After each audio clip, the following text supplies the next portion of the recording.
সবাইকে প্রীতি শুভেচ্ছা অভিনন্দন জানাচ্ছি। আমি প্রথমেই যে কথা বলবো, এই তিনটি সংগঠনের যৌথ নেতৃত্ব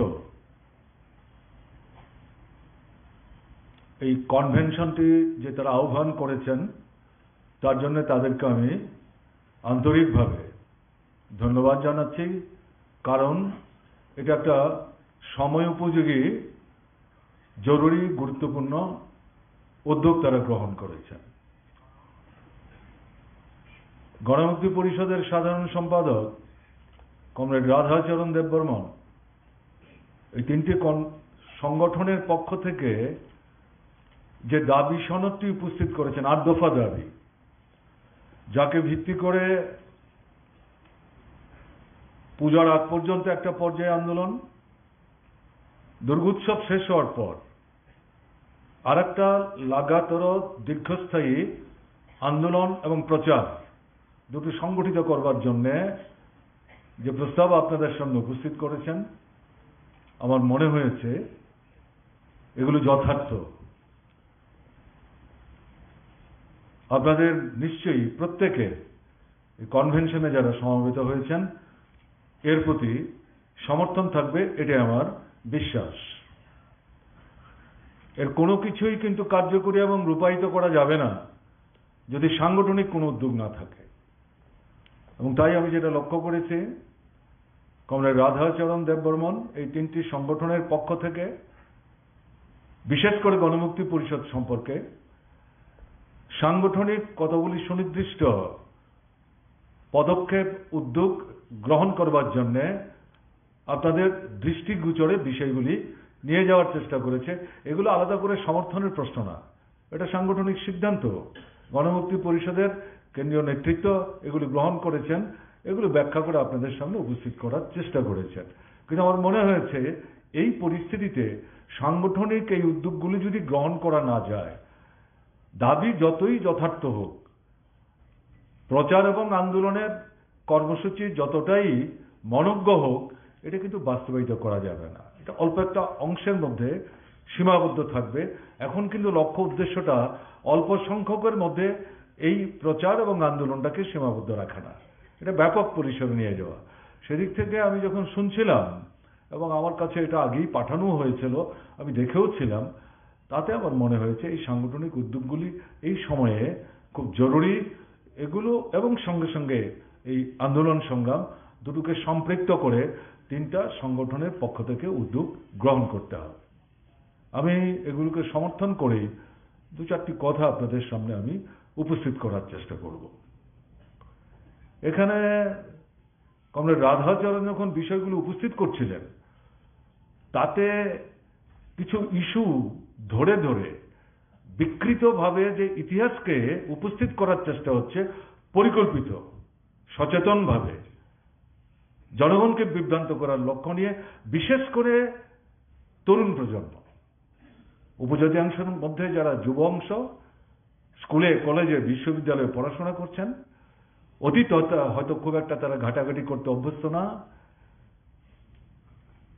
তাদেরকে বিভ্রান্ত করে বিপদগামী করার একটা পরিকল্পিত প্রচেষ্টা চলছে। এটা মনে করার কারণ নেই, এটা এই সাময়িক একটা ব্যাপার। এই ধারাবাহিকভাবে 60-এর দশকের মাঝামাঝি সময় থেকেই এটা শুরু হয়েছে। তো আমি এই জায়গায় বিস্তৃত পরিসরে না গিয়ে তিন চারটি বিষয়, বাকি অনেকগুলি বিষয় ছাত্র যুব নেতৃত্ব যখন এই প্রস্তাবগুলোকে সমর্থন করতে এসছেন তারা ব্যাখ্যা করার চেষ্টা করেছেন, তাতে আমার মানে কাজটা অনেকটা তারা সংকুচিত করতে সাহায্য করেছেন। যে বিষয়গুলো তারা হয়তো টাচ করেননি, এটা আমি একটু উল্লেখ করব অল্প কথায়, ব্যাখ্যামূলক না। কিছুই করেনি।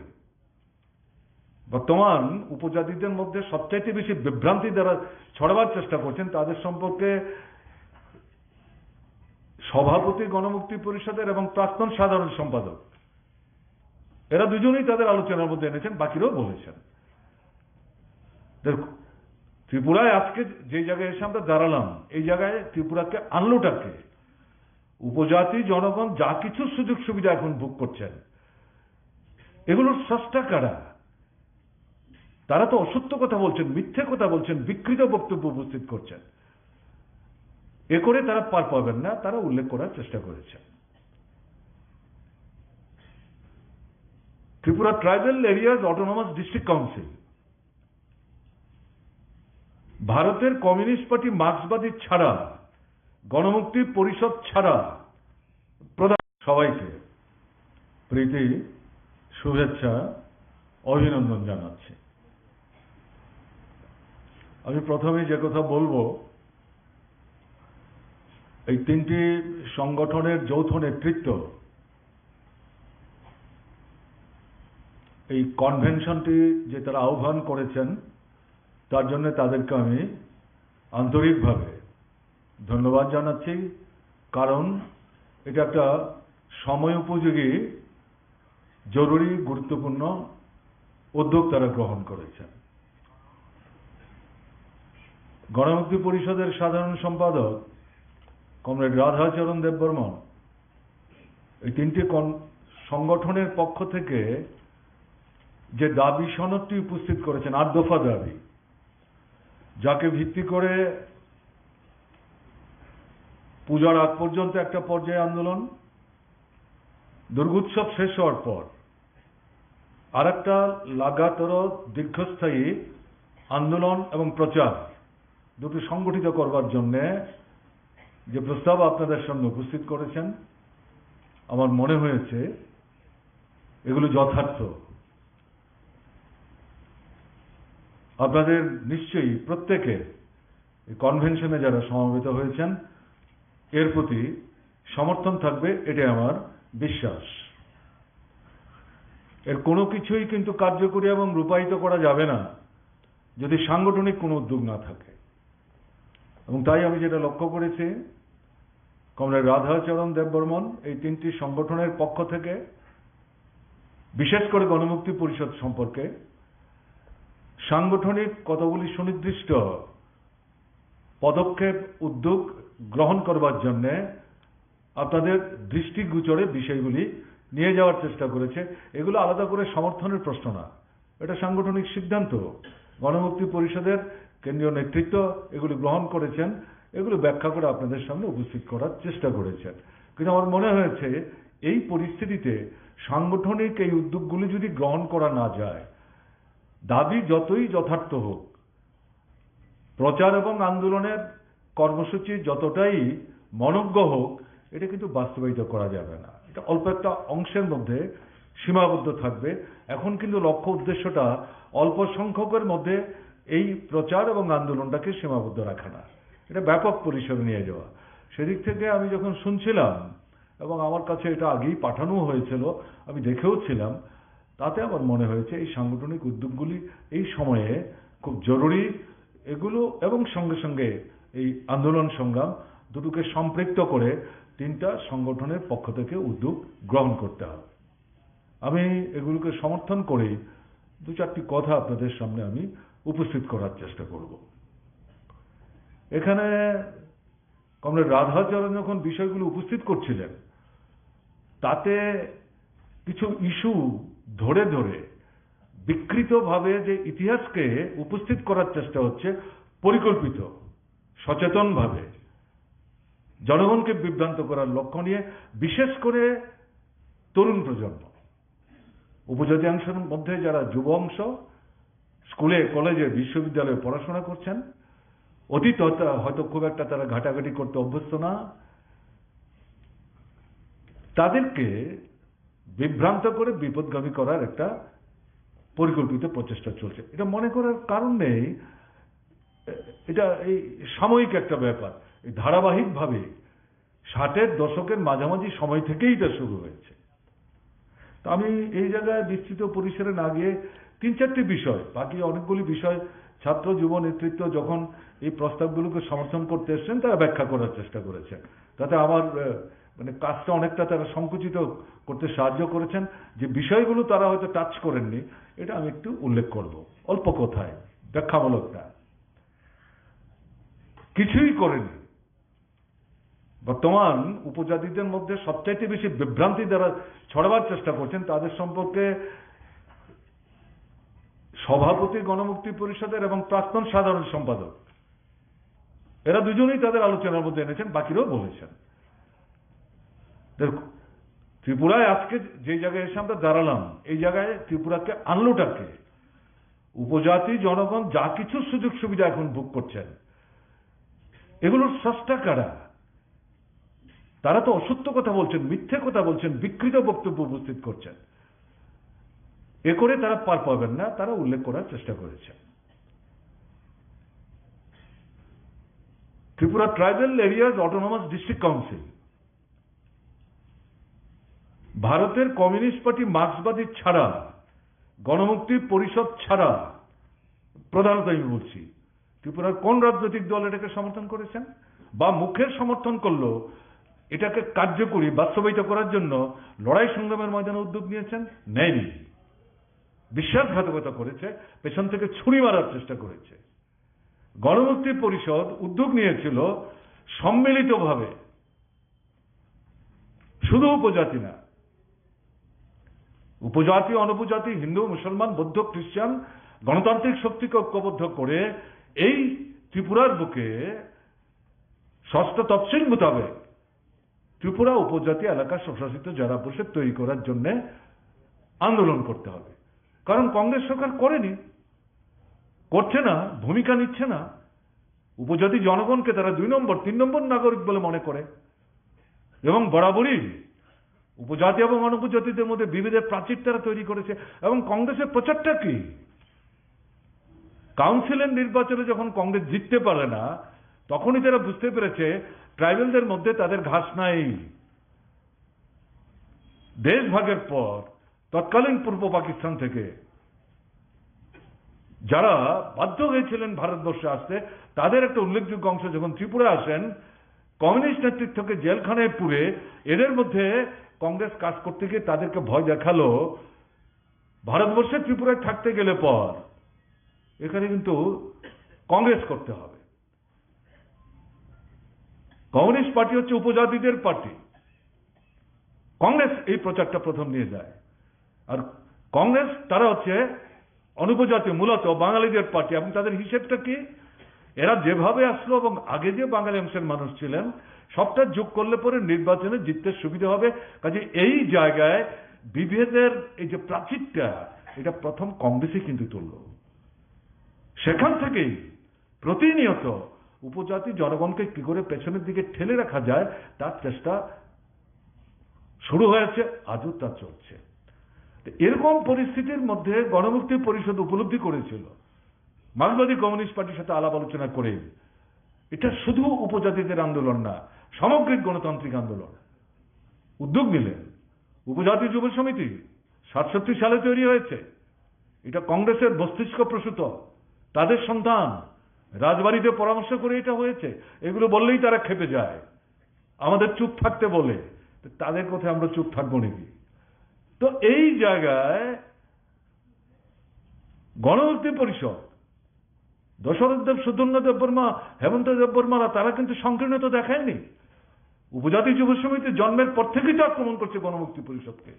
আমরা লালাও না, সাদাও না, আসলে গোপনে গোপনে সাদার সাথে পরামর্শ করে চলছে কমিউনিস্টদের কি করে বিচ্ছিন্ন করা যায়। এরা মনেই করছে কমিউনিস্টদের বিচ্ছিন্ন করতে পারলে পর গণমুক্তি পরিষদকে দুর্বল করা যাবে, তাহলে শোষক শাসকদের স্বার্থে এই রাজ্যটাকে লুণ্ঠন করা যাবে। এরকম একটা জায়গায় দাঁড়িয়ে জেনে বুঝেও সবাইকে নিয়ে ঐক্যবদ্ধভাবে এই ট্রাইবাল এরিয়াজ অটোনমাস ডিস্ট্রিক্ট কাউন্সিলের জন্য আন্দোলন করার চেষ্টা করেন। তাতে কি হলো? উপজাতীয় যুব সমিতি তারা বললেন বিশুদ্ধ উপজাতি আন্দোলন করতে হবে, আমাদের ট্রাইবেলদের জন্য আমরা এডিসি চাইছি, তাতে বাঙালিরা আসবে কেন? তারা আসলে এই আন্দোলন নাই। আমরা দর্শকদের বুঝাবার চেষ্টা করেছেন, আরে আমরা যদি উপজাতিরা সবাই ঐক্যবদ্ধ হই, ওয়ান অ্যান্ড অল, তারপরে আমরা সংখ্যালঘু, কে শুনবে আমাদের কথা? যতই জাস্টিফাইড হোক, অনুপজাতিরা সংখ্যা গুরু, তারা সবাই আমাদেরকে সমর্থন না করলো, তাদের বৃহত্তম যে অংশ গণতান্ত্রিক, তারা যদি আমাদের সমর্থন করে, তাদেরকে যদি আমরা সঙ্গে নিতে পারি, আমাদের আন্দোলনটা শক্তিশালী হবে। এটা তুমি কি বলছো? শুনতে রাজি না। এবং আজকে বলতে বাধ্য হচ্ছে, ইতিহাসের পাতা উল্টালে পরে দেখা যাবে সেই সময়ে কমিউনিস্ট পার্টি ভাগ হয়ে গেছে, ভারতের কমিউনিস্ট পার্টি মার্ক্সবাদী তৈরি হয়েছে, সিপিআই আলাদা। সেই সময়ে সিপিআই এর যে নেতৃত্ব, তারাও টিউজেস এর সাথে মিলে এই যৌথ আন্দোলনের মঞ্চ ছেড়ে আলাদা হয়ে যাওয়ার চেষ্টা করেছে। কিন্তু গণমুক্তি পরিষদ, মার্ক্সবাদী কমিউনিস্ট পার্টি, তারা বিপদগামী হননি। এখন যেখানে দেখছেন সুকান্ত ভবন, এই জায়গাতে কমিউনিটি হল ছিল, আমরা তখন কলেজে পড়ি, এমবিবি কলেজে পড়ি আমি, সেখানে গণকনভেনশন ডাকলেন দশরথ দেবরা, সমস্ত গণতান্ত্রিক সংগঠনকে ডাকলেন, টিউজেস আসলো না তো। ইভেন আমাদের তৎকালীন সিপিআই যে বন্ধুরা, তাদের সঙ্গে যে তাদের বিভিন্ন গণতান্ত্রিক সংগঠন, তারা কেউ আসলো না, বয়কট করলেন। সেই জায়গায় সমস্ত সংগঠন যারা উপস্থিত ছিলেন, তাদেরকে নিয়ে আন্দোলন সংগ্রাম কমিটি তৈরি হলো 4 দফা দাবিতে। আমি ইতিহাসটা বলছি এই কারণে, নবীন প্রজন্মের তারা এটা জানেন না, দুর্বলতা আমাদের, আমরা ইতিহাস নিয়ে যাওয়ার চেষ্টা করছি না, এরা ভুলিয়ে দেওয়ার চেষ্টা করছে দশরথ সুধন্যা হেমন্তদের নাম, তার সাথে ইতিহাস জড়িত। ইতিহাস তো সংগ্রামের মধ্য দিয়ে তৈরি হয়, কিন্তু ইতিহাসে ব্যক্তির ভূমিকাকে অস্বীকার করা যায় না। ত্রিপুরার গণসংগ্রামের ইতিহাসে দশরথ সুধন্য হেমন্তরা যে ভূমিকা রেখে গেছেন, এই ব্যক্তিত্বকে বাদ দিয়ে ত্রিপুরার ইতিহাস তো লেখা যাবে না। এরা যতই ঈর্ষাকাতরতায় ভুগুক, যতই সংকীর্ণতায় ভুগুক, আমাদের এটা মাথায় রাখার দরকার আছে। সেই যে আন্দোলন, সেই আন্দোলনের ফলশ্রুতি হচ্ছে Tripura tribal areas autonomous district council. প্রথম বামফ্রন্ট সরকার তৈরি হলো, ভারতবর্ষের প্রথম অকংগ্রেসী সরকার তৈরি হলো। সেই সরকারের প্রধানমন্ত্রী আসলেন, নৃপেন চক্রবর্তী দশরথদেব তার সঙ্গে রাজভবনে দেখা করতে গেলেন। ষষ্ঠ তফসিল মোতাবেক আমাদের রাজ্যে আমরা Tripura tribal area autonomous district council চাই, এটা দীর্ঘদিনের আন্দোলন। তিনি বুঝতে চাইলেন, দেশাই বুঝতে চাইলেন বিষয়টা কি, তখন বুঝিয়ে বলার চেষ্টা করলেন। ষষ্ঠ তফসিল ভারতবর্ষে আছে, উত্তর পূর্বাঞ্চলের বিভিন্ন রাজ্য আছে, কিন্তু ত্রিপুরার নাম তার মধ্যে নেই। সংবিধানটা সংশোধন করে ষষ্ঠ তফসিল মোতাবেক জেলা পরিষদ করা যাবে, ত্রিপুরাতেও করা যাবে, এই নামটা যুক্ত করতে হবে। দেশাই হাত জোর করে বললেন, দেখুন আমি তো এই সংবিধানের উপর আক্রমণ করার বিরুদ্ধে কথা বলেছি বলেই ইন্দিরা গান্ধী আমাকে জেলখানায় পাঠালেন, আমি কিন্তু এই সংবিধানের গায়ে হাত দেব না। এটাকে বাদ দিয়ে যদি আপনারা জেলা পরিষদ অন্যভাবে করতে পারেন, কোনো আপত্তি নেই, সব দিক থেকে সাহায্য করব, সংবিধান সংশোধন করা যাবে না। হি ওয়াজ এ টাফ নাট, এটা জানা ছিল, এক কথার মানুষ। সে যখন এটা বলল দেশের প্রধানমন্ত্রী, আমরাও কিন্তু বাইরে থেকে তাকে সমর্থন করছি, না যখন করেছে নাই সে করবে না। এই পরিস্থিতিতে বামফ্রন্ট সরকার আলোচনা করে বের করলো সপ্তম তফসিল মোতাবেকে এই ত্রিপুরায় জেলা পরিষদ হবে। নির্বাচনের প্রস্তুতি শুরু হলো, কারা দাঙ্গা বাঁধাবে? আমাদের নবীন প্রজন্মের বন্ধুদের বুঝতে হবে। বাজার বন্ধ 7 দিনের জন্য, গ্রামের বাজার বন্ধ। আসল উদ্দেশ্য কি? নির্বাচনটাকে ভণ্ডুল করবার জন্য দাঙ্গা বাঁধাও। কারণ বামফ্রন্ট সরকারের উদ্যোগে সপ্তম তফসিল মোতাবেকে যদি জেলা পরিষদ হয়ে যায়, তাহলে তার বিরুদ্ধে বলবো কি? গণমুক্তি পরিষদের বিরুদ্ধে বলবো কি? এটা আনারস কেনা এবং কাটা নিয়ে লেম্বু ছড়াই গুলমাল। আমার এখনো মনে আছে, সেদিন আমরা ছাত্রদের একটা শিক্ষা শিবির করছিলাম কৈলাস শহরে, সেখান থেকে দাঙ্গা লেগে গেল। কত মানুষ মারা গেলেন, কতজন ট্রাইবেল, কতজন নন ট্রাইবেল, এই হিসেব করবো আমরা? মানুষ তো মানুষ। কতদিন চললো এই দাঙ্গা? কেন বেশি দিন নিয়ে যেতে পারলো না? কারণ বামফ্রন্ট সরকার দাঙ্গাবাজদের পক্ষে না। ওই মণিপুর দেখছেন তো কেন চলছে? একটা সরকার যদি দাঙ্গাবাজদের পক্ষে থাকে, তাহলে এই দাঙ্গা চলতেই থাকে, আগুন নিভে না। কিন্তু বামফ্রন্ট সরকার দৃঢ়তা, বলিষ্ঠতা নিয়ে যে ভূমিকা নিয়েছেন তাতেই দাঙ্গা বেশিদূর তারা নিয়ে যেতে পারেনি। আমার এখনো মনে আছে এই নৃপেন চক্রবর্তীর কোয়ার্টারে, তখন তিনি মুখ্যমন্ত্রী, সন্ধ্যার পর বিএসএফ এর অফিসার এসছেন, তিনি এসে তার সাথে কথা বলছেন, তাকে চা মিষ্টি দেয়নি, চার সাথে মুড়ি দিয়েছে। পাশে বসে তার সঙ্গে কথা শুনছিলাম, তিনি বলছিলেন, মিস্টার চক্রবর্তী, আপনার রাজ্যে তো ট্রাইবাল বাঙালির একসাথে বসবে না। তিনি এই দুটো হাত এরকম করে বুকের মধ্যে বগল দাবা করে বলছেন, তুমি ত্রিপুরা চেনো না। Yes, you have come to help us, we are grateful to you, please help আস।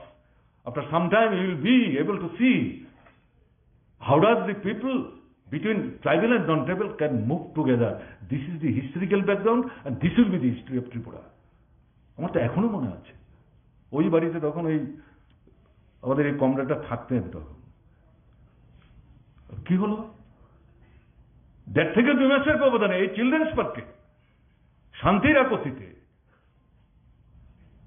সরকারের উদ্যোগে যে মহতী সমাবেশ হলো, এই দাঙ্গার বুক ভেদ করে কারা আসলেন, উপজাতি এবং অনুপজাতি, এবং এজন্য দীর্ঘদিন পর বন্ধুর সাথে বন্ধুর মিলন, আত্মীয়র সাথে আত্মীয়ের মিলন, দূর থেকে দাঁড়িয়ে দাঁড়িয়ে দেখছিলাম। তো এই জায়গাটাতে এই ইতিহাস, এই যে কলঙ্কজনক ইতিহাস তাদের, এটাকে লুকিয়ে রাখার জন্য, নূতনদের কাছ থেকে এটাকে চেপে রাখার জন্য, এদেরকে বিভ্রান্ত করার জন্য এই কথাগুলো বলছেন। আমি তার জন্য সংক্ষেপে কথাটা বললাম। কিন্তু বামফ্রন্ট সরকার সপ্তম তফসিল ভিত্তিতে পরবর্তী সময়ে জেলা পরিষদ সংগঠিত করলেও ষষ্ঠ তফসিলের জন্য তার লড়াই ছিল। কেন? সপ্তম তফসিলের ভিত্তিতে জেলা পরিষদ হলে পর রাজ্য সরকার যে কোনো সময় এটাকে ভেঙে দিতে পারে, কিন্তু এখান থেকে এটাকে রক্ষা করতে আজকের বামফ্রন্ট সরকার আছে, চিরদিন বামফ্রন্ট সরকার থাকবে, এটা মনে করার কোনো কারণ নেই। কমিউনিস্ট এই সম্পর্কে সচেতন, বিশেষ করে মার্ক্সবাদী কমিউনিস্ট পার্টি। ঠিক আছে, এখন পরিস্থিতি আমাদের পক্ষে, কিন্তু চিরস্থায়ী বন্দোবস্তের মতো আমরা এসেছি, আছি, থাকবো, আমাদেরই থাকতে হবে, এটা মনে করার কারণ নেই। কোনো রকম ঝুঁকি নেওয়া যাবে না, ষষ্ঠ তফসিলের ভিত্তিতে করতে হবে। কেন? ষষ্ঠ তফসিলের ভিত্তিতে করলে পরে এই জেলা পরিষদটার কর্তৃত্বের নিয়ন্ত্রণ শক্তি হবেন রাষ্ট্রপতির প্রতিনিধি হিসাবে রাজ্যপাল।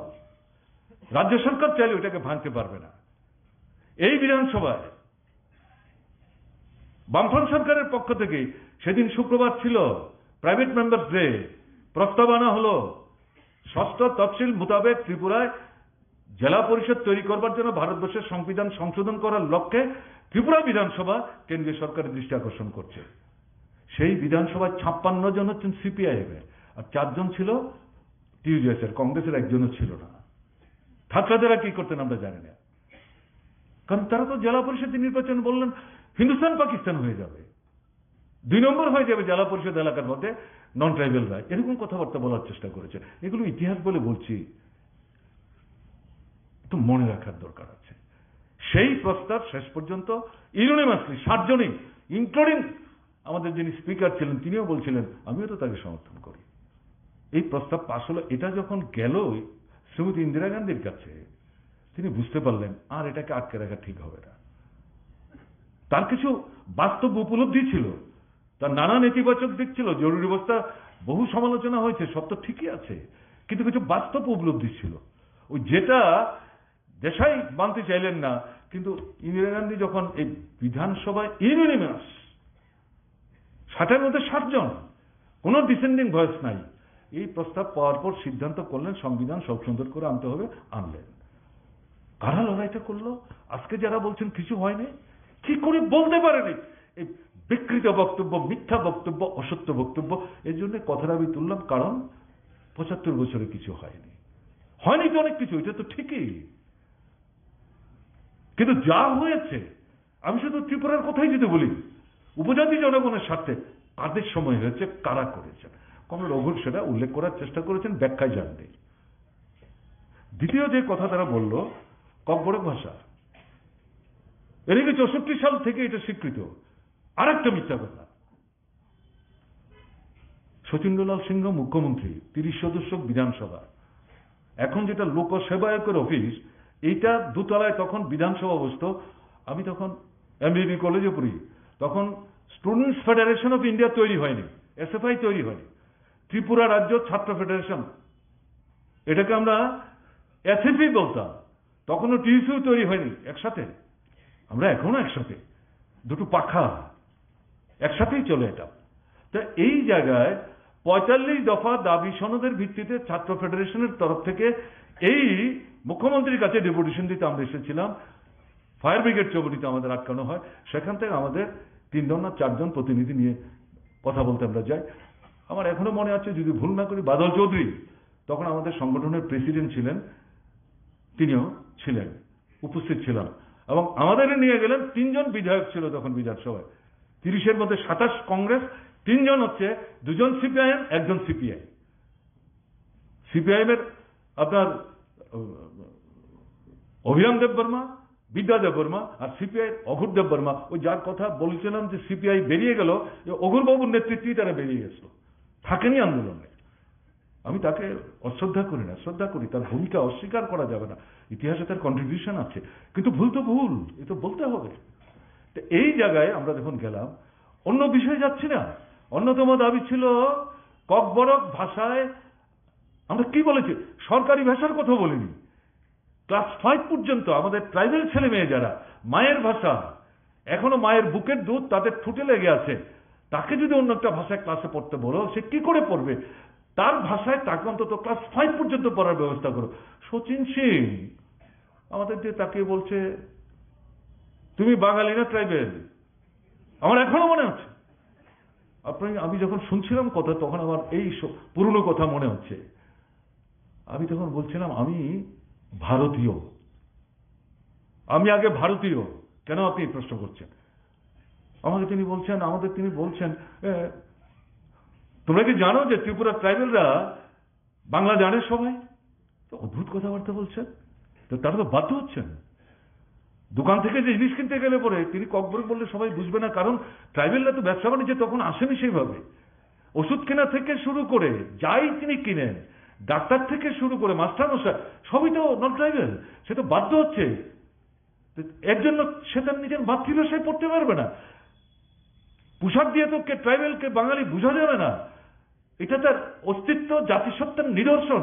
আপনি এটা, মুখ্যমন্ত্রী কি বলছে, আমাদের স্বাধীনতা সংগ্রামী বলছে, চোখ রাঙিয়ে আমাদের বুঝাবার চেষ্টা করো না। আমি আজকে আপনাদের বলতে বাধ্য হচ্ছি, যদিও পরে আবার মনে হয়েছে এভাবে না বললেই বোধহয় ভালো হতো। বলছে, আপনাকে বলছি, আপনি কানে ধরে, দুহাতে কানে ধরে ত্রিপুরা উপজাতি জনগণের কাছে ক্ষমা চান যে আপনি এরকম কথা বলতে পারলেন। 3 জন যে এমএলএ ছিলেন আমাদের সঙ্গে, তারা জিভ বের করে দাঁত দিয়ে কাটছেন, অর্থাৎ কি কথা বলছি, এটা ক্ষোভের থেকে বলছিলাম। এ হচ্ছে কংগ্রেস, করেনি।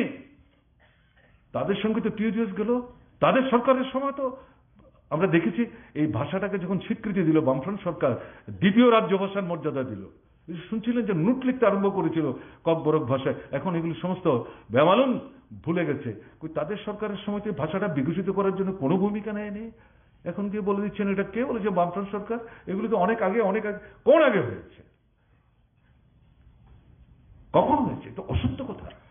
এই সত্যগুলো আমাদের নবীন প্রজন্মের কাছে নিয়ে যেতে হবে, পুরনোদের মধ্যে যারা এখনো গণমুক্তি পরিষদ করেন অথবা টিএসইউ পরিচালনা করার ক্ষেত্রে সাহায্য করেন বা গণতান্ত্রিক আন্দোলনের সাথে যুক্ত আছেন। কারণ এগুলি না বললে বর্তমান লড়াইটাতে আপনি সবাইকে টানতে পারবেন না। এ শুধু ইতিহাস বলার জন্য ইতিহাস না, সত্যকে উপস্থিত করা। এবং মার্ক্সবাদী কমিউনিস্ট পার্টি, বামফ্রন্ট সরকার শুধু ককবরক ভাষাকে রাজ্য ভাষার স্বীকৃতি দিয়েই সন্তুষ্ট না, একে বিকশিত করার সঙ্গে সঙ্গে অন্যান্য যে ভাষা আছে, 19 দফা আছে, এবং এটা শুধু 19 দফা না, তার মধ্যে একটা বিশেষ দফা আছে, তারা নিজেরাও আবার 21 থেকে 22 ভাগে বিভক্ত, এর মধ্যে নানা ধরনের ভাষা, নানা রকম ডাইলেক্ট আছে। 19টা আমরা গ্রহণ করছি, বাদবাকি ককবরক ছাড়াও এরকম আরো 1টা 2টা 3টা 4টা ভাষাকে স্বীকৃতি দিয়ে স্কুলে বামফ্রন্ট সরকার চালু করার চেষ্টা করেছে। শুনেছেন আপনারা, রাধাচরণ বলেছে এমএ ক্লাসে স্পেশাল সাবজেক্ট হিসাবে পড়ার ব্যবস্থা এখন সমস্ত বাতিল, শেষ করে দিয়েছে। কোথায় তারা? উপজাতি দরদিরা, তারা তো কোনো কথা বলছেন না, প্রতিবাদ করছেন না, তো অসত্য কথা বলছেন। ফলে এই কারণে কথাগুলো বলতে হচ্ছে। সাহিত্য, উপজাতি ভাষার যে সাহিত্য বামফ্রন্ট সরকার আসার পর এটা মানে ফুলে ফুলে পল্লবিত হয়েছে। তার সঙ্গে আমি যদি বলি সংস্কৃতি, শিক্ষা বাদ দিয়ে সংস্কৃতি না, সংস্কৃতিকে বাদ দিয়ে শিক্ষা না, উপজাতিদের নাচ গান যন্ত্র পৃথিবীর দরবারে নিয়ে গেছে বামফ্রন্ট সরকার। আর রাজবাড়িতে অনুষ্ঠান বসত বাইরের শিল্পীদের এনে, কজন ট্রাইবাল শিল্পী এখানে নাচ গান করার সুযোগ পেয়েছেন? আমি এর জন্য বর্তমান যারা এই পরিবারের লোক তাদেরকে তো আমার দায়ী করা ঠিক না, আমি ইতিহাসটা উল্লেখ করার চেষ্টা করছি। এটা ঠিক, ভারতবর্ষের সেরা সেরা শিল্পীরা এসছেন। আমাদের তৎকালীন রাজা মহারাজারা তারা আপনার বুদ্ধা ছিলেন, এই সমস্ত গান বাজনা এগুলির সাথে নিজেরা যুক্ত ছিলেন, ছবি আঁকতেন, এটাকে তো অস্বীকার করছি না আমরা। কিন্তু ইতিহাসের সঙ্গে মিলিয়ে বামফ্রন্ট সরকার আসার পর বাইরের বড় বড় শিল্পীদের আসার ক্ষেত্রে তো কোনো বাধা দিত না। কিন্তু আমাদের রাজ্যে যারা বড় শক্তি ছিলেন তাদের যে সংস্কৃতি, একটা সংস্কৃতি ছাড়া, শিক্ষা ছাড়া একটা জাতি যতই দুর্বল হোক তার বিকাশ তো সম্ভব না। এটাকে রক্ষা করা, বিকশিত করার ভূমিকা নিতে হবে। সেই জায়গায় বামফ্রন্ট সরকার এগুলো নিল। কিন্তু এরপরে তো কেউ এটার দিকে নজর দিচ্ছে না, সে আবার পুরনো জায়গায় চলে যাচ্ছে। ত্রিম উৎসব হয়, সেখানে প্রত্যেক আসে শিল্পীরা কারা আনেন, তাদেরকে লক্ষ লক্ষ টাকা কারা খরচ করেন। যারা যারা কিছু কিছু দেখবার সুযোগ পান আপনারা নিজেরাই বুঝতে পারেন কি চলছে। এটা ট্রাইবাল শিল্প সংস্কৃতির বিকাশ না। এখন এফআরএ, ফরেস্ট রাইট অ্যাক্ট যেটা এসছে 9 আগস্টের আন্দোলনের জন্য যে 3টা স্লোগান বলা হয়েছে তার মধ্যে এটা অন্যতম। ত্রিপুরাতে কংগ্রেস সরকারের বিরুদ্ধে উপজাতি অনুপজাতি অংশের মানুষের ঐক্যবদ্ধ যে লড়াই, তাতে গণমুক্তি পরিষদ যে গুরুত্বপূর্ণ ভূমিকা নিয়েছে, তার অন্যতম প্রধান স্লোগান সেই সময় ছিল বনদস্যুদের আক্রমণ থেকে উপজাতিদের রক্ষা করো। ফরেস্ট জুলুম এটা কমিউনিস্ট আন্দোলনের অন্যতম গুরুত্বপূর্ণ প্রথম সারির প্রথম 5টা দাবির মধ্যে একটা। আমরা তখন কমিউনিস্টও বুঝি না, কংগ্রেসও বুঝি না, স্কুলে পড়েছি, কলেজে ভর্তি হবে এরকম একটা সময়। পেরাতিয়ায় ঘটনা ঘটলো, কেউ বলেনি আমাদের। আমি উদয়পুরের ছেলে, ব্যায়ামাগার থেকে ব্যায়াম শেষ করে মোটর স্ট্যান্ডে গিয়ে একটা গাড়ি বের করে নিয়ে আমরা ব্যায়ামের করার যে বন্ধুরা ছিলাম চলে যাই, তুই এখানে কি হলো একটু দেখে আসি গিয়ে।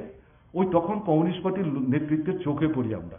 সেখান থেকে তারা আমাদেরকে পিক আপ করার চেষ্টা করে গিয়ে দেখেছি আমরা সেখানে। কংগ্রেস সরকার কুকুরটা পর্যন্ত সে পাহাড়ের গায়ে থাকতে ভয় পায়, দূর থেকে যখন মানুষ দেখেছে কুকুর করে পালিয়ে গেছে। এমন ভাবে সেখানে আক্রমণ সংঘটিত হয়েছে। পেরাতে কত দূর, মাতার বাড়ি পার করে আপনি সামনের দিকে গর্জি যান, তার যা আগেই তো বাঁ হাতে পড়বে। সেখানে গিয়ে তখন এখানে এখন গাড়ি যায়, বামফ্রন্ট সরকার আসার পর তখন পায়ে হেঁটে রাস্তায় গাড়ি রেখে আমাদের যেতে হয়েছে। এই ছিল ঘটনা।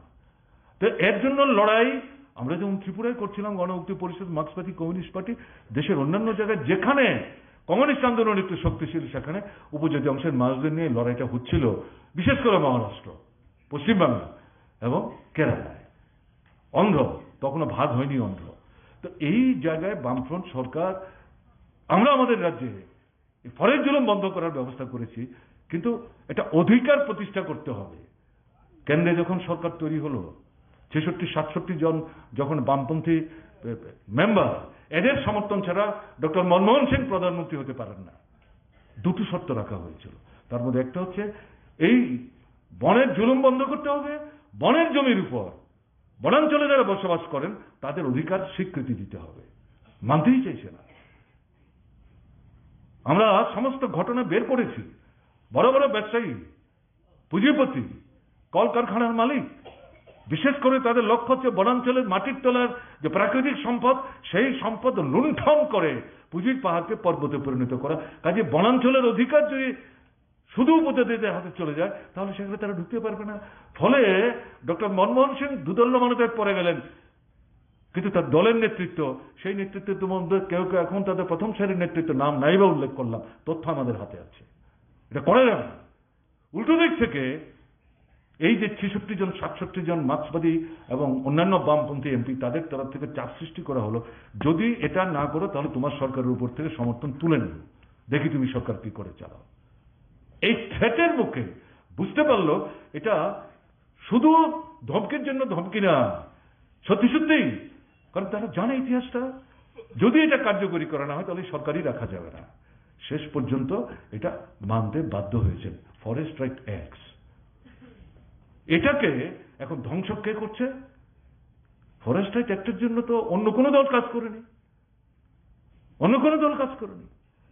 এবং এই ভারতবর্ষের মধ্যে ত্রিপুরার বামফ্রন্ট সরকারের নেতৃত্বে এই অ্যাক্টকে ভিত্তি করে সবচেয়ে বেশি জনসংখ্যা হিসেবে শতকরা হারে সবচেয়ে বেশি পরিবারকে জমি দেওয়া হয়েছে।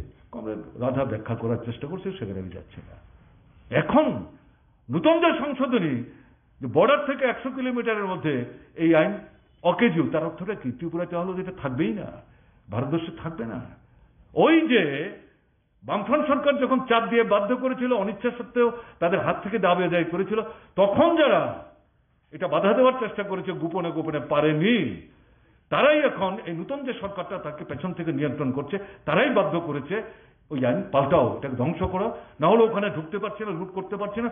মূল লক্ষ্য পাহাড়ের তলায় লুক্কায়িত প্রাকৃতিক সম্পদ, ওটা হচ্ছে তাদের মূল লক্ষ্য। সর্বনাশ হয়ে যাবে। কেউ বলছে কিছু? কারা বলছেন? বামপন্থীরাই বলছে, মার্ক্সবাদী কমিউনিস্ট পার্টি বলছে, গণমুক্তি পরিষদই বলছে। আর এখন জাতীয় স্তরে আমাদের যে একটা উপজাতি অংশের জনগণকে নিয়ে একটা মঞ্চ তৈরি হয়েছে, যার সাধারণ সম্পাদক আমাদের কমরেড জিতেন চৌধুরী, তাদের তরফ থেকে প্রতিবাদ করে, যে সরকারের দৃষ্টি আকর্ষণ করে সুনির্দিষ্টভাবে এই আইনটা কোথায় কোথায় তার ত্রুটি আছে, এটা করলে কি করে সর্বনাশ হয়ে যাবে, বলে এটাকে বন্ধ করো, বাতিল করো। এটা করা যায় না। এটা পরিবেশ পরিমণ্ডল, প্রাকৃতিক পরিবেশ পরিমণ্ডল এটা এমনি নষ্ট হয়ে যাচ্ছে। এটা যেমন আক্রান্ত হবে, সঙ্গে সঙ্গে উপজাতি অংশের মানুষ শত শত বছরের বঞ্চনার পর, বহু চেষ্টার পর যখন এই দাবিটা আদায় করলো, এটা তোমরা এক কলমের খোঁচায় বাতিল করে দিচ্ছ। আর কে বলছে বলুন তো? শুনেছেন আমাদের ত্রিপুরা রাজ্যে যারা উপজাতিদের মধ্যে কেঁদে কুদে বুক ভাসাচ্ছেন কুমিরের কান্নার মতো, তারা এটার বিরুদ্ধে তেমন কোনো কথাবার্তা বলছে? বুঝতে হবে এটা রেগা। এখানে যে 8 দফা দাবি, প্রথম যে দাবি, সঠিকভাবে এই দাবিটা সামনে এনেছে। কাজ নাই, খাদ্য নাই, রোজগার নাই, অনাহার, অর্ধাহার, সন্তান বিক্রি, রাজ্যান্তরিত হওয়া, সেখানে কাজ করতে গিয়ে মারা যাচ্ছে। মৃত পুত্রকে মা নিজের বাড়িতে ফিরিয়ে আনতে পারছে না, রাস্তাঘাট ভেঙে চলছে, আমি সেগুলিতে যাচ্ছি না। এই রাগা, এটাও এই যে ফরেস্ট রাইট অ্যাক্টের মতোই এই 66 জন এমপি বিরোধী দলের বামপন্থীরা চাপ সৃষ্টি করেছে। ন্যূনতম যে কর্মসূচি সহমতের ভিত্তিতে তৈরি করে সরকার তৈরি হয়েছে, তার মধ্যে একটা প্রভিশন ছিল গ্রামের এবং শহরের যারা গরিব মানুষ, শ্রমজীবী মানুষ, তাদের প্রাত্যহিক একটা নিশ্চিত আয়ের ব্যবস্থা করতে হবে। স্বীকার করলো, কিন্তু কার্যকরী করছে না। সেই জায়গায় চাপ সৃষ্টি করেছে। এটা নিয়ে দুমনাথ হচ্ছে, তখন আবার বলছে যদি এটা না করো তাহলে তো সমর্থন করা যাবে না। কিসের ভিত্তিতে তোমাকে সমর্থন করব? সমর্থন করলেন, আইনটা আনলেন, ভারতবর্ষের প্রত্যেক রাজ্যের একটা করে জেলা। আমাদের ত্রিপুরায় তখন এই ধলাই জেলা, বাকি এগুলি আসেনি। চাপের পর সারা ভারতবর্ষে 1-1.5 বছরের ব্যবধানে সব গ্রামের জেলাগুলি গেল। নগরের যে গরিব মানুষ, তাদেরকে এর মধ্যে তারা ঢুকালো না। কে করলে লড়াইটা? এটা বাতিল করার জন্য এই সরকার 14 সালের পর এই যখন এই আইনটা হয়, তাতে শোষক যারা সস্তায় মজুর খাটিয়ে তাদেরকে নিংড়ে নিয়ে যারা মুনাফার মানে বিত্ত বৈভব তৈরি করেন, তারা তখনই বিরোধিতা করেছিল। যেমন আপনার এফআরএল ক্ষেত্রে বিরোধিতা করেছিল, আরে এটা করলে পরে আমরা মজুরকে শেষ পর্যন্ত বাধা দিয়ে রাখতে পারিনি, কারণ আমাদের চাপ ছিল। এরা আসার পর এদের দিয়ে এই কাজটা শুরু করে। প্রথম লহমায় তখন আমাদের সরকার ছিল, দিল্লিতে পার্লামেন্টের সামনে অবস্থান হয়, সেই অবস্থানে কিন্তু ত্রিপুরা থেকে আমরাও গিয়েছিলাম। একজন মুখ্যমন্ত্রী অংশগ্রহণ করেছিলেন, সে ত্রিপুরার তৎকালীন বামফ্রন্ট সরকারের মুখ্যমন্ত্রী। সবাই বিস্মিত, আরে এরকম একটা অবস্থানের মধ্যে একটা রাজ্যের মুখ্যমন্ত্রী চলে এসেছেন। আমি যেমন হাসতে হাসতে দাঁড়িয়ে বলছি, কেন আপনারা বিস্মিত কেন? এই জনগণকে বাদ দিয়ে কি আমাদের ত্রিপুরার সরকারটা হয়েছে? তাদের মুখের গ্রাস কেড়ে নেওয়ার চেষ্টা করছে। সেখানে বসে থাকবো ওখানে, গরমের দিনে ঠান্ডার দিনে গরম লাগে এরকম ঘরে? এটা হতে পারে? বিস্মিত হওয়ার তো কিছু নেই। এই কারণেই তো আমরা কমিউনিস্ট। এরপরে পেছন দিকে যায়, কিন্তু এখন কোথায় যাচ্ছে? এই যে হিসেবটা দিল কমরেড রাধাচরণ, এবারকার বাজেটে যেই টাকা ত্রিপুরার জন্য ধরেছে তাতে হিসেব করলে পর 36 দিনের বেশি কাজ নাই, এবং তার বেশিরভাগ টাকাটা মন্ডলের লোকরা লুট করে নিচ্ছেন। কমরেড রাধাচরণ বলেছেন, চ্যালেঞ্জ করে এসছেন, কারা কাজ না করে টাকা নিচ্ছে, যারা কাজ করে টাকা পাচ্ছে না, চাইলে লিস্টে দিয়ে দেবো। সাহস আছে, হিম্মত আছে কারণ এই সরকারের বুক ফুকে বলতে পারে দিনটা তালিকা দেখবো আমরা, একটা লোক নাই, ইনক্লুডিং চিফ মিনিস্টার বলছি আমি।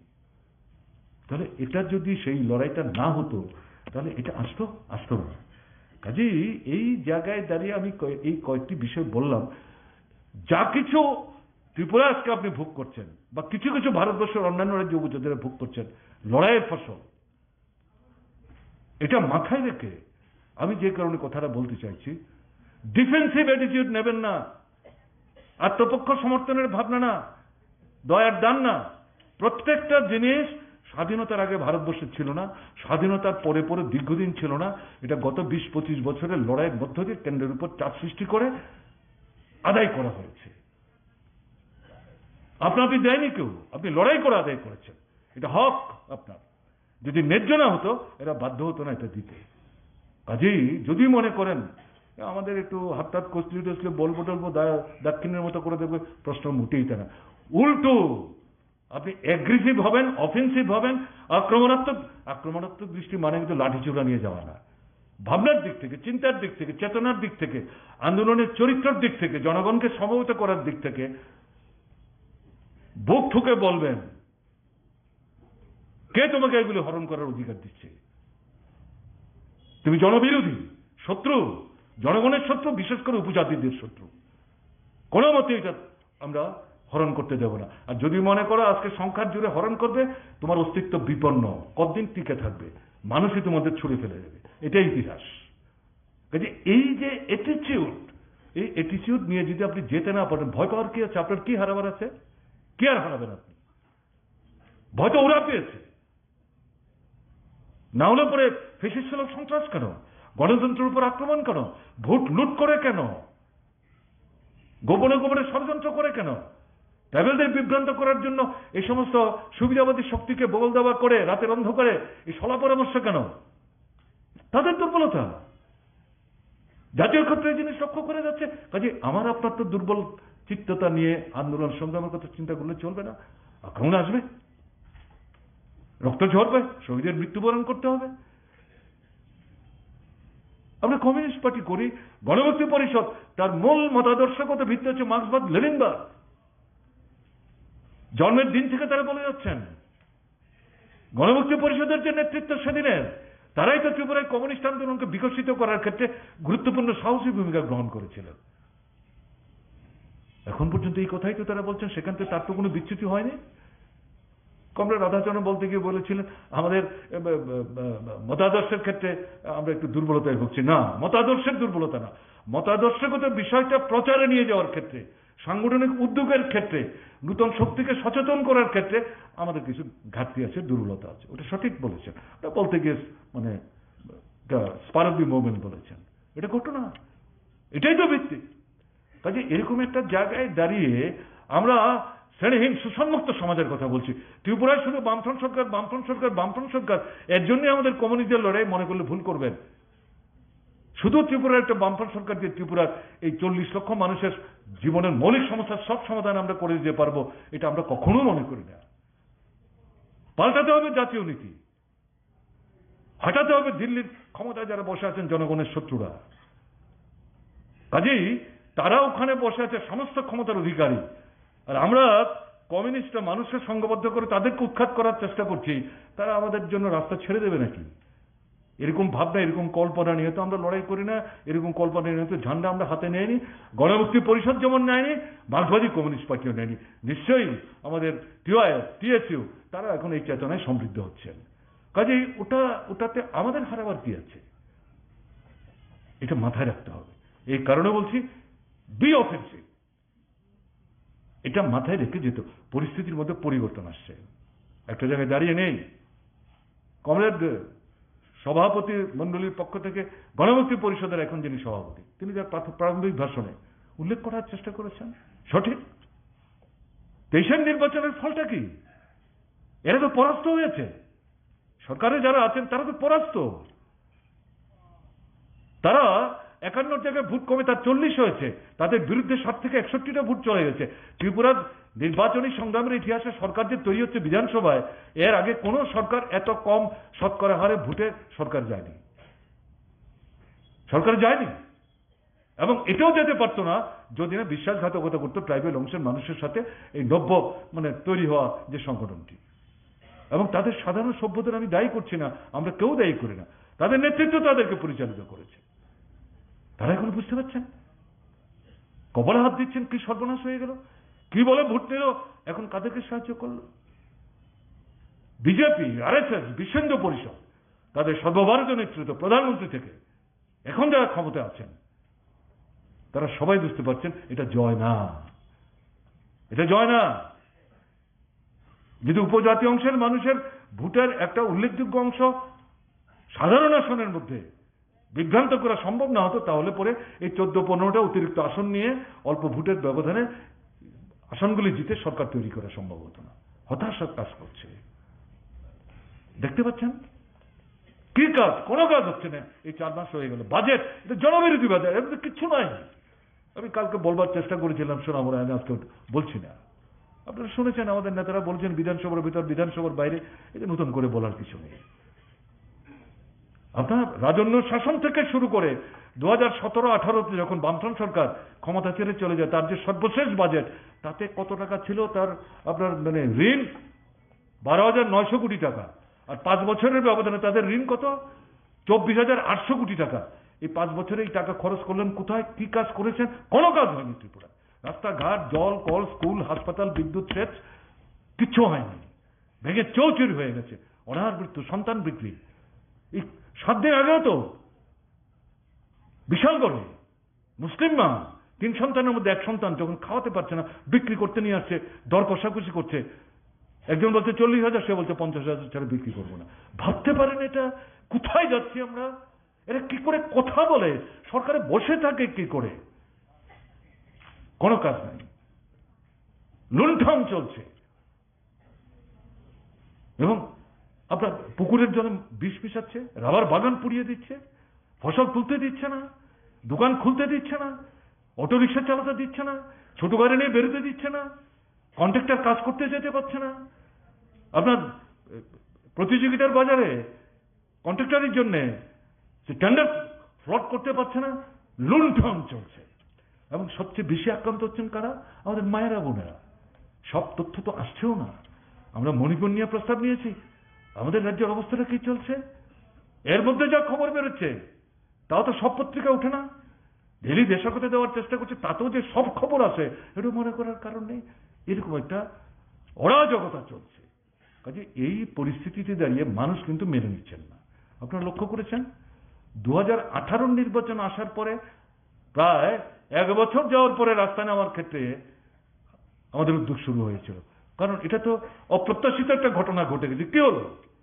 কিন্তু এখনের ঘটনাটা কি হচ্ছে? 1.5-2 মাসের ব্যবধানে মানুষ রাস্তায় নামতে শুরু করেছে।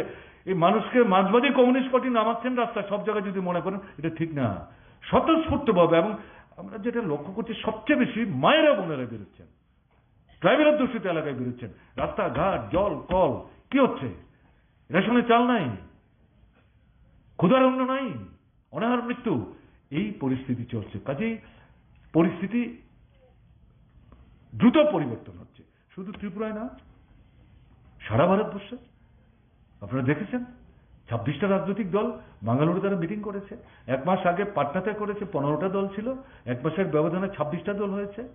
তারা আবার আগস্ট মাসের 25-26 তারিখ মুম্বাইতে বসতে যাচ্ছে, চূড়ান্ত করবেন তাদের কর্মসূচি। না হলে তার কাছাকাছি যাবেন। বাঙ্গালুরুর মিটিংয়ে তারা যে সমস্ত ঘোষণাগুলি দিয়েছেন, কি স্লোগান? একটাই স্লোগান, সেটা কি? বিজেপি হটাও। 24-এর নির্বাচনে তাদেরকে ক্ষমতা আসতে দেওয়া যাবে না। আমরা আজকে ত্রিপুরায় যে সমস্যাগুলি ভুগছি, উপজাতি অংশের মানুষ যে সমস্যাগুলি ভুগছেন, ভারতবর্ষের রাজ্যে রাজ্যে বিজেপি হোক, অবিজি হোক, 1-2টা রাজ্য বাদ দিলে পর এই সমস্যাই ভুগছেন। জিনিসের দাম বাড়ছে, টাকার দাম কমছে, মুদ্রাস্ফীতি হচ্ছে, মানুষের ক্রয় ক্ষমতার বাইরে চলে যাচ্ছে, তার আয় নাই, উপার্জন নাই, বেকারি বাড়ছে, কারখানা বন্ধ হচ্ছে, লকআউট হচ্ছে, লে অফ হচ্ছে, আপনার নিয়মিত আপনার সেখানে নিয়োগ নেই, আর্মির মধ্যে পর্যন্ত তারা এই সমস্ত কাণ্ড কারখানা করার চেষ্টা করছে। বিস্তৃত বলার সুযোগ নাই, শিক্ষা শেষ করে দিচ্ছে। আমাদের ছাত্র নেতা টিএসইউ খুব সুন্দরভাবে আপনাদের সামনে বলার চেষ্টা করেছেন, আমি এটা বলে সময় নিতে চাইছি না, সর্বনাশ করে দিয়েছে। কাজে এই যে পরিস্থিতি, এরকম একটা জায়গায় দাঁড়িয়ে অর্থনীতি থেকে শুরু করে শিক্ষা, স্বাস্থ্য, সংস্কৃতি সব মিলিয়ে এই নেতৃত্ব বাঙালির মিটিংয়ের পর বলেছেন শুধু উৎখাত করার সরকারে যাওয়া না, মূল লক্ষ্য হচ্ছে এটা বিকল্প নূতন ভারত তৈরি করা। এবং এটা করতে গেলে পরে উপজাতি, অনুপজাতি, তফসিলি, ওবিসি, সংখ্যালঘু, ধর্ম, বর্ণ, সম্প্রদায় নির্বিশেষে সবাইকে নিয়ে আমাদের মুখ করতে হবে। এর জন্য আমরা নাম নিয়েছি ইন্ডিয়া। মাথা খারাপ হয়ে গেছে প্রধানমন্ত্রী। একই দিনে দিল্লিতে সেই পাঁচতারা হোটেলে সারা ভারতবর্ষ থেকে লোক ডেকে নিয়ে মিটিং করলেন। আমাদের ত্রিপুরাতেও একজনকে নিয়ে গেলেন যারা 18 নির্বাচনে সেখানে ভূমিকা নিয়েছেন, এখন তারা প্রায় শুকিয়ে যাওয়ার মতো অবস্থা। এরা এখন 38 দলের মধ্যে একটা দল। আমি তাদেরকে ছোট করে দিচ্ছি না, খাটো করে দিচ্ছি না, আমি উল্লেখ করলাম বুঝার জন্য যে বিজেপির অবস্থাটা কোথায় গেছে আবার বুঝবার চেষ্টা করুন, এটা বুঝার চেষ্টা করুন। ফলে এই জায়গায় পার্লামেন্টে যাওয়ার সাহস দেখাচ্ছেন না প্রধানমন্ত্রী। মণিপুর জ্বলছে 3 মাস যাবৎ। কি ব্যাপার এটা? গোমরটা কি? বোতল থেকে দৈত্য বের করেছেন, এখন ঢুকাতে পারছেন না, জবাবটা কি দেবেন? শেষ পর্যন্ত বিরোধী দল নো কনফিডেন্স মোশন এসেছে। আমি জানি না এই ভদ্রলোকের পক্ষে সব জিনিস সম্ভব। কালকে যখন আপনার পার্লামেন্ট চলছে, প্রধানমন্ত্রী তখন গুজরাটে যাচ্ছেন এয়ারপোর্ট উদ্বোধন করার জন্য। গণতন্ত্রের প্রতি তার যে মানে উদাসীনতা, উপেক্ষা বিরোধীদের প্রতি, সংসদের প্রতি, এটা তো এর মধ্যে দিয়ে প্রমাণিত। তিনি নিজেকে ভাবেনটা কি? তিনি মানুষকে মানুষ বলেই মনে করেন না, দলকে দল বলেই মনে করেন না। তার দলের লোকদের তিনি কি মনে করবেন না করবেন তার ব্যাপার, এটা আমাদের মাথায় ঘামানো দরকার নেই। পার্লামেন্ট, সংসদ, আমাদের সংবিধান, দেশের গণতন্ত্র, কি হচ্ছে এটা? কাশ্মীরকে তো শেষ করেছে, কিন্তু কাশ্মীরের মানুষ মাটি ছাড়ছেন না, ভয় পাচ্ছে ভুটে যেতে। এখন মণিপুরটাকে ধরেছে, আমাদের পার্শ্ববর্তী রাজ্য। পাশাপাশি দেখছেন 2-3টা রাজ্যের মধ্যে হাজার হাজার মানুষ রাস্তায় নামছে। কি চলছে এটা? কে দায়ী এর জন্য? কি করে এই রাজ্যের মুখ্যমন্ত্রী পরশুদিন তারপরে বলতে পারলেন আপনারা যে যাই বলুন আমি মুখ্যমন্ত্রীর পদ ছাড়ছি না? এই কথা বলার সাহস তার কোত্থেকে আসে? প্রধানমন্ত্রী এবং স্বরাষ্ট্রমন্ত্রীর মানে প্রশ্রয় ছাড়া তিনি বলতে পারেন? এদের যখন গুজরাটের মুখ্যমন্ত্রী এবং স্বরাষ্ট্রমন্ত্রী ছিলেন, তাদের দৌলতেই তো সেখানে দাঙ্গা হলো, সংখ্যালঘুরা আক্রান্ত হলেন, বুকচার্ড হলেন। এখন চলছে মণিপুরের মধ্যে। কাজে এই পরিস্থিতিতে দাঁড়িয়ে ভারতবর্ষের মানুষ সব দেখছেন, ছেড়ে দেবেন না। এবং এই যে নেতৃত্ব একটা জায়গায় এসছে, এটা নিচের তলার গরম হচ্ছে। কড়াইয়ের তেল গরম হয় নিচে আগুন জ্বললে, তারপরে যদি কড়াইতে আপনি মাছ দেন, এটা ভাজাটা ভাজা হবে, না হলে কিন্তু হবে না। কাজে এই যে নেতৃত্ব, তার যে সাধারণ সমর্থক সবাই না হলো, বরং সে চাপ সৃষ্টি করছে তার নেতৃত্বের উপর। এক হও, সর্বনাশ হয়ে যাচ্ছে, ধ্বংস হয়ে যাবে 24-এর নির্বাচনে যদি তারা কোনো কারণে আসতে পারে। এই জায়গায় কিন্তু তারা যাচ্ছেন।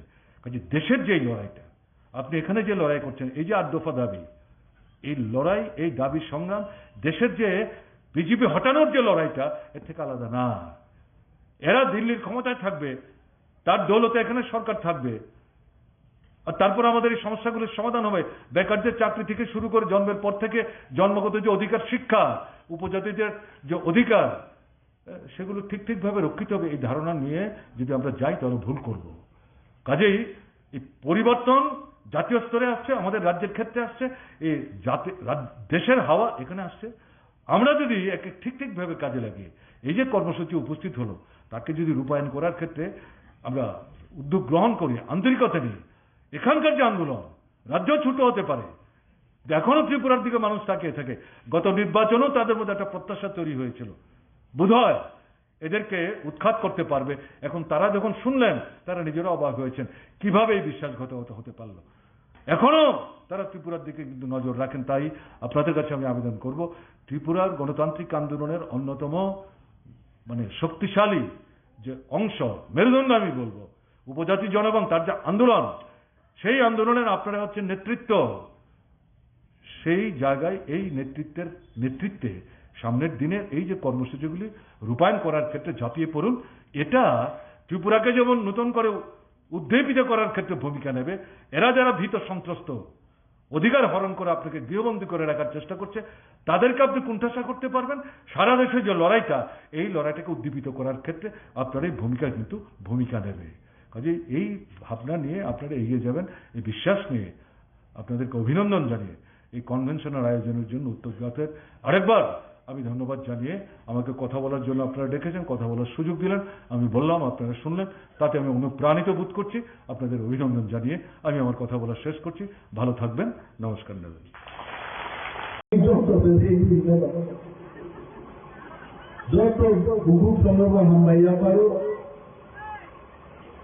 Ang gabang kok saglat utor mahal purgan kiri wahita. Agen utor mahal puro phaipro. Jedin escort mani aga sorry hani sai thaiya. Karon oro CPM ni বিরুদ্ধে খাইগাই বিপদ নর নতুন মুখাবো অনেক বড় দুসা কমাকা দুসাই কমাকা आणि बॉयज खूप कॉम अप्रोच नरगानो बुट्री एमएलए काम रोका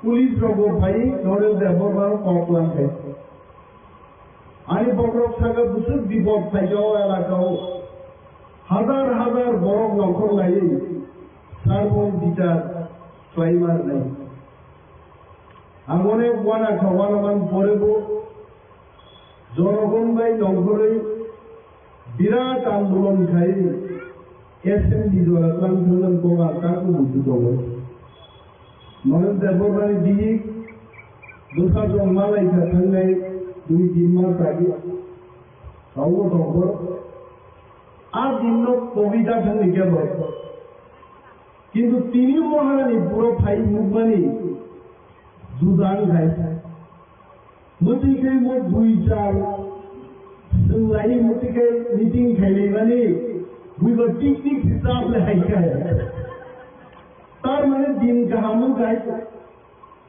आगे एक्सपोर्ट करी के मैंने जो फायदा किया ताऊ दुई जाल दुई से तो मीटिंग खाई मंगा तार मैंने चिपरा सारो निबो खाओ थानसानी जुआर खाईगा खातिन सिनी बुकु कोनिया थाओ दिने कॉक पाई जाबो फानबाग थाकाय तंगाय यांबा वानसु दौरा बायदि बुरिनि फानबाय जलान फानबाग थाकाय बायदि बोखे कॉक कुताई प्लांटगा फानबाग थाकाय तंगाय दिने अब बुरिनि जला फानबाग थाकाय तंगाय मानो दा थाजिं तिनि ताकु कमल कोलाई सामायगा फान सदलाय मानाय दिने ओ कॉक योर थौका বিপদ আপদ তামো ভরে তামো তোরা संजोदर चांगुरी मा खावई नखर নাই মা কক খাওয়াই বড় অনেক বড় ইউটিউব নাই বখাব দেল যাবো আলুসিও ফাটিবা বড় আতুবে নাইখা বড় অম্পি বিধানসভা কেন্দ্র 13 পরিবার ত্রিপ্রাম ফায়া করে বিজেপি ওয়াহাবু बीजेपी निश्चय কোনো কাম করে আছে बीजेपी এমন পার্টি জায়গা ত্রিপুরাও আঙ্গাকি তারে পুরো সাজি বুঝন নুগো ওয়াক বাহান তাবুকসে বনি হই বগো তুমি কাইলে পাঙ্গারো থাকবে সার দিগিতে ঋণ বানো কাই আবো খুলুবেই দল হয় আমাদের খুলু হইছে কারণ তা ওয়াক বাহান দামু খাইছে आगे ना हाई जो भी लिखाई 1.5 केजी चाहिए मानने को अनेक बड़ों को देते नहीं कैसा कहीं नहीं पढ़ना पारने नो पास्ता वाक नहीं आगे वाक बहन बागो जे नंगसा रुहाई तो चाहिए मैं खिली जो अनेक दिखाई हो भाई आपको तुमी चलाई जुनू हुई और बीजेपी पार्टी ने काम के अवस्थान तक आए জনে জনে দলে দলে ত্রিপ্রামতান সবাই মেয়ে বড় ও চিনি আরে বতওগা বেশি সুবিধা আছে এরও আমি আগে কক খালেরও মাইকো কংগ্রা ইথাবাই ক্লাঙ্কা তাগানো ফাইছে রে কোকলে ইয়া ফালাই আবার তো সংগঠন কাম তাও গে তামুকা বিজেপি নো অবস্থা কাহানিয়া বিজেপি বিধানসভা ইলেকশন নিয়ে আগে কমখে কবার কত ফুরুকিয়া তো মন্ত্রী রক্ষাঙ্গ মুখ্যমন্ত্রী থাকো খাওয়ার 300 পরিবার আর 400 পরিবার যোগদান খাইকা সরকার দুঃখা চলে যাই তো বাতাকলাই দাম বন্ধ ছিড়ি যাইতে নাইবা বুট বাক্স যখন ফুকাইকা মাত্র 100 জন বরফ 39% বরফে বিজেপি নো বুট বিজেপি নিয়ে এগেইনস্ট তাবুক 120 জন বরফ নামা কাছুই জন বরফ ছিয়া গোটা আগবাইতে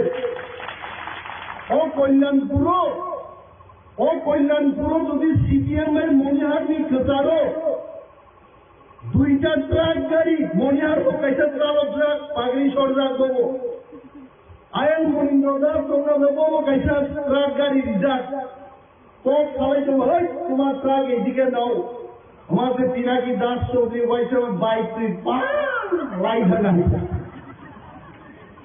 মনিহার ভাই যদি মনিন্দ্রদার যদি কোপ সবাই মান খায় পিনাকি বাইক বই থাইকাবো তার কারণ কুকে আরন ধমলাই হইব এইভাবে সারা ত্রিপুরাও বিজেপি কোন রকম 32টা সিট ম্যানেজ খেয়ে গেছে আর 32 সিটি সিংহ খরচ মুখ্যমন্ত্রী মায়াকে রিজাইন দিয়ে খাই জানতো আমি আবার তেইব মন্ত্রী মায়া ওয়াসি হুলাই দেবো আন্দাই গানা আসবে খরচা বরফ খাবো মরজন মুসু করা আসক্ত হবে আরে তার মানক নবরং হামলে গেছে আমার যত্ন মুসু গেছে মরক আগিন চিনি খাইয়া চুন আগিন চিনি খাই নাই আর মাসাও বিজেপি অনেক এমএলএ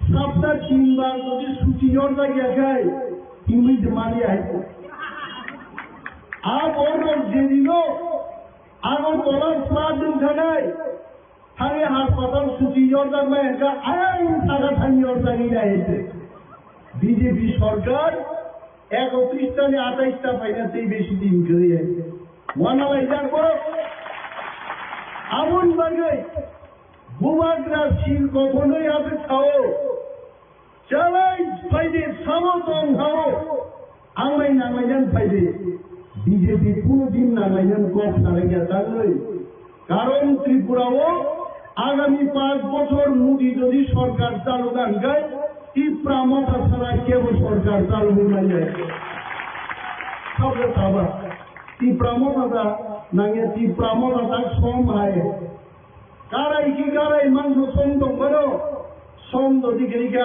মাংস কোনদিন সঙ্গে আইছে আবন বাগে বোবাগ্রা সব খানসা রহ 2 মাস খানসা তো নিনর এমন কলাই তো দিল্লি সরকার ভাই অরম সরকার কো কথা দিয়েছে অরম সরকার তো সাত নাঙ্গিয়া সামনাঙ্গিয়া কোক সালেন দিল্লি ভাই আছে মোদি আসুক তো অমিত শাহ আসুক তো বোবাগ্রাম নেতৃত্বে ত্রিপুরাসার কে হামক্রাই ত্রিপুরায় जो वाटी वाई फाइले ताकुर गरो नासिनी तो है और तेल दी दो आंग हायो बो बिसी लग गया है हम चिंता माने माई क्या फर्क है तो लेन जो बिसी दी तो आंग अनेक दिन मानो मो एमपी नोबा बुंती प्रासनी हम गई बगे सामुदानी ही रहमाबा Boba tamba microphone boba gran kutubi land dong dong kamu.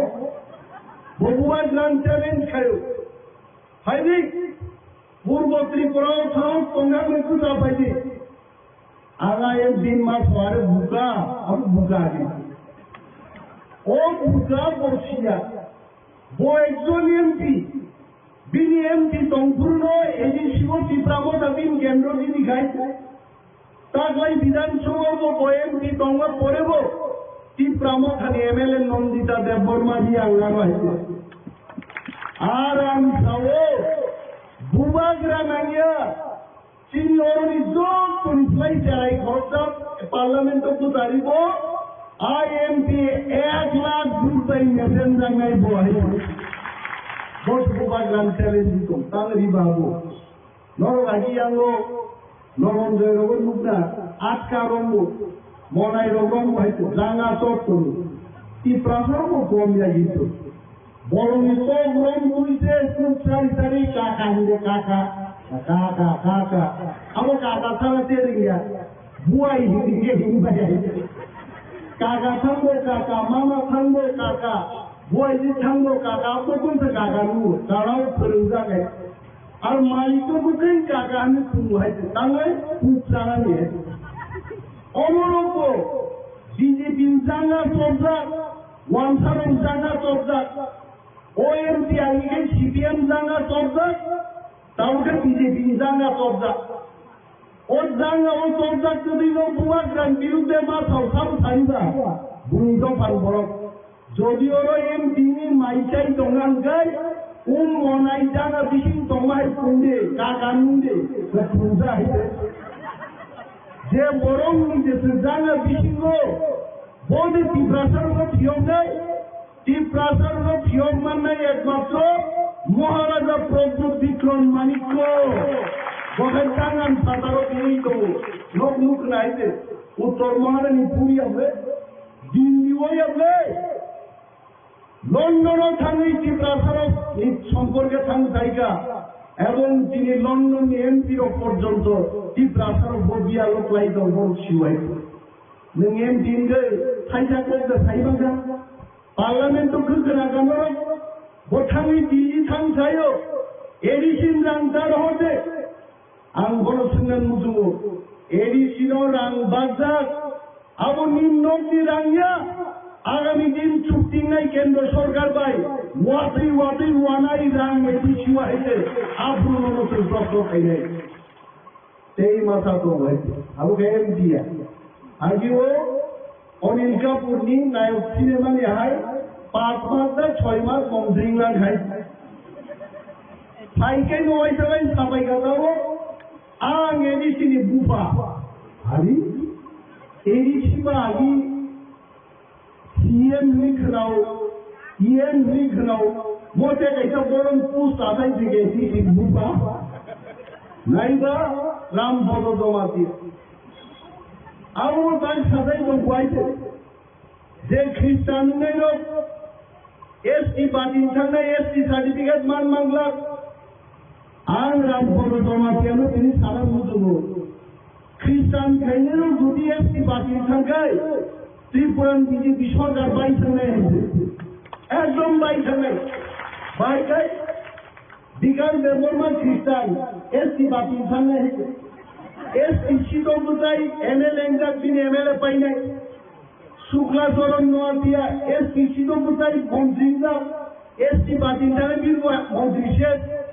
तारपरे दङ प्रमुखलियान बड़ ख्रिस्टान बिरबो एसटी बादिन थांगाय बड़ दिन एमएलए करिंनाय 31টা एमएलए থেকে 3 জন एमएलए বাদ থাকায় মাত্র 28 জন জনায় বিজেপি সরকার তো বাংলা তাও আনসারও প্রিন্টার ফুল টাকা नोंहाबो थाना नागे वाल कुबी थाना दंमोन निजे सरकारिखौ थाकबोला एमनबाबो नों गुबां दानखा गुबां थाखा थिंख्लयसो रुवाबाय गुबां लेंबाय दानो गुबां যখন করে করে রূপকে তৈরি লাগে বাবা এই হলো রামপদ জমা আর বড় লোক বুইতো তারিখক বাই চিনি চিরিগই দো তাগু কে গুচং নরো সানান মুজুগো जों थांनाय বিধানসভা आगे देवबर्मा आईपीएफटी एमएलए नो चुंबुका विधानसभा तोतरा बुगले खेर खेर तागलाय राम भद्र दमातियान तुम फुमान मुखाय जोंखे पक सबाय दङ दानि नमनजय दैगरै दानि उदान मैदानाव दैगरै आयन बगे खुवाजा खाय फुइ दंलाय तिब्रासान बायदि बं कुनो इन्ट्रेस्ट गरै तिब्रालेन सानै आईपीएफटी रो 8 জন एमएलए थाइगा Tipranen Nikol Viধানসভা Sanjaya. Sini takut komoni kok Tripura Sena dong dinaro sumui tamai. Tibu tigrare buka hoje. Kaga kai sada kaga ya enti da formação thulai ja kai. Ha? Music by dekhna to bhi buka abo. Krisha sini young enti thigaite. Kintu abo ঘটনা Tipranen dabi tishoy. Landa পর্যন্ত হই নুগাই মালাই নিয়া জাবরা কান্নি মার খাইতে আর জাবরা সেবাই মার খাইতে টিপ্রালেন মানন বাগে বসার শিখলেন বুবা পর্যন্ত সুফন খিদারে আরো বর্মরাও লামা কাছুগা টিপ্রালেন নিকোখানি বিধানসভা থাকা খাইয়া আর টিপ্রামখানা একটা পার্টি দল তিনি 13 জন এমএলএ থাকা গ্রেটার টিপ্রালেন চার হিম্মত সংখ্যায় Manik Shah, Rotolal Nath, financially discussed why we need greater Tipranen. Manik Shah si Mokol Nasi Raglia, Makan Talai Chino Nasi Raglia, Kokrai Tarhuro, Oran Montri of Sui greater Tipranen Kok Sayapano, Dilli Thanik Kapelisan greater Tipranen Kok Salai Rotako. Ei masu meeting was shooting mano. Tiprasa ने हमारी भाई मरो तिनी तिप्रामो का सारा बहुत party Tiprasa बड़ी Coke सनाई दो कैसा बड़ कोक से तिप्रासा लोग रेट खाई जाओ आगर तोरा तिनी जुबक लोग नी दुकानों तो कौन थांगो सामुन तांगो बेतन संगन संगनी काम सुई खुलो गए रोड पे बुझांगा नोक दुगो आज घटना তিনি সারা ত্রিপুরায় জো পায় দিন বাড়িতে ওয়ানসার বলছাও নরক পাই চিন্তি কংমালিয়া কারণ নরমিন হারমুং জুদা তিন হারমুং জুদা নরক পাই তিনি কোনো শত্রু করে তিনি জায়গা তিনি কোক তিনি চাতাই সংখ্যায় যত নরম বাড়ি লিখা তারপরেও তিনি ফিকুং তিনি নর রড গুমান জায়গা থাকা সম্মান দিয়া নরম জলি থাকা বালতিনান বাগিছে তিনি greater টিপ্রালেন নাঙ্গো Aku berhenti sini masa naik tapi, mau buku kota nanti tahu, tam kerja kan nak buku naik, asyik zoom dengan ikut data deh, orang torgila toli logo, sida kumno logo lagi jijen betlah ni sorga borok tu, sini boy sini batin selawra borok, norok onek jijen babuno sini naik tu mas, ekdom satu pustok rang borok, tulah sini uttor mahali purni, uttor gila toli.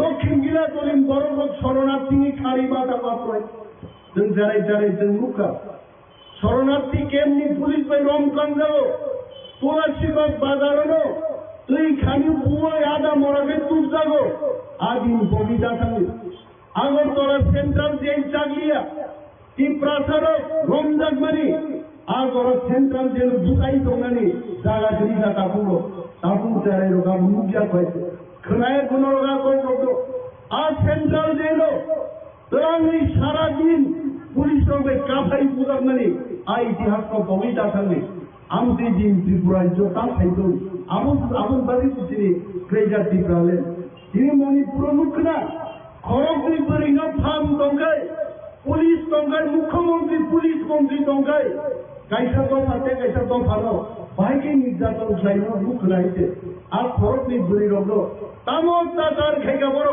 सारा पृथ्वी दिनी खरांग माती सकाइसे, हमों का BJP, हमों का शत्रु, आसो कुरुम को बोलते, उधुमार लाइने, तेई कैसे किरीमा चिंता को, तीन बक्तारों बड़ मेंशन खाइया अन खाइया सुनूंगा यूनिफॉर्म सिविल कोड तब खराना ही बीजेपी और पॉलिटिकारो सारा देशो यूनिफॉर्म सिविल कोड मान ले तो अब आना है बड़ो और नहीं साबुराल चेयरमैन है बड़ो सीमानो कि मुजारतीनी क्लास 5 6 पॉलिटिका बड़ो क्लास 8 9 पॉलिटिका ताकुसो अब कुछ और यूनिफॉर्म सिविल कोड बुझिगला आगे कोनो मुक्ति परिषद खाइब्रुगो तीन बड़ বাইরে ছক দেখাবা উদ্বাসনের পুনর্বাসন দিতে হবে বাংলা কোড বুঝি আইতে বাংলা কোড বুঝি আগেবা উদ্বাসনের পুনর্বাসন দিতে হবে আগেবা নং মান খাই নং নদী নাই জেসি মা তো দিতে হবে সরকার সাফ পুনর্বাসন যাবে খাইছে তাবুন বিভ্রান্ত গায় বেশি মায়া পানো আমিও কিছু বাংলা জানি এই নির্বাচ আনার উপাইছে আর ওরা তো ইয়ে আছে ইয়ার লাইন গরম মাখা 10 जोंसो बुझियाखै फाना দিতে হবে সারা ত্রিপুরাজ্য পুনর্বাসন জমাই बुंनि बोसास फुंसेबाय गायते जोंहा दंना जागोन गायते ओ यूनिफॉर्म सिविल कोड बाहायो यूनिफॉर्म सिविल कोड थाओ केवल मानसाया केवल दिप्रासाया केवल थुरुप नुगलिया देश একটা এক যতন সমান ক্ষমতা নাই অর্থাৎ দেশ তরিকা নন এসটি নিচে নক মার্গারিগলা বিপিএল দংলা কেপিএল দংলা সারা দেশ বড় সমান জানাই তিনি যে থাকেন কাকু কমল চিলিগি বসাকা ফার্ম সদন লাইনা নক বাই খাইছেন আন্দোলন খাইনাপর তিন জায়গা বাংলা ইউনিফর্ম সিভিল কোড খাইছে গায় ওয়ানসা ত্রিপ্রাসার সমান বিহারি ত্রিপ্রাসার সমান পাঞ্জাবি ত্রিপ্রাসার সমান জানাই আর তিনি এসটি ফ্যাসিলিটিস তো চালান লাগে তিনি বিজেপি ইউনিফর্ম সিভিল কোড তোমরা নাই মণিপুর দেব সারা দেশের সবার নাই চেঙ্গাই যারা এসটি ওবিসি মাইনরিটি মুসলিম সমস্ত বর্গ মিলি সারা দেশের বিরাট সবার নাই তা পুরো ধরো কবি থাকে না সিএবি মুভমেন্ট পুরো বোমাগ্রাহর ফাইকা সিএবি মুভমেন্ট তামিলবাগী খাপুরো বাংলাদেশ কি বরফ ফাইনাই রক্ত অর জাগারি মামলা আবারও সিএবি আর সিএবি নি বিরুদ্ধে আবরূপ আন্দোলন মা খাইকা তিনি হাত তিনি বসঙ্গে পন্থাই যাতাই সেকদান বাগি বড় সব সময় চেষ্টা প্রায় জমাই গণমাতাও ফাইনাই চলা ফাইনাই দিন তিনি বাগি তেও গ্রাহক মানুষ কিন্তু উপবাগ্রা চাই তোকেই দঙ্গ কক সালাই দঙ্গ ভারতবর্ষের প্রধানমন্ত্রী স্বরাষ্ট্রমন্ত্রী শুনো एक महीना 2 महीना टाइम दे दो कि प्रार्थना बगे हमारी संतु बुनानदारी प्रतिश्रुतिबद्ध আর তিনর মাইকো বুঝাই সহ ভারতবর্ষের স্বরাষ্ট্রমন্ত্রী প্রধানমন্ত্রী কোগ্রিমানি মতো কুমাগ্রাম কোগ্রিমান মতো যদি এই প্রাসাদ ক্ষমতা ইয়াফার থেকে যায় ত্রিপুরা হর্স নাই নর্থ ইস্ট হর্স নাই जोंना तो लागायছে जों कुकिया जों कुकिनि तातन भुगायছে কুকিরক ভাই কি প্রাসারক ফেরো মাইতি রক ভাই কুকিরক মিলাই মাতা চলে চিনি বরফ তিনি লন্ডন পর্যন্ত খান শ্রমিকা দিল্লি পুনে বেঙ্গালোর সারা পৃথিবীর তিনি প্রাসারক যত জায়গায় আর মুখ্যসঙ্গই এই প্রাসাদ জাতিবাড়ি সালান বাড়ি তিনি থাঙ্গি শ্রমিকা তাকু উত্তর মহারানীপুর বড় তার তখন কেমন বুকা হয়ে বড় তিনি সোশ্যাল মিডিয়া বাই কানেক্টেড থেকে থাকা সারা ত্রিপুরা পুরো ঘটনা আঙ্কায় 1 সেকেন্ড বিশিং উত্তর মহারানীপুর চিন্তারের তিনি ইউটিউব বিশিং তিনি নাইমান খাইছে जों थामसामा दंनाय जों थामसा दंखादों आंखाय आगामी दिन चीनी हाउस चीनी क्षमताखौ एसे गिबिरि फायनाय बुवाग्रानि नेतृत्वे अनेक बरफ थाव 50% हा सुनुनोबा ओंखायनो निं गुना बुद्धिबो दं उन्ना जों दंखाबलायसे बाहायनाय वानसा बोले 70 জন ত্রিপ্রাসা বলে 30 জন আরে 30 জন ত্রিপ্রাসা খরচা হইল কাইসা কেন নাই দা বড়কে 3 জন নাই নাই জন্য খরচা নাই নাই সিকিমও যদি সিকিমি শ্রম বিভাগে 22টা সিট রিজার্ভ করবে আর বরফ মাত্র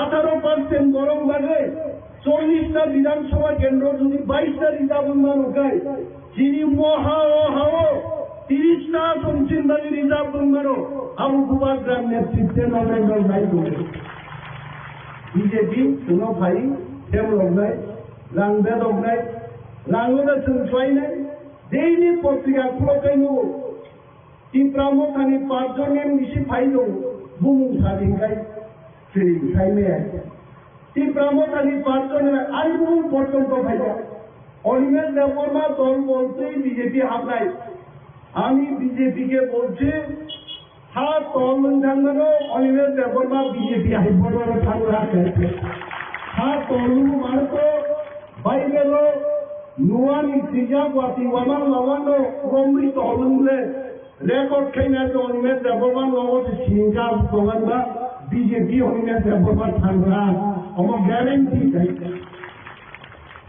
এইভাবে তিনি বড় বড় বোঝাবেন চেষ্টা খাইল কিন্তু মহারাজা উপভাঙ্গ ফলখান্তি হিন্দুর শ্রীরাম মাহান্তি যারা শ্রমিকা কিন্তু খবরদার ধরো উপভাঙ্গের বিস্তারটা খাইতাম আবনো তা নেই তাদের তলা ও কুবই ফাইলে কিতা পুবা জানো পুবাঙ্গে নেগলাম আমি তা খাই যাইছে একদম ফল খাবনা ধরা থান শ্রমিকা কোম্পানিদের তীব্রতা ঠান্ডা দমে আর কোথায় মহারাজা খাদি কি প্রাসাদ চাই পাইলে আবু তো বেশি করে যাই আমি তোমার কোন খাইয়া ছয়টা বাড়িটা দড়ি রবর তমিও ওয়াক ইমান খরাং খানা যাবো হাসিন দড়ি খরচা আই খাইল তার দিনে ওয়াক আদা দিকে আবু ওয়াক খুঁজাই বখনা আর তোমরা কেতু নেতু চিতু আবু খাই দম্বর নরনান বিস্তার খায়াবন বাদে উত্তর মানি পূর্ণি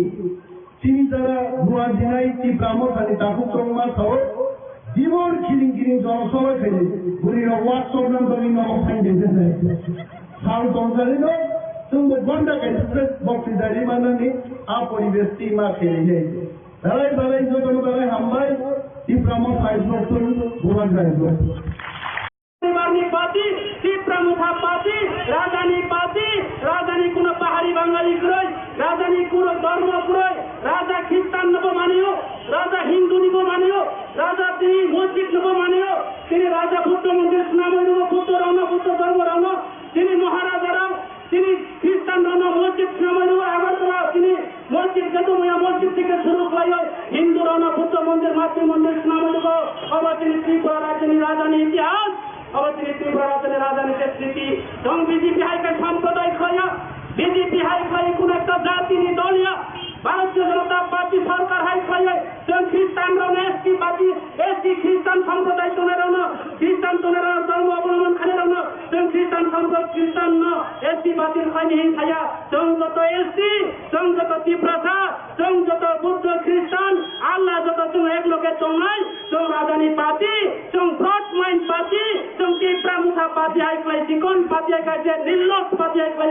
সম্প্রদায় পার্টি এটা করো বরং ধর্মবাই রাজনীতি খাইও তিনি শ্রীরাম রাজনীতি খাইও নরেন্দ্র মোদী জন্মের আগে আজকে আমাদের হিন্দুরা ত্রিপুরা রাজ্যের মধ্যে বাস করে নরেন্দ্র মোদী জন্মের আগে অমিত শাহ জন্মের আগে আমাদের ত্রিপুরা রাজ্যের মধ্যে আমাদের হিন্দুরা বাস করে আমরা ধর্ম পালন করে যারা খ্রিস্টান ধর্ম অবলম্বন যারা আছেন আজকে গত নির্বাচন লোকসভা নির্বাচনে বিজেপি সরকার ত্রিপুরা রাজ্যে ভারত সরকার ক্ষমতা আসার পর আমরা দেখলাম দিনের পর দিন রাতের পর রাত আজকে ধর্ম নিয়ে বিভাজন ভাষা নিয়ে বিভাজন জাতি নিয়ে বিভাজন লেন নিয়ে বিভাজন এইভাবে চলছে এই রাজ্যের ভারতীয় জনতা পার্টি সরকারের নেতৃত্বে কাজে যারা সাইমানো তিনি যারা তহপুরক থামেরও তিনি যারা ত্রিপুরা ছাড়া নাম বয়নাম যুব বিজেপিরাও কেন্দ্র সরকারের প্রকল্প পিএমআই নৌকায় সে নৌকায় রাজনীতি খাইও যে গ্রুপ গত 2022 লোক মানলেও তাও আরো 23-24 লোক মানো যে গ্রুপ কোথায় নামে লোক লাইতো যে গ্রুপ কাম খাইয়া রেগানি রাং লাইতো এবং আগামী কিছুদিন পরেও এই রেগানি দুর্নীতি থেকে শুরু হয় পিএমআই নৌ যে কেন্দ্র সরকার নিজে লোক পাই রাজনীতি বন্ধ খাই ব্লকেরাও খাই নাই ব্লক সবাই পাই নাই সামরু এলাকা অস্থায়ী খাই অনির্দিষ্টকালে দোকানপাট বন্ধ নাই রাস্তা ও জল খাই নাই প্রয়োজনগত আন্দোলন এখন নাই পার্টিভাবে সামর্থ্য নাই আমরা মানুষের হয়ে কাজ করব আগামী দিনে আমরা লড়াই করব কেন আজকে এই কেন্দ্র সরকার প্রকল্প পিএমআই নিয়ে রাজনীতি গরিব রাজনীতি খাইও 2000 টাকা রিখাইকে পিএমআই নোট মাঙো ডিজিটিও সিলিন্ডার রিখাইকে নোট মাঙো ভাই খাই 9 লাখা তিনি পরিষ্কার খানায় যারা বুয়া খাই নাই যে পঞ্চায়েত সেক্রেটারি যে সিআরএস যারা আছেন আপনারা সতর্ক থাকুন আমরা চুল ছেড়া বিশ্লেষণ করে কেউকে ছেড়ে দেওয়া হবে না আমরা আইনের দ্বারস্থ হবে আমরা প্রয়োজন আমরা হাইকোর্ট কেস করবে যারা জনসাধারণ গরিবদের নিয়ে যারা ছিলিমিলি করা হচ্ছে, গরিবদের প্রকল্প নিয়ে যারা রাজনীতি করা হচ্ছে, গরিবদেরকে যারা শোষণ করা হচ্ছে, তার বিরুদ্ধে আমরা ময়দানে নামবো এবং আমরা লড়াই করব। আগামী দিনে আমরা ব্লক গেরাও থেকে শুরু করে খামুন বাজার সারা লংত্রাই মিলে আমরা হরতাল থাকবো এই এলাকার মানুষের স্বার্থে, এসটিদের স্বার্থে। যারা এসটি খ্রিস্টান সম্প্রদায় যারা আছেন ওনাদেরকে যেইভাবে ওনাদের এসটি সার্টিফিকেট বাতিলের কথা বলা হয়েছে, সেই নিয়ে আমরা বৃহত্তম আন্দোলন করব। আমাদের এসটি যারা উপজাতি যারা আছেন, আমাদের এসটি উপজাতি যারা আছেন, আমাদের যারা এসটিরা যারা খ্রিস্টান আছেন, ওনাদের ধর্ম ওনারা পালন করবেন। কখনো এসটি সার্টিফিকেট বাতিল করা চলবে না, তার বিরুদ্ধে আমরা লড়াই করব বন্ধু। আমরা জানি আরো আগামী মাসে বিজেপি একটা ষড়যন্ত্র করে ওই বিশ্ব হিন্দু পরিষদ RSS-কে দিয়ে আমাদের আগরতলা শহরে প্রায় 1 লাখ বলে ওনারা মিছিল করবেন। কারণ কি ডিমান্ড? যে যারা তীব্রতা এসটি আছে ওনাদেরকে এসটি সার্টিফিকেট বাতিল করার জন্য, যারা মুসলিম আছে ওনাদেরকে হিন্দু ধর্ম গ্রহণ করার জন্য, মুসলিমদেরকে হিন্দু ধর্ম গ্রহণ করতে দিয়ে ধর্মান্তরিত করার জন্য একটা প্রচার এবং প্রয়াস চলছে সেই বিজেপি সরকারের নেতৃত্বে। আমরা তার বিরুদ্ধে রুখে দাঁড়াতে হবে বন্ধু। কাজে আগামী দিনে আমরা সবাই এই এলাকার মানুষের স্বার্থে কাজ করার জন্য আমাদের এই এলাকার বিভিন্ন নেতৃত্ব, আমাদের সাবজোনাল চেয়ারম্যান, আমাদের প্রবীণ নাগরিক বিহারী বৈষ্ণব থেকে শুরু করে আমাদের ব্লক কমিটি নেতৃত্ব, আমাদের প্রত্যেকটা পঞ্চায়েত চেয়ারম্যানরা ওই পঞ্চায়েত অফিসে গিয়ে বিজেপির যারা হাতমাট বাহিনীরা, বিজেপির যারা মাফিয়ারা যেইভাবে একটা পঞ্চায়েত অফিসকে সরকারি অফিসে পরিণত করা হয়েছে, তার বিরুদ্ধে আমরা রুখে দাঁড়াতে চাই এবং আগামী দিনে তার বিরুদ্ধে লড়াই করব। সেই সরকারি অফিসকে সুস্থ পরিচালনা করার জন্য দায়িত্ব দেওয়ার জন্য আমাদের ভোট পরিষদকে নিয়ে আমরা লড়াই করব। আমি আরেকটা আলোচনা করতে চাই। আপনারা নিশ্চয়ই জানেন আমাদের যে এখানে 2020 সালে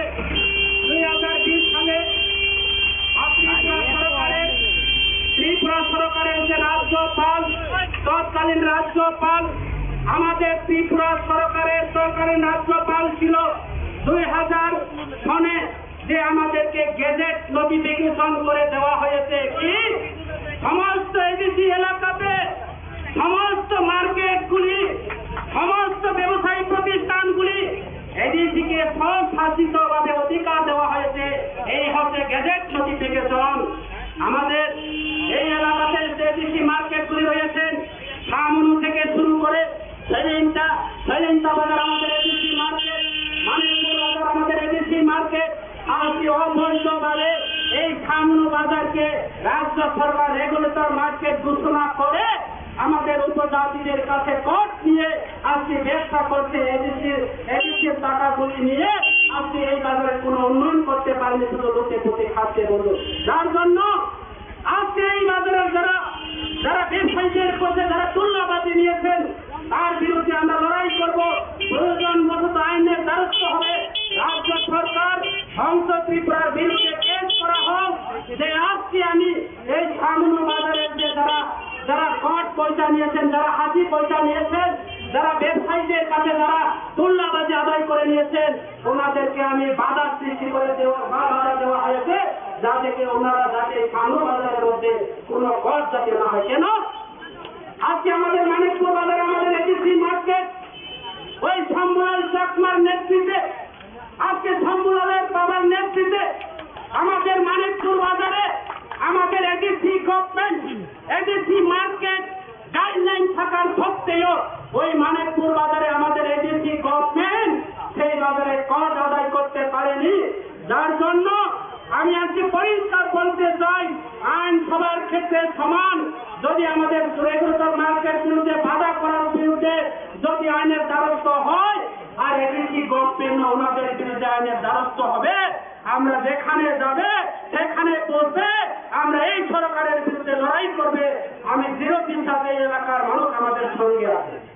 আমার ঠাকুরও মানিকপুর বাজার তিনি এডিসি মার্কেট, সৈলেন্তা বাজার তিনি এডিসি মার্কেট, তিনি বিজেপির কালেকশন খানানি রিয়া, তিনি মানিকপুর বাজারও রিয়া, সৈলেন্তা বাজারও রিয়া, তিনি সামনু বাজারও, তিনি ত্রিপ্রাসা রাও, বরুণী মুয়া ফানান, তিনি বরুরাও, বরুণী মুই কুথাং ফানান, তিনি বরুরাও তাও পাইকারি খাই নাই, তিনি বরুরাও ওয়াও গুছা ফানানি আরো ওয়াও গুছা ফাঁকায় 20 টাকা তাও উঠা ফাঁকায় 10 টাকা বইয়া ফাঁকায় 5 টাকা খায় রাংলা নাই সারেকে বাংলা চাউল বিজেপি মাফিয়ারা বিজেপি মাফিয়া হুঁশিয়ার ত্রিপুরা মুঠা বিধানসভাতে হাঁটতে পারে আমাদের অধিকার এখনো হরণ করতে পারে বিজেপি আমাদের Tripura tribal autonomous DC council আছে ত্রিপুরা সদের এখনো অধিকার আছে সংসদ ত্রিপুরা এখনো থামুন ও 500 নেতৃত্ব আমাদের জনপ্রতিনিধি হিসাবে এই এলাকার প্রতিনিধি রয়েছে আপনাদের বিরুদ্ধে লড়াই করার জন্য আমার ক্ষমতা সক্ষম রয়েছে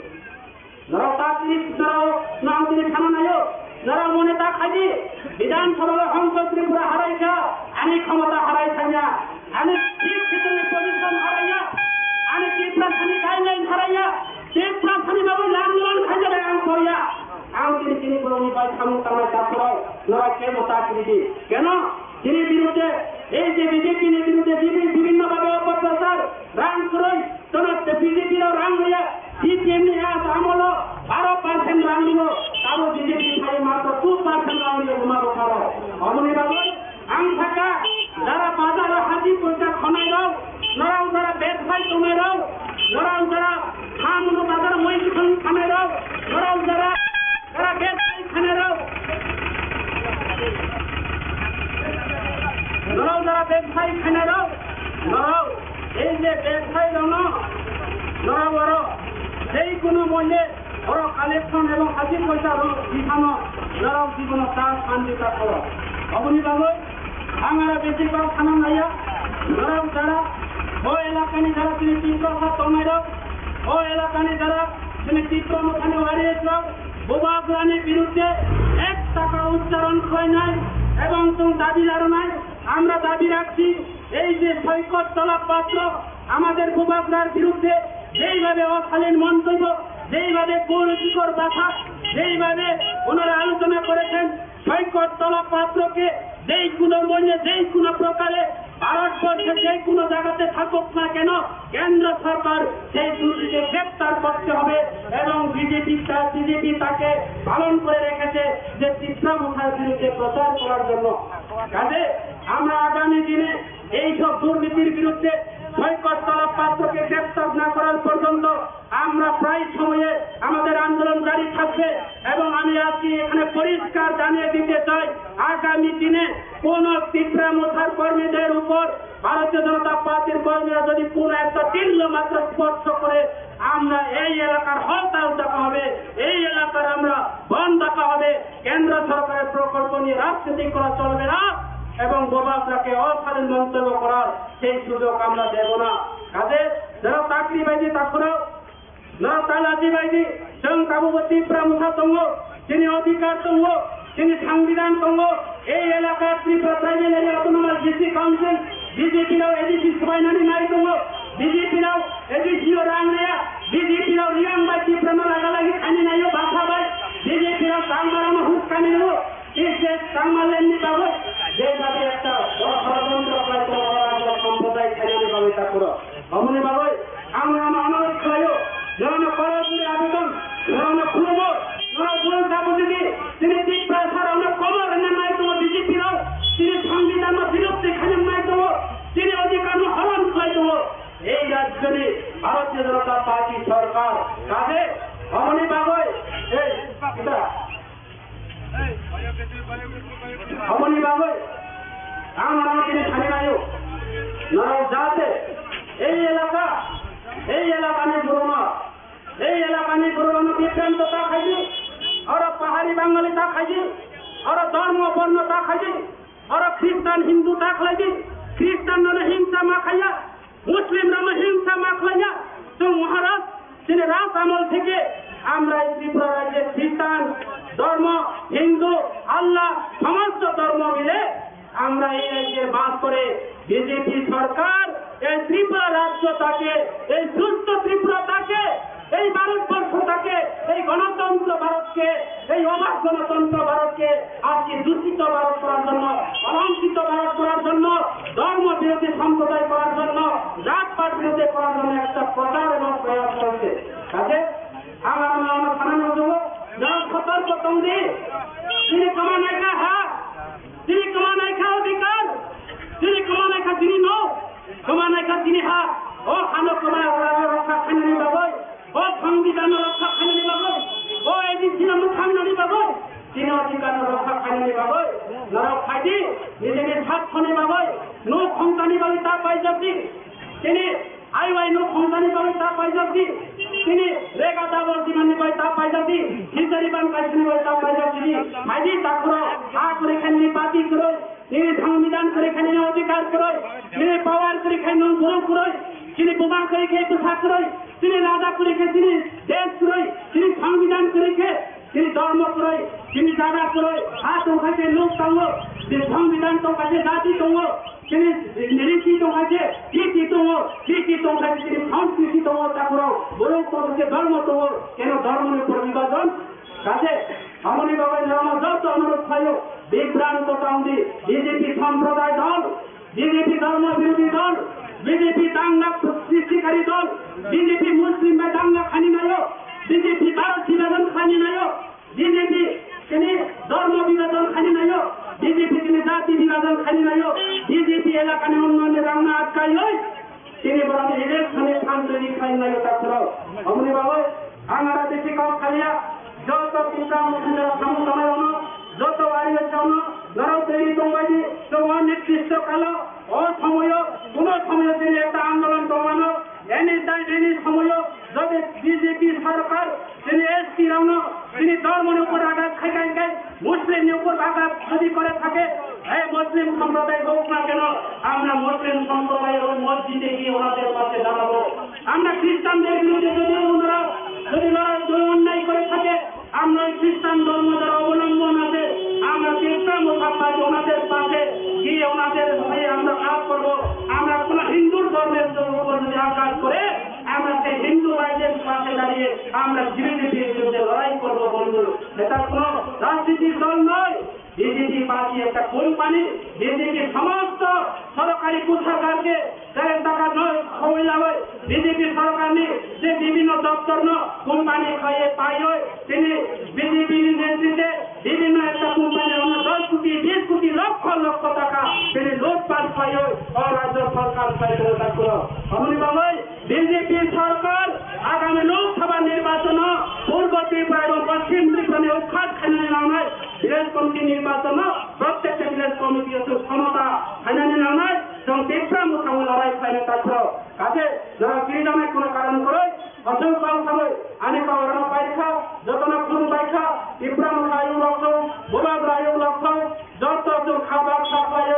ইউনিটি খাই যত ইউনিটি খাই খ্রিস্টান ভাই ইউনিটি তো নয় হিন্দু ভাই ইউনিটি তো নয় মুসলিম ভাই ইউনিটি তো নয় ইউনিটি লগে লগে যত ইকুয়ালিটি একসাথে এক লগে ভাষা খাই ইউনিটি ধর্ম ইউনিটি খাই না ইকুয়ালিটি খাই ধরনের তারপর অবশ্যই নৈতিক কর্তব্য অবদানী নৈতিক অবরাধানী নীতি অবরাধানী ধর্ম অবরাধানী কাজে অসংখ্য আমি করোনা পরীক্ষা যত না খুন দেখা বোলাদ আয়ু লক্ষণ তীব্র মুখ আয়ু লক্ষণ যত না হামলায় সমাজসেবী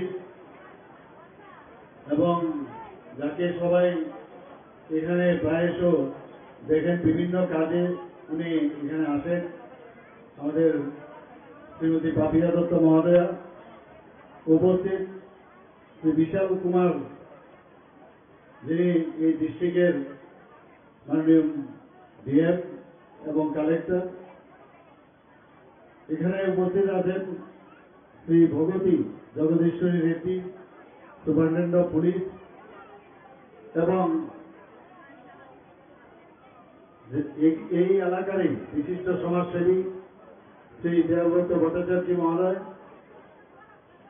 শ্রী প্রসঞ্জিৎ ঘোষ মহোদয় আপনাদের অত্যন্ত পরিচিত মুখ Shri Baishalya Kumar Noatia chairman BSC Mohanbhog RD block Shri Tapan Tripura chairman BSC Kathalia RD block president এবং আরেকজন সমাজসেবী শ্রী বিন্দু দেবনাথ মহোদয় Mohammad Jasimuddin chairman Haj committee এবং আমার সামনে এখানে অত্র এলাকার বিশাল জাতি এবং জনজাতি অংশের ভাই ও বোনেরা এবং এই সিপাহীজলা ডিস্ট্রিক্টের সমস্ত আধিকারিক বৃন্দ এবং আমার প্রিয় সাংবাদিক বন্ধুরা, সবাইকে আমি হার্দিক অভিনন্দন ও শুভেচ্ছা জানাচ্ছি। এখানে আজকে বিভিন্ন বেনিফিশিয়ারিদের সাথে আমি কথা বলেছি এবং অত্যন্ত ভালো লাগছিল যে ওনাদের সাথে কথা বলাতে ওনাদের যে বডি ল্যাঙ্গুয়েজ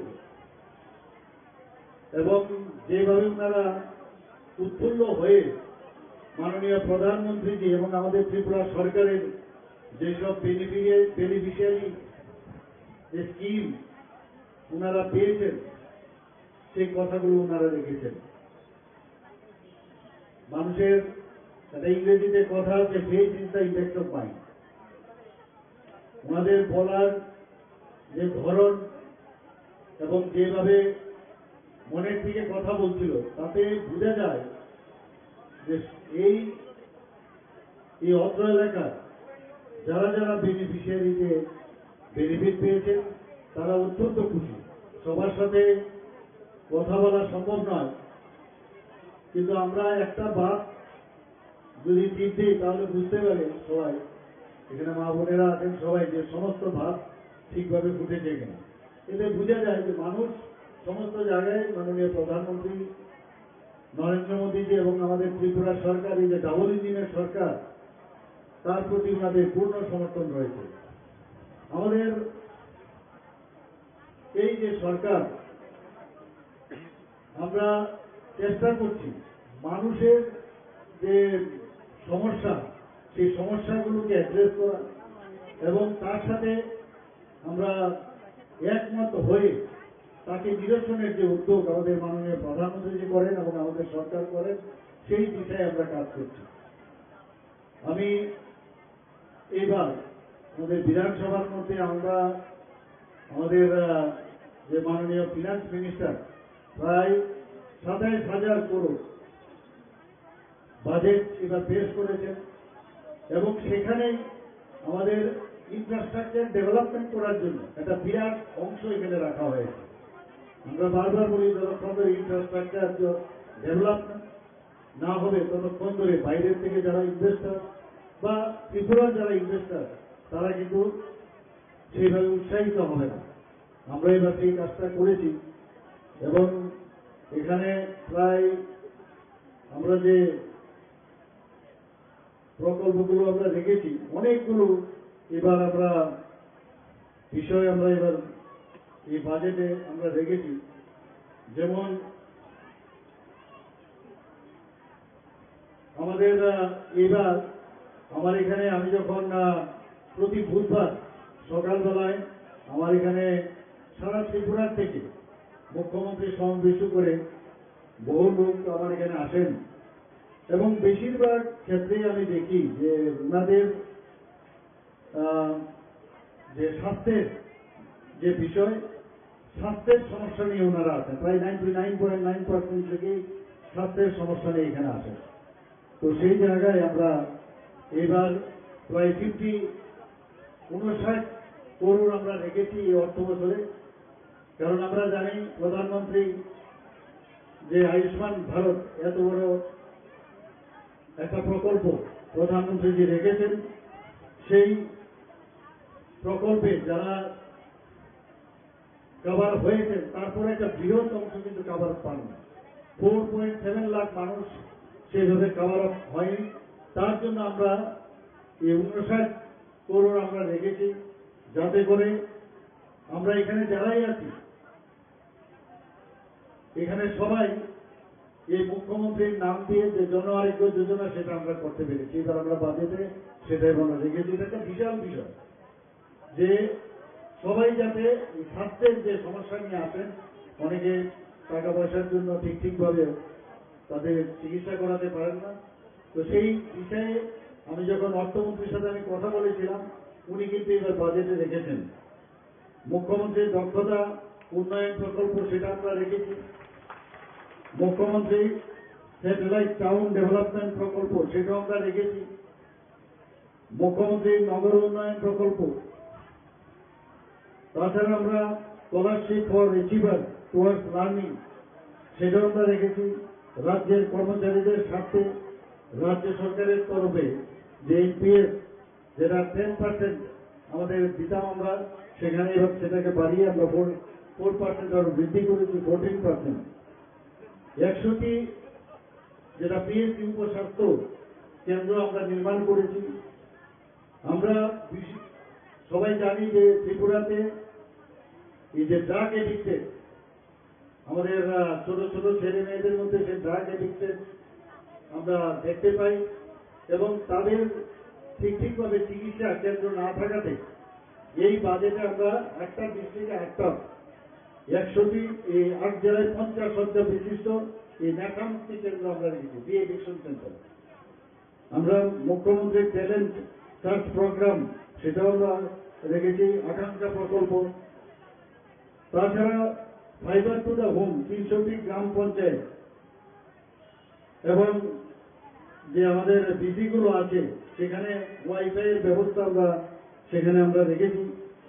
তাছাড়া 4টি যে মোটর স্ট্যান্ড, নতুন মোটর স্ট্যান্ড সেই ব্যবস্থা আমরা রেখেছি। খুব অসুবিধা হয় সেই জায়গায়। তাছাড়া ট্রান্সপোর্ট কমিশনার অফিস ও পরিবহন দপ্তরের কার্যালয় সেগুলো নির্মাণের আমরা ব্যবস্থা আমরা রেখেছি। আমরা মুখ্যমন্ত্রী জনজাতি কল্যাণ মিশন যেটা খুব ইম্পর্টেন্ট, তার জন্য আমরা প্রায় 30 কোটি টাকা আমরা সেই ব্যবস্থা আমরা রেখেছি। বারবার বলা হয় যে জনজাতিদের জন্য কিছুই করা হয় না, কিছুই করা হয় না। এবার আমরা জনজাতিদের জন্য যে টাকা আমরা বরাদ্দ রেখেছি সেটার একটা আমি আপনাদের সামনে রাখতে চাই যে কি পরিমাণে আমরা জনজাতিদের উন্নয়নে আমরা কাজ করি। আমরা আগরতলা মহিলা কলেজে, ফটিকরায়ের আম্বেদকর কলেজ ও বন্ডা 2টা সরকারি ডিগ্রি কলেজের যে 3টি নতুন এসটি কলেজ হোস্টেল নির্মাণ করা হয়েছে। আগরতলা মেলার মাঠে কুমারী মধুতি, রূপশ্রী এবং দক্ষিণ ত্রিপুরায় সাবরুমের কলাছড়া ট্রাইবেল রেস্ট হাউস নামে 2টি নতুন উপজাতি রেস্ট হাউস চালু হয়েছে। এবং আপনারা সবাই জানেন যে ত্রিপুরাতে প্রায় 1 লক্ষ যে স্কুল প্রায় 16টার মতো হয়েছে, এর মধ্যে 4টে চালুও আছে। তো সেইভাবে আমাদের মাননীয় প্রধানমন্ত্রীর যে মার্গদর্শন সেইভাবে আমরা কাজ করে চলছি। আমরা জাতি এবং জনজাতি ওনাদেরকে একসাথে আমরা নিয়ে আমরা চলতে চাই। এবং আপনারা সবাই জানেন যে উপজাতি, আগে উপজাতি দপ্তর আমরা উপজাতি বলে বলতাম, সেই জায়গায় আমরা এখন সেই দপ্তরের নাম পরিবর্তন করে জনজাতি কল্যাণ দপ্তর নাম দিয়েছি। আগরতলা বিমানবন্দর সম্পর্কে আপনারা সবাই জানেন যে এতদিন ধরে সিঙ্গার বিল, যেটাকে আমরা ছোটবেলা থেকে আমরা জানতাম যে সিঙ্গার বিল বিমানবন্দর, এবং মহারাজা বীর বিক্রম কিশোর মানিক্য বাহাদুরের জন্যই সেটা সম্ভব হয়েছিল। ছোট্ট একটা বিমানবন্দর ছিল, কিন্তু আমরা এর আগে যত সরকার খালি অরণ্যরোদনই করতো আর বলতো যে ত্রিপুরার যে মহারাজারা কিছুই করেননি, এবং ওনাদেরকে সেইভাবে ওনাদের সম্মান দেওয়া হয়নি। কিন্তু আমরা সেই মহারাজা, যিনি ত্রিপুরার রূপকার, আধুনিক ত্রিপুরার রূপকার বীর বিক্রমের, মহারাজা বীর বিক্রম মানিক্যের নামে আমরা এই যে ইন্টারন্যাশনাল এয়ারপোর্ট তার নামকরণ করেছি।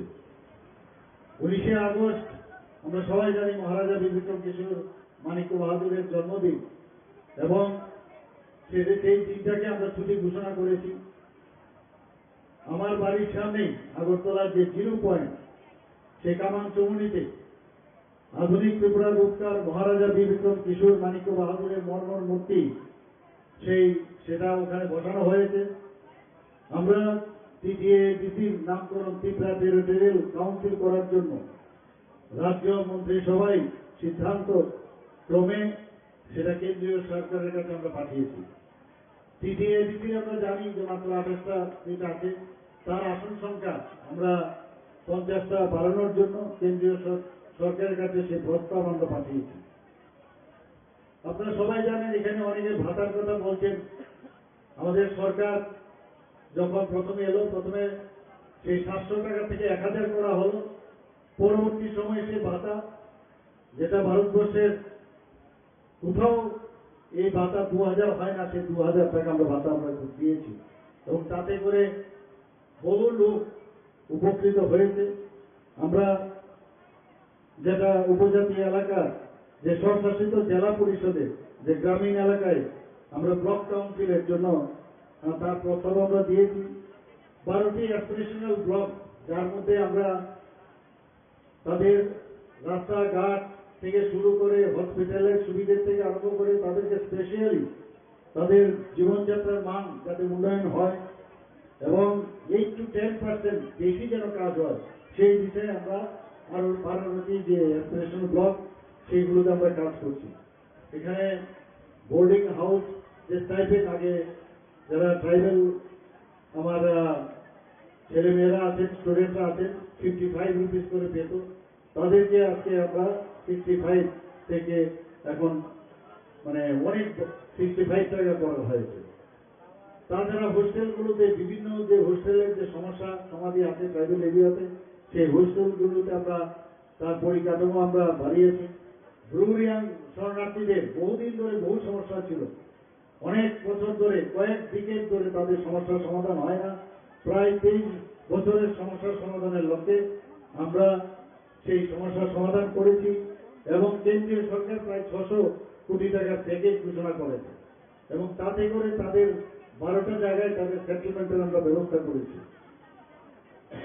আমরা যে রিসা আমি এখন বলাতে আমি দিয়েছি, সেই ঐতিহ্যবাহী রিসা শুধু এখানেই না, জাতীয় এবং আন্তর্জাতিক স্তরে সমস্ত বিদেশেও এখন সেই রিসার যে তার প্রচার আমরা করেছি।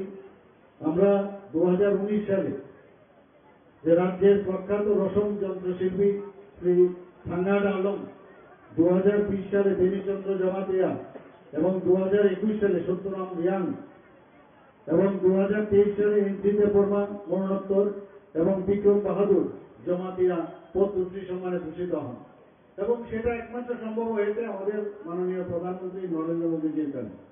আমরা জানেন, আমরা জনজাতিদের যে তাদের এতদিন ধরে তাদেরকে ভোট বাক্সে পরিণত করেছিল, কিন্তু আমরা সেই দিশায় আমরা কাজ করি না। তার একটা প্রমাণ, বড়মোড়া পাহাড়ের নাম আমরা হাতাই কোতর করা হয়েছে, গন্ডা তৈতা রাখা হয়েছে গন্ডাছড়ার নাম, এবং বড়মোড়া পাহাড়ের নাম রাখা হয়েছে হাতাই কোতর। তাছাড়া 18 মোড়া পাহাড়ের নামকরণ করা হয়েছে হাতুক বেরেন। তো সেই বিষয়ে আমরা কাজ করছি। আমরা গত 4 বছরে 1,04,714 জন জনজাতি ছাত্রছাত্রীদের বোর্ডিং হাউস স্টাইপেন্ড দেওয়া হয়েছে। আমরা 57টি ছাত্রী নিবাসে স্যানিটারি প্যাড ভেন্ডিং মেশিন আমরা বসিয়েছি। মহিলা কলেজ আগরতলা, আম্বেদকর কলেজ ফটিকরায়, গন্ডাছড়া বয়েজ হোস্টেল নির্মাণ করা হয়েছে। 100 আসন বিশিষ্ট সাবরুমের যে বোরাতুলি রেসিডেন্সিয়াল স্কুলের ছাত্রী নিবাস চালু করা হয়েছে। তো আমরা জনজাতিদের উন্নতির লক্ষ্যে আমরা কাজ করে যাচ্ছি। এবার যে আমাদের বাজেটেও আমরা যেভাবে জনজাতিদের উন্নয়নে আমরা কাজ করছি, আমি একটা দিন আসবে, আমি এই কথাটা বলতে এখানে দ্বিধা নেই, যে মাননীয় প্রধানমন্ত্রীজির প্রাক প্রধানমন্ত্রী নরেন্দ্র মোদীজি এবং ওনার আসার পরে যে যে ডেভেলপমেন্ট হয়েছে এবং আগে কি হয়েছিল, একটা সময় আসবে যখন মানুষ গবেষণা করবেন, থিসিস সাবমিট করবেন, সেটা নিশ্চিত। প্রধানমন্ত্রী নরেন্দ্র মোদীজি আমাদের এই যে নর্থ ইস্ট রিজিয়নকে উনি যেভাবে সাজিয়েছেন, এর আগে কোনো গভর্নমেন্ট কোনোদিন এইভাবে চিন্তা ভাবনা করেন। আমাদের এখানে উনি হীরা মডেল দিয়েছেন, ন্যাশনাল হাইওয়ে আমাদের ওনাদের 6টা ন্যাশনাল হাইওয়ে দিয়েছেন, ইন্টারনেট আমাদের উনি দিয়েছেন, যে ইন্টারনেট আমাদের সারা ভারতবর্ষের মধ্যে 3rd স্ট্রংগেস্ট গেটওয়ে, সেটাকে আমরা ব্যবহার করছি এখানে। তাছাড়া আমাদের যে রেলওয়ে, আমরা কোনোদিন ভাবিনি যে ত্রিপুরাতে কোনোদিন এই ধরনের 12টা থেকে 13টার মতো যে নতুন নতুন ট্রেন, এক্সপ্রেস ট্রেন সমস্ত ভারতবর্ষের সব জায়গায় যাচ্ছে। রাজধানী এক্সপ্রেসও সেই এখান থেকে যাচ্ছে। তো অদ্ভুত একটা অবস্থায় আমাদের যেটা কোনোদিন আমরা ভাবতে পারিনি সেটা মাননীয় প্রধানমন্ত্রী করেছেন। এখানে এয়ারপোর্টের কথা তো আমি বললামই, তো হীরা মডেল আমাদের মাননীয় প্রধানমন্ত্রী দিয়েছেন।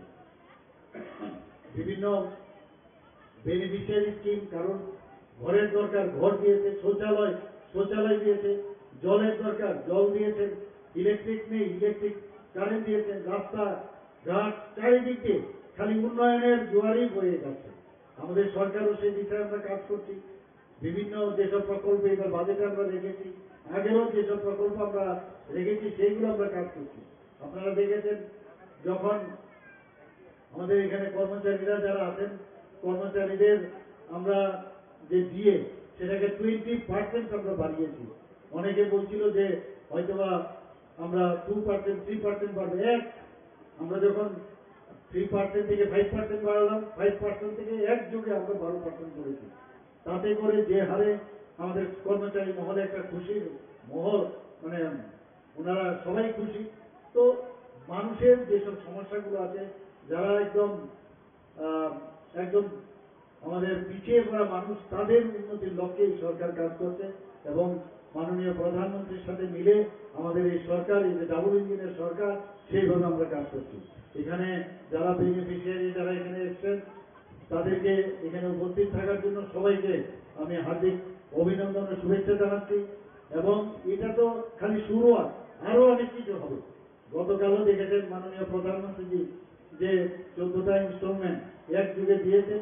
এখানে একজন বলেছেন যে কালকে ওনার অ্যাকাউন্টে সেই টাকাটা চলে এসছে। তো স্বচ্ছতার সাথে মাননীয় প্রধানমন্ত্রী দেশ চালাচ্ছে, আমাদের ত্রিপুরাও স্বচ্ছতার সাথে আমরা কাজ করে যাচ্ছি এবং আমরা মানুষের সাথে যে স্বচ্ছতার যে বিষয়টা, সেই বিশ্বাস আমরা মানুষের কাছ থেকে আমরা পেয়েছি এবং আগামী দিন নিশ্চয়ই আমরা মানুষের জন্য কাজ করব। সবাইকে অসংখ্য ধন্যবাদ। নমস্কার, জয় হিন্দ। অসংখ্য ধন্যবাদ। মহকুমা কমিটি থেকে যারা আপনারা উপস্থিত হয়েছেন, লড়াকু সংগ্রামী জনগণ, জনপ্রতিনিধি, আপনারা আজকে এই কনভেনশনে উপস্থিত হয়েছেন। গণমুক্তি পরিষদের পক্ষ থেকে আমি আপনাদের সকলকে প্রীতি শুভেচ্ছা সংগ্রামী অভিনন্দন জানাচ্ছি। ইতিমধ্যেই আমাদের এই কনভেনশনের মূল লক্ষ্য কি, তার প্রেক্ষাপটটা কি, কেন এই ধরনের কনভেনশন আজকে সম্মিলিত করতে হয়েছে, এ সম্পর্কে ইতিমধ্যে আমাদের সংগঠনের সভাপতি এবং সাধারণ সম্পাদক এই দুজনের কাছ থেকে আপনারা শুনেছেন এবং সামনের দিনে আমাদের কর্মসূচি কি হবে তার সুনির্দিষ্ট কর্মসূচিও আপনাদের সামনে উপস্থিত করবার চেষ্টা করেছেন। আপনারা নিশ্চয়ই তার প্রতি সম্মতি থাকবে, সমর্থন করবেন এবং শুধু সমর্থন না, সেই সমস্ত কর্মসূচিতে সক্রিয় অংশগ্রহণ করে সঠিক রূপায়ণ করে সংগঠনকে যেমন মজবুত করতে সাহায্য করবেন, তেমনি বহু মানুষকে, অসংগঠিত মানুষকে সংগঠনে সংগঠিত করার বিষয়টাও আপনারা গুরুত্ব দিয়ে কাজটা করবার চেষ্টা করবেন, এটাই আমরা আশা রাখব। দেখুন, আমরা সবাই বলি আজকে আমাদের যে রাজ্যে এটা গণতান্ত্রিক বাতাবরণের অবস্থা আমাদের চলছে না, এটা আমি না বললেও আপনার যারা এসেছেন আপনারাও জানেন। অগণতান্ত্রিক স্বৈরাচারী একটা ভাবনায় আমাদের এই রাজ্যের যারা সরকার চালাচ্ছেন, বিজেপি, আরএসএস, একটা স্বৈরাচারী কায়দায় মানুষের উপর, জনগণের উপর নিয়মিত নানাভাবে আক্রমণে তারা চলে যাওয়ার চেষ্টা করছে। ফলে আপনি মিছিল আসতে পারবেন না, কোনো দলে যেতে পারবেন না, কোনো কনভেনশন না, কোনো সম্মেলন না। এটা আমরা 18 নির্বাচনের পর থেকে দেখেছি। এটা যেমন বিজেপি আরএসএস তারা করতো বা করে, এখনো করছে। তারা ছাড়াও তাদের সাথী যারা উগ্র একটা জাতীয়তাবাদী যে নিয়ে যারা কাজ করছে, উপজাতি সর্বস্বতার কথা বলে যারা 18তে ক্ষমতায় এসেছে আইপিএফটি, একই কায়দায় কিন্তু 18 নির্বাচনের পরেও ট্রাইবাল এলাকায় তারা সেইভাবে কিন্তু সন্ত্রাসী করেছে। ফলে সহজভাবে নির্ভয়ে কোনো দল করার বা কোনো তার অধিকারগুলির কথা বলা অথবা তার অর্থনৈতিক যাতে ভালো হয় তার জন্য সরকারের কাছে সুবিচার পাওয়ার জন্য আন্দোলন করার যে অধিকার, এ ওদের কিন্তু তারাও দিচ্ছিল না। এই একটা ভয়ঙ্কর বা কঠিন একটা পরিস্থিতি কিন্তু এখনো চলছে। এই ভয়াবহতা এখন যে বন্ধ হয়ে গেছে, হ্যাঁ, স্কেলে মাপলে হয়তো হেডিক সেডিক অল্প কিছু হেডিক সেডিক হতে পারে, আলাদা কথা, কিন্তু একেবারে চিরতরে বন্ধ করে দিয়েছে তারা, এটা কিছুই করবে না বা কিছুই করছে না, এটা মনে করার কোন কারণ নেই। তারা একটাই জিনিস হলো, গণতন্ত্র যদি অবাধভাবে মানুষের দেওয়া হয় তাহলে তাদের পক্ষে সহজভাবে কাজ করা সম্ভব হবে না। মানুষ করে সংগ্রাম করবে, তারা তাদেরকে পেটিবস্ত করে তুলবে, এই সুযোগটা মানুষের কাছে তারা দিতে চাইবে না। তার জন্য হচ্ছে সন্ত্রাস হলো তার মূল হাতিয়ার। সরকারে থাকা, দল গঠন করা মূল হাতিয়ার হচ্ছে গণতন্ত্রকে ধ্বংস করে স্বৈরাচারী কায়দায় রাজ্যটাকে শাসন করা, এটাই করছে। কিন্তু আমার কথা হলো, সে আইপিএফটি যারা কথা বলছিল এখন এই জায়গায় নেই। একটা জাতিসত্তার যে ভাবাবেগ, এই আগুনে জ্বালিয়ে দিয়ে মানুষকে যেভাবে তারা হু করে এক জায়গায় কাত্তা করার চেষ্টা করেছিল, আবেগ তাড়িত ভাবে মানুষদের নিয়ে যাওয়ার চেষ্টা করেছিল, আজকে এই জায়গায় নেই। সেই তীব্রতা তারা এখনো বলছে না। আর মথার ক্ষেত্রে আপনাদের শুনলেন আমার বক্তার কাছ থেকে, মথার তো একই অবস্থা। ঘাটার তীব্রতার কথা বলল, এটাও এখন চুপসে যাচ্ছে।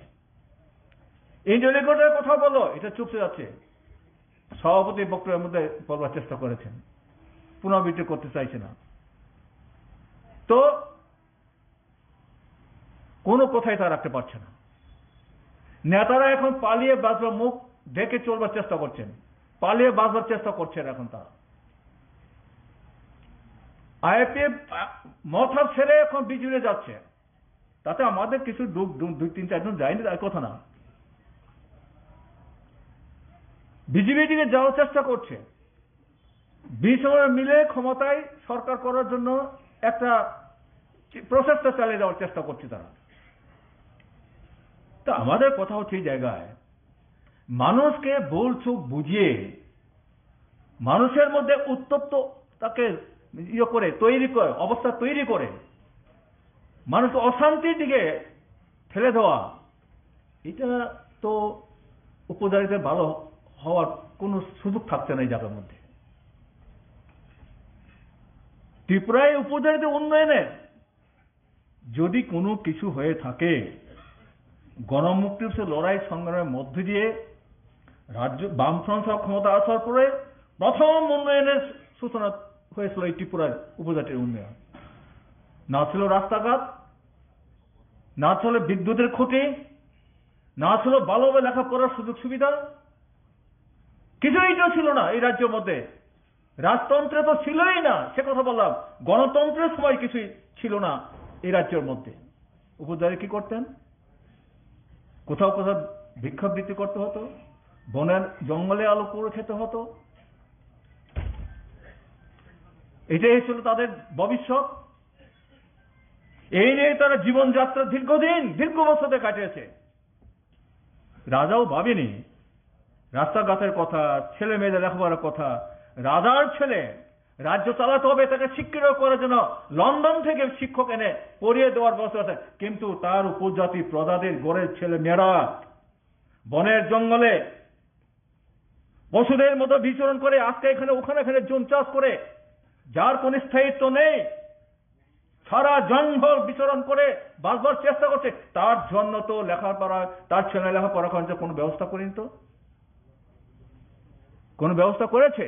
তাহলে উপজাতি গণমুক্তি কেন জনশিক্ষার আন্দোলন করতে হয়েছে? কেন করতে হলো তখন? কমরেড সুধান দেববর্মা, হেমন্ত দেববর্মা জনশিক্ষা আন্দোলনটা সংগঠিত করতে হলো কেন? একটা অন্ধকারের মধ্যে তাদের পরিত্রাণ পাওয়ার জন্য সেদিন তারা এই শিক্ষার জন্য আন্দোলন দাবি তুলেছিলেন। আর রাজা বললেন, প্রজারা শিক্ষিত হলে আমার সিংহাসন থাকবে না, যারাই আন্দোলন করছে তাদের নেতাকে ধরে ওকে আটকে রাখো অথবা ওদেরকে অত্যাচার করো। হ্যাঁ, করেছে। কমরেড হেমন্ত, কমরেড সুধন্য দেববর্মা, অনেক রাজা নিজ হাতে অত্যাচারিত হয়েছেন।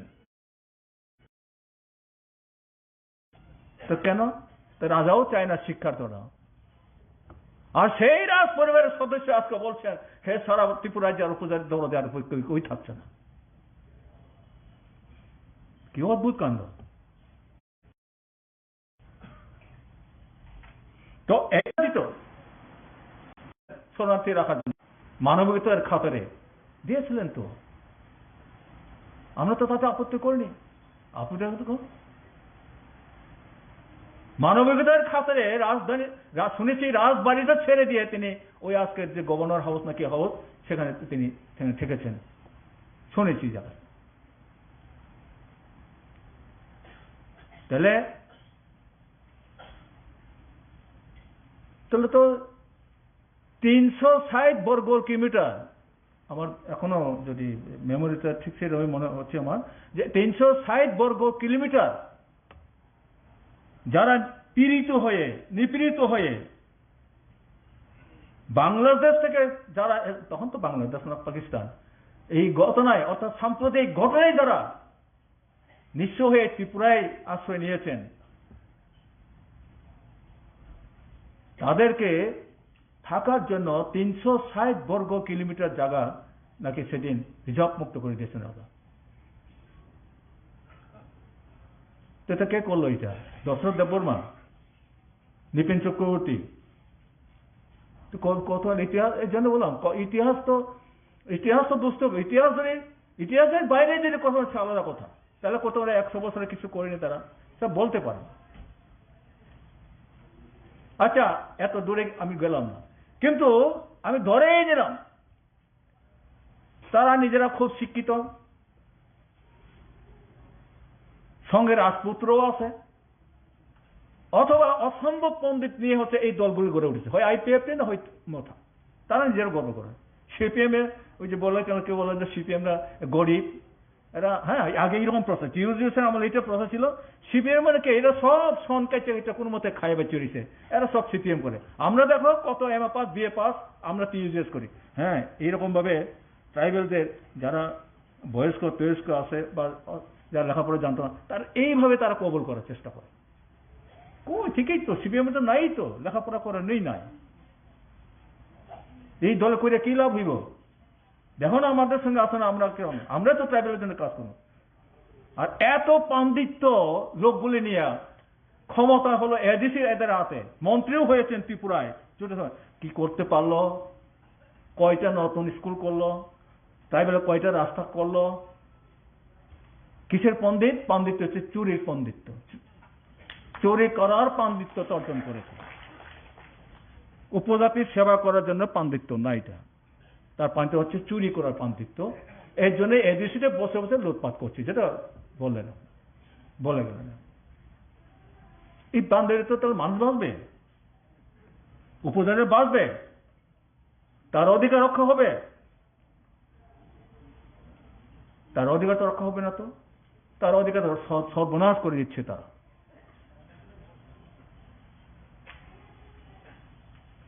উগ্র সাম্প্রদায়িক চেতনা দিয়ে রাজ্য থেকে 12টা বাজিয়ে দেওয়ার চেষ্টা হচ্ছে। দুইটাই সাম্প্রদায়িক শক্তি, বিজেপি আর সাম্প্রদায়িক শক্তি, তারা মণিপুরে দাঙ্গা লাগিয়ে দিয়েছে, আর ত্রিপুরাইতে দাঙ্গা লাগাবার জন্য কিছু কিছু জায়গায় খোঁজাখুঁজি করছে।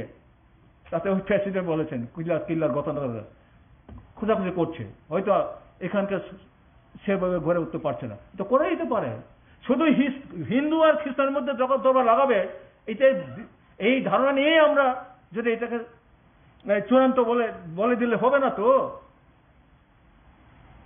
শুধু হিন্দু আর খ্রিস্টানের না, ট্রাইবেলের মধ্যে ছোট গোষ্ঠী বড় গোষ্ঠীর মধ্যেও দাঙ্গা লাগিয়ে দিতে পারে, এইরকম সুর সুরে দেওয়ার চেষ্টা করে। এই জন্য কেউ কেউ বলছেন আমার জন্য আলাদা হোক, আমার জন্য আলাদা হোক, আমার জন্য আলাদা হোক, উঠছে। বিপদটা কি? আমরা ঐক্যবদ্ধ চাই, আর ওরা বলছে থানচা চায়, আর থানচা চায় যারা চায় তারার মধ্যে আজকে এই ধরনের ঘটনা। তো এরা থানচা রক্ষা করবে না আমরা থানচা রক্ষা করব? আমরা অতীতটা কি? আমরা রাজ্যের গণতন্ত্রের তাকে শক্তিশালী করে এই রাজ্যের পিছিয়ে পড়া উপজাতিদের তার সবিকাশের যে সুযোগটা তাকে নিশ্চিত করার জন্য লড়াই সংগ্রাম থেকে শুরু করেছে, আর আমরা সরকারের থেকে এই কাজগুলো করবার চেষ্টা করছি। আর এরা এটা করবে না, করেনি। অতীতের ইতিহাসটা আমাদের দেখতে হবে, কারা কখন কি কথা বলেছিল, আর তারা করতে করতে কোন জায়গায় নিয়ে গেছে, কি অবস্থা তৈরি করেছে। এই যে অতীত যে ঘটনাগুলো, এটা আমাদের কিন্তু তলিয়ে দেখতে হবে। এইগুলি মূল্যায়নের মধ্যে এই বিষয়গুলো আমাদের দেখা আয়নার মতো দেখতে হবে। ওখান থেকে শিক্ষা নিয়েই তো আমরা ভুলটাকে ধরে নিতে পারবো, নাকি তারা যা বলো এটাকেই সঠিক বলে তার পিছনে দৌড়াবো। এখন তো কাক চিল নিয়ে গেছে কথা বলে পিছনে ছুটছে, আসলে নিজের কানটা ধরেই দেখবো না। এখন তো তাই হচ্ছে, আলাদা রাজ্য হবে এটার পিছনে ছুটছে, আলাদা রাজ্য। এখন বলছে আলাদা রাজ্য হবে না, এখন মুখটা কালো হয়ে যাচ্ছে জায়গায়। তা আমরা তো এই কথাই বলছি, এটা অবাস্তব স্লোগান।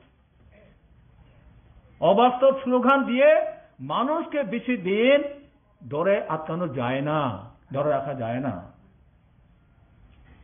মোহ তৈরি করে, মোহ তৈরি করে একটা সময় পর্যন্ত তুমি রাখতে পারো, কিন্তু মানুষ যখন বলছে তুমি কি ধরনের মানুষ,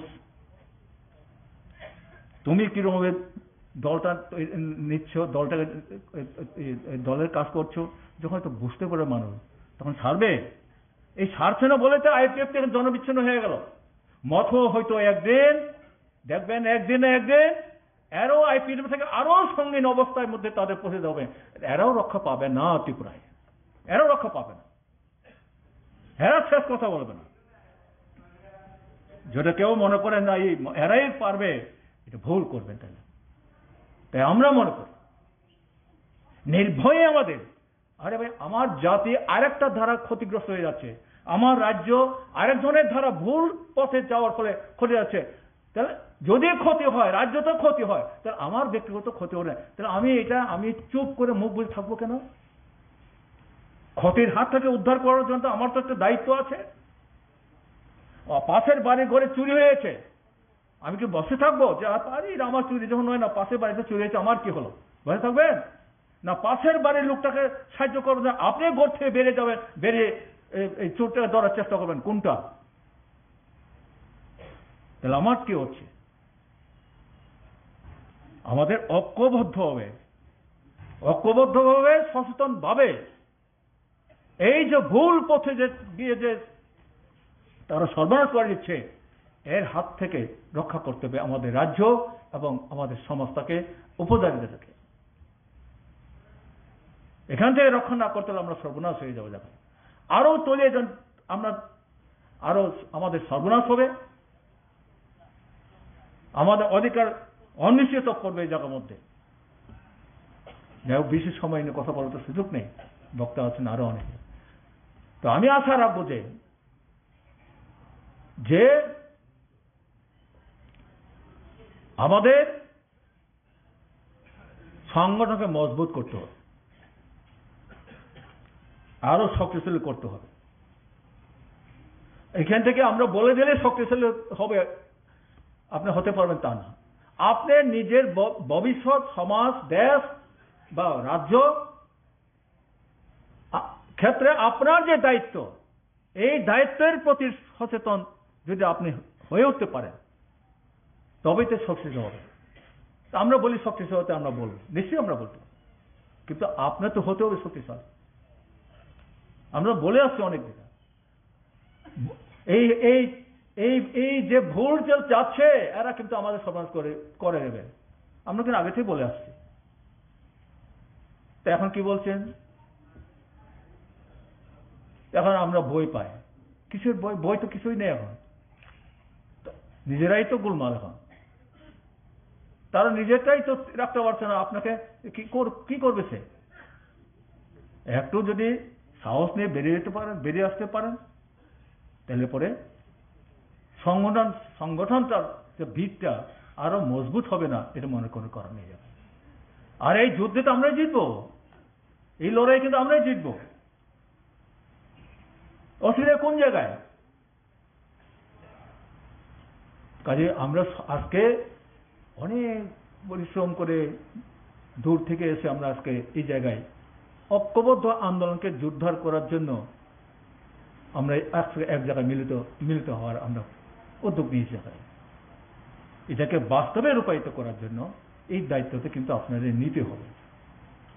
আপনারা যদি আসতে পারেন তাহলে সামগ্রিক ত্রিপুরার চেহারা পরিবর্তন হয়ে আসতে কোনো অসুবিধা নেই। এরা বরঞ্চ জনবিচ্ছিন্ন হয়ে যাবে। আমি আইপিএফ এগুলো না, বিজেপি, টিজেপি, আরএসএস, ওরা সবাই একসঙ্গে সব জনবিচ্ছিন্ন হয়ে যাবে। আমরা যে সোচ্চার হতে পারি, ঐক্যবদ্ধ হতে পারি। আর আমাদের শুধু দেখতে হবে শত্রুরা অনৈক্য তৈরি করার যে কোনো প্রস্তাব তোমরা কেন আমাদের সচেতন ভাবে মানুষকে যেমন বোঝাতে হবে, কোথাও কোনো অপ্রীতিকর ঘটনা অথবা এই ধরনের যদি পরিস্থিতি তৈরি করার চেষ্টা করে তাদের এই উদ্যোগটাকে আমাদের আটকাতে হবে। আমি এর বিষয়ে কথা বলবো না। আবার আপনাদের সবাইকে সংগ্রাম জানিয়ে আমি আমার কথা বলে শেষ করছি। ইনকিলাব জিন্দাবাদ। আজকের এই কনভেনশন দীর্ঘজীবী হোক। সবাইকে প্রীতি, শুভেচ্ছা, অভিনন্দন জানাচ্ছি। আমি প্রথমেই যে কথা বলবো, এই তিনটি সংগঠনের যৌথ নেতৃত্ব এই কনভেনশনটি যে তারা আহ্বান করেছেন তার জন্য তাদেরকে আমি আন্তরিকভাবে ধন্যবাদ জানাচ্ছি। কারণ এটা একটা সময় উপযোগী, জরুরি, গুরুত্বপূর্ণ উদ্যোগ তারা গ্রহণ করেছেন। গণমুক্তি পরিষদের সাধারণ সম্পাদক কমরেড রাধাচরণ দেববর্মন এই তিনটি সংগঠনের পক্ষ থেকে যে দাবি সনদটি উপস্থিত করেছেন, 8 দফা দাবি, যাকে ভিত্তি করে পূজার আগ পর্যন্ত একটা পর্যায়ে আন্দোলন, দুর্গোৎসব শেষ হওয়ার পর আর একটা লাগাতার দীর্ঘস্থায়ী আন্দোলন এবং প্রচার দুটো সংগঠিত করবার জন্যে যে প্রস্তাব আপনাদের সামনে উপস্থিত করেছেন, আমার মনে হয়েছে এগুলো যথার্থ। আপনাদের নিশ্চয়ই প্রত্যেকের এই কনভেনশনে যারা সমবেত হয়েছেন এর প্রতি সমর্থন থাকবে, এটাই আমার বিশ্বাস। এর কোনো কিছুই কিন্তু কার্যকরী এবং রূপায়িত করা যাবে না যদি সাংগঠনিক কোনো উদ্যোগ না থাকে। এবং তাই আমি যেটা লক্ষ্য করেছি, কমরেড রাধাচরণ দেববর্মন এই তিনটি সংগঠনের পক্ষ থেকে বিশেষ করে গণমুক্তি পরিষদ সম্পর্কে সাংগঠনিক কতগুলি সুনির্দিষ্ট পদক্ষেপ, উদ্যোগ গ্রহণ করবার জন্যে আপনাদের দৃষ্টিগোচরে বিষয়গুলি নিয়ে যাওয়ার চেষ্টা করেছে। এগুলো আলাদা করে সমর্থনের প্রশ্ন না, এটা সাংগঠনিক সিদ্ধান্ত। গণমুক্তি পরিষদের কেন্দ্রীয় নেতৃত্ব এগুলি গ্রহণ করেছেন, এগুলো ব্যাখ্যা করে আপনাদের সামনে উপস্থিত করার চেষ্টা করেছেন। কিন্তু আমার মনে হয়েছে এই পরিস্থিতিতে সাংগঠনিক এই উদ্যোগগুলি যদি গ্রহণ করা না যায়, দাবি যতই যথার্থ হোক, প্রচার এবং আন্দোলনের কর্মসূচি যতটাই মনোজ্ঞ হোক, এটা কিন্তু বাস্তবায়িত করা যাবে না। এটা অল্প একটা অংশের মধ্যে সীমাবদ্ধ থাকবে। এখন কিন্তু লক্ষ্য উদ্দেশ্যটা অল্প সংখ্যকের মধ্যে এই প্রচার এবং আন্দোলনটাকে সীমাবদ্ধ রাখা না, এটা ব্যাপক পরিসরে নিয়ে যাওয়া। সেদিক থেকে আমি যখন শুনছিলাম, এবং আমার কাছে এটা আগেই পাঠানো হয়েছিল, আমি দেখেও ছিলাম, তাতে আমার মনে হয়েছে এই সাংগঠনিক উদ্যোগগুলি এই সময়ে খুব জরুরি, এগুলো এবং সঙ্গে সঙ্গে এই আন্দোলন সংগ্রাম দুটোকে সম্পৃক্ত করে তিনটা সংগঠনের পক্ষ থেকে উদ্যোগ গ্রহণ করতে হবে। আমি এগুলোকে সমর্থন করে দু চারটি কথা আপনাদের সামনে আমি উপস্থিত করার চেষ্টা করব। এখানে কমরেড রাধাচরণ যখন বিষয়গুলো উপস্থিত করছিলেন, তাতে কিছু ইস্যু ধরে ধরে বিকৃতভাবে যে ইতিহাসকে উপস্থিত করার চেষ্টা হচ্ছে, পরিকল্পিত সচেতনভাবে জনগণকে বিভ্রান্ত করার লক্ষ্য নিয়ে, বিশেষ করে তরুণ প্রজন্ম, উপজাতীয়াংশের মধ্যে যারা যুব অংশ স্কুলে কলেজে বিশ্ববিদ্যালয়ে পড়াশোনা করছেন, অতীত হয়তো খুব একটা তারা ঘাটাঘাটি করতে অভ্যস্ত না, তাদেরকে বিভ্রান্ত করে বিপদগামী করার একটা পরিকল্পিত প্রচেষ্টা চলছে। এটা মনে করার কারণ নেই, এটা এই সাময়িক একটা ব্যাপার। এই ধারাবাহিকভাবে 60-এর দশকের মাঝামাঝি সময় থেকেই এটা শুরু হয়েছে।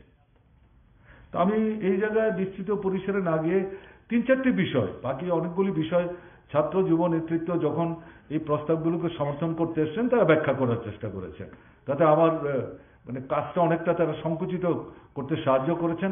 যে বিষয়গুলো তারা হয়তো টাচ করেননি, এটা আমি একটু উল্লেখ করব অল্প কথায়, ব্যাখ্যামূলকটা কিছুই করেনি। বর্তমান উপজাতিদের মধ্যে সবচাইতে বেশি বিভ্রান্তি দ্বারা ছড়াবার চেষ্টা করছেন, তাদের সম্পর্কে সভাপতি গণমুক্তি পরিষদের এবং প্রাক্তন সাধারণ সম্পাদক, এরা দুজনেই তাদের আলোচনার মধ্যে এনেছেন, বাকিরাও বলেছেন। ত্রিপুরায় আজকে যে জায়গায় এসে আমরা দাঁড়ালাম, এই জায়গায় ত্রিপুরাকে আনলোটাকে, উপজাতি জনগণ যা কিছু সুযোগ সুবিধা এখন ভোগ করছেন, এগুলোর স্রষ্টা কারা? তারা তো অসত্য কথা বলছেন, মিথ্যে কথা বলছেন, বিকৃত বক্তব্য উপস্থিত করছেন। এ করে তারা পার পাবেন না, তারা উল্লেখ করার চেষ্টা করেছেন। Tripura tribal areas autonomous district council ভারতের কমিউনিস্ট পার্টি মার্ক্সবাদী ছাড়া, গণমুক্তি পরিষদ ছাড়া, প্রধানত আমি বলছি, ত্রিপুরার কোন রাজনৈতিক দল এটাকে সমর্থন করেছেন বা মুখের সমর্থন করলো, এটাকে কার্যকরী বাস্তবায়িত করার জন্য লড়াই সংগ্রামের ময়দানে উদ্যোগ নিয়েছেন? নেয়নি। বিশ্বাসঘাতকতা করেছে, পেছন থেকে ছুরি মারার চেষ্টা করেছে। গণমুক্তি পরিষদ উদ্যোগ নিয়েছিল সম্মিলিতভাবে, শুধু উপজাতি না, উপজাতি, অনুপজাতি, হিন্দু, মুসলমান, বৌদ্ধ, খ্রিস্টান, গণতান্ত্রিক শক্তিকে ঐক্যবদ্ধ করে এই ত্রিপুরার বুকে ষষ্ঠ তফসিল মোতাবেক ত্রিপুরা উপজাতি এলাকা স্বশাসিত জেলা পরিষদ তৈরি করার জন্য আন্দোলন করতে হবে। কারণ কংগ্রেস সরকার করেনি, করছে না, ভূমিকা নিচ্ছে না। উপজাতি জনগণকে তারা 2 নম্বর 3 নম্বর নাগরিক বলে মনে করে এবং বরাবরই উপজাতি এবং অনুপজাতিদের মধ্যে বিভেদের প্রাচীর তারা তৈরি করেছে। এবং কংগ্রেসের প্রচারটা কি? কাউন্সিলের নির্বাচনে যখন কংগ্রেস জিততে পারে না, তখনই তারা বুঝতে পেরেছে ট্রাইবেলদের মধ্যে তাদের ঘাস নাই। দেশ ভাগের পর তৎকালীন পূর্ব পাকিস্তান থেকে যারা বাধ্য হয়েছিলেন ভারতবর্ষে আসতে, তাদের একটা উল্লেখযোগ্য অংশ যখন ত্রিপুরা আসেন, কমিউনিস্ট নেতৃত্বকে জেলখানায় পুরে এদের মধ্যে কংগ্রেস কাজ করতে গিয়ে তাদেরকে ভয় দেখালো, ভারতবর্ষে ত্রিপুরায় থাকতে গেলে পর এখানে কিন্তু কংগ্রেস করতে হবে। কমিউনিস্ট পার্টি হচ্ছে উপজাতিদের পার্টি, কংগ্রেস এই প্রচারটা প্রথম নিয়ে যায়। আর কংগ্রেস তারা হচ্ছে অনুপজাতি, মূলত বাঙালিদের পার্টি। এবং তাদের হিসেবটা কি? এরা যেভাবে আসলো এবং আগে যে বাঙালি অংশের মানুষ ছিলেন সবটা যোগ করলে পরে নির্বাচনে জিততে সুবিধা হবে। কাজে এই জায়গায় বিভেদের এই যে প্রাচীরটা এটা প্রথম কংগ্রেসই কিন্তু তুলল।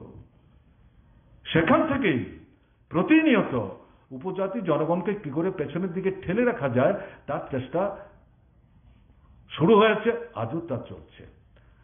এরকম পরিস্থিতির মধ্যে গণমুক্তি পরিষদ উপলব্ধি করেছিল মার্ক্সবাদী কমিউনিস্ট পার্টির সাথে আলাপ আলোচনা করে এটা শুধু উপজাতিদের আন্দোলন না, সামগ্রিক গণতান্ত্রিক আন্দোলন। উদ্যোগ নিলেন উপজাতি যুব সমিতি 67 সালে তৈরি হয়েছে। এটা কংগ্রেসের মস্তিষ্ক প্রসূত, তাদের সন্তান, রাজবাড়িতে পরামর্শ করে এটা হয়েছে। এগুলো বললেই তারা খেপে যায়, আমাদের চুপ থাকতে বলে। তাদের কথা আমরা চুপ থাকবো নাকি? তো এই জায়গায় গণমুক্তি পরিষদ, দশরথ দেব, সুধন্যা দেববর্মা, হেমন্ত দেববর্মারা তারা কিন্তু সংকীর্ণতা দেখায়নি। উপজাতি যুব সমিতি জন্মের পর থেকেই তো আক্রমণ করছে গণমুক্তি পরিষদকে। আমরা লালাও না সাদাও না, আসলে গোপনে গোপনে সাদার সাথে সলা পরামর্শ করে চলছে কমিউনিস্টদের কি করে বিচ্ছিন্ন করা যায়। এরা মনেই করছে কমিউনিস্টদের বিচ্ছিন্ন করতে পারলে পর গণমুক্তি পরিষদকে দুর্বল করা যাবে, তাহলে শোষক শাসকদের স্বার্থে এই রাজ্যটাকে লুণ্ঠন করা যাবে। এরকম একটা জায়গায় দাঁড়িয়ে জেনে বুঝেও সবাইকে নিয়ে ঐক্যবদ্ধভাবে এই ট্রাইবাল এরিয়াজ অটোনমাস ডিস্ট্রিক্ট কাউন্সিলের জন্য আন্দোলন করার চেষ্টা করেন। তাতে কি হলো? উপজাতি যুব সমিতি তারা বললেন বিশুদ্ধ উপজাতি আন্দোলন করতে হবে, আমাদের ট্রাইবেলদের জন্য আমরা এডিসি চাইছি, তাতে বাঙালিরা আসবে কেন? তারা আসলে এই আন্দোলন নাই। আমরা দর্শকদের বুঝাবার চেষ্টা করেছেন, আরে আমরা যদি উপজাতিরা সবাই ঐক্যবদ্ধ হই, ওয়ান অ্যান্ড অল, তারপরে আমরা সংখ্যালঘু, কে শুনবে আমাদের কথা? যতই জাস্টিফাইড হোক, অনুপজাতিরা সংখ্যা গুরু, তারা সবাই আমাদেরকে সমর্থন না করলে তাদের বৃহত্তম যে অংশ গণতান্ত্রিক, তারা যদি আমাদের সমর্থন করে, তাদেরকে যদি আমরা সঙ্গে নিতে পারি, আমাদের আন্দোলনটা শক্তিশালী হবে। এটা তোমরা কি বলছো? শুনতে রাজি না। এবং আজকে বলতে বাধ্য হচ্ছে, ইতিহাসের পাতা উল্টালে পরে দেখা যাবে সেই সময়ে কমিউনিস্ট পার্টি ভাগ হয়ে গেছে, ভারতের কমিউনিস্ট পার্টি মার্ক্সবাদী তৈরি হয়েছে, সিপিআই আলাদা। সেই সময়ে সিপিআই এর যে নেতৃত্ব, তারাও টিউজেস এর সাথে মিলে এই যৌথ আন্দোলনের মঞ্চ ছেড়ে আলাদা হয়ে যাওয়ার চেষ্টা করেছে। কিন্তু গণমুক্তি পরিষদ, মার্ক্সবাদী কমিউনিস্ট পার্টি, তারা বিপদগামী হননি। এখন যেখানে দেখছেন সুকান্ত ভবন, এই জায়গাতে কমিউনিটি হল ছিল, আমরা তখন কলেজেও পড়ি, এমবিবি কলেজে পড়ি আমি। সেখানে গণকনভেনশন ডাকলেন দশরথ দেবরা, সমস্ত গণতান্ত্রিক সংগঠনকে ডাকলেন, টিউজেস আসলো না তো। ইভেন আমাদের তৎকালীন সিপিআইয়ের যে বন্ধুরা, তাদের সঙ্গে যে তাদের বিভিন্ন গণতান্ত্রিক সংগঠন, তারা কেউ আসলো না, বয়কট করলেন। সেই জায়গায় সমস্ত সংগঠন যারা উপস্থিত ছিলেন তাদেরকে নিয়ে আন্দোলন সংগ্রাম কমিটি তৈরি হলো 4 দফা দাবিতে। আমি ইতিহাসটা বলছি এই কারণে, নবীন প্রজন্মের তারা এটা জানেন না, দুর্বলতা আমাদের, আমরা ইতিহাস নিয়ে যাওয়ার চেষ্টা করছি না। এরা ভুলিয়ে দেওয়ার চেষ্টা করছে দশরথ, সুধন্যা, হেমন্তদের নাম, তার সাথে ইতিহাস জড়িত। ইতিহাস তো সংগ্রামের মধ্য দিয়ে তৈরি হয়, কিন্তু ইতিহাসে ব্যক্তির ভূমিকাকে অস্বীকার করা যায় না। ত্রিপুরার গণসংগ্রামের ইতিহাসে দশরথ, সুধন্যা, হেমন্তরা যে ভূমিকা রেখে গেছেন, এই ব্যক্তিত্বকে বাদ দিয়ে ত্রিপুরার ইতিহাস তো লেখা যাবে না। এরা যতই ঈর্ষাকাতরতায় ভুগুক, যতই সংকীর্ণতায় ভুগুক, আমাদের এটা মাথায় রাখার দরকার আছে। সেই যে আন্দোলন, সেই আন্দোলনের ফলশ্রুতি হচ্ছে Tripura tribal areas autonomous district council. প্রথম বামফ্রন্ট সরকার তৈরি হলো, ভারতবর্ষের প্রথম অকংগ্রেসী সরকার তৈরি হলো। সেই সরকারের প্রধানমন্ত্রী আসলেন, নৃপেন চক্রবর্তী দশরথ দেব তার সঙ্গে রাজভবনে দেখা করতে গেলেন। ষষ্ঠ তফসিল মোতাবেক আমাদের রাজ্যে আমরা Tripura tribal areas autonomous district council চাই, এটা দীর্ঘদিনের আন্দোলন। তিনি বুঝতে চাইলেন, দেশাই বুঝতে চাইলেন বিষয়টা কি, তখন বুঝিয়ে বলার চেষ্টা করলেন। ষষ্ঠ তফসিল ভারতবর্ষে আছে, উত্তর পূর্বাঞ্চলের বিভিন্ন রাজ্য আছে, কিন্তু ত্রিপুরার নাম তার মধ্যে নেই। সংবিধানটা সংশোধন করে ষষ্ঠ তফসিল মোতাবেক জেলা পরিষদ করা যাবে, ত্রিপুরাতেও করা যাবে, এই নামটা যুক্ত করতে হবে। দেশাই হাত জোর করে বললেন, দেখুন আমি তো এই সংবিধানের উপর আক্রমণ করার বিরুদ্ধে কথা বলেছি বলেই ইন্দিরা গান্ধী আমাকে জেলখানায় পাঠালেন, আমি কিন্তু এই সংবিধানের গায়ে হাত দেব না। এটাকে বাদ দিয়ে যদি আপনারা জেলা পরিষদ অন্যভাবে করতে পারেন, কোনো আপত্তি নেই, সব দিক থেকে সাহায্য করব। সংবিধান সংশোধন করা যাবে না। হি ওয়াজ এ টাফ নাট, এটা জানা ছিল, এক কথার মানুষ। সে যখন এটা বলল দেশের প্রধানমন্ত্রী, আমরাও কিন্তু বাইরে থেকে তাকে সমর্থন করছি। না যখন করেছে নাই, সে করবে না। এই পরিস্থিতিতে বামফ্রন্ট সরকার আলোচনা করে বের করলো সপ্তম তফসিল মোতাবেকে এই ত্রিপুরায় জেলা পরিষদ হবে। নির্বাচনের প্রস্তুতি শুরু হলো, কারা দাঙ্গা বাঁধাবে? আমাদের নবীন প্রজন্মের বন্ধুদের বুঝতে হবে।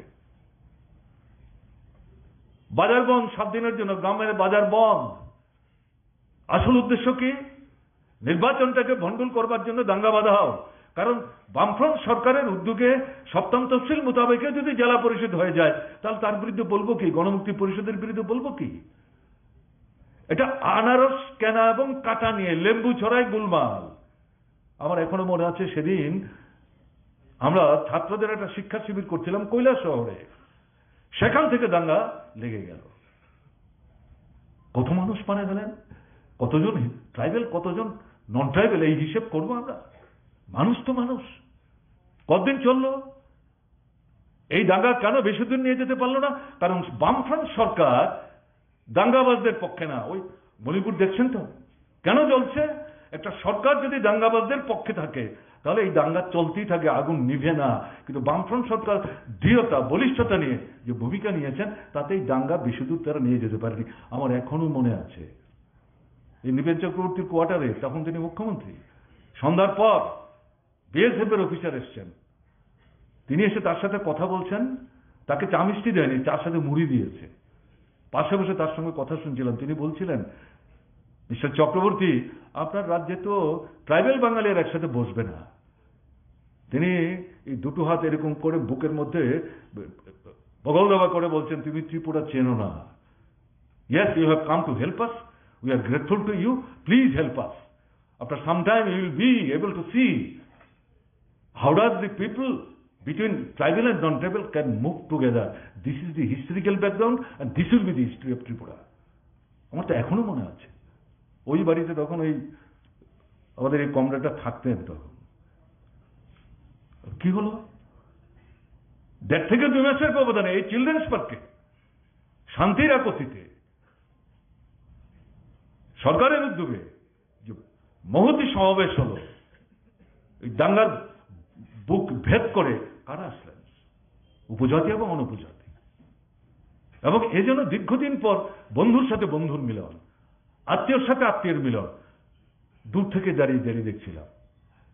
তো এই জায়গাটাতে এই ইতিহাস, এই যে কলঙ্কজনক ইতিহাস তাদের, এটাকে লুকিয়ে রাখার জন্য, নূতনদের কাছ থেকে এটাকে চেপে রাখার জন্য, এদেরকে বিভ্রান্ত করার জন্য এই কথাগুলো বলছেন। আমি তার জন্য সংক্ষেপে কথাটা বললাম। কিন্তু বামফ্রন্ট সরকার সপ্তম তফসিল ভিত্তিতে পরবর্তী সময়ে জেলা পরিষদ সংগঠিত করলেও ষষ্ঠ তফসিলের জন্য তার লড়াই ছিল। কেন? সপ্তম তফসিলের ভিত্তিতে জেলা পরিষদ হলে পর রাজ্য সরকার যে কোনো সময় এটাকে ভেঙে দিতে পারে। কিন্তু এখান থেকে এটাকে রক্ষা করতে আজকের বামফ্রন্ট সরকার আছে, চিরদিন বামফ্রন্ট সরকার থাকবে, এটা মনে করার কোনো কারণ নেই।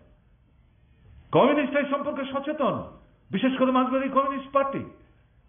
ঠিক আছে, এখন পরিস্থিতি আমাদের পক্ষে, কিন্তু চিরস্থায়ী বন্দোবস্তের মতো আমরা এসেছি, আছি, থাকবো, আমাদেরই থাকতে হবে, এটা মনে করার কারণ নেই। কোনো রকম ঝুঁকি নেওয়া যাবে না।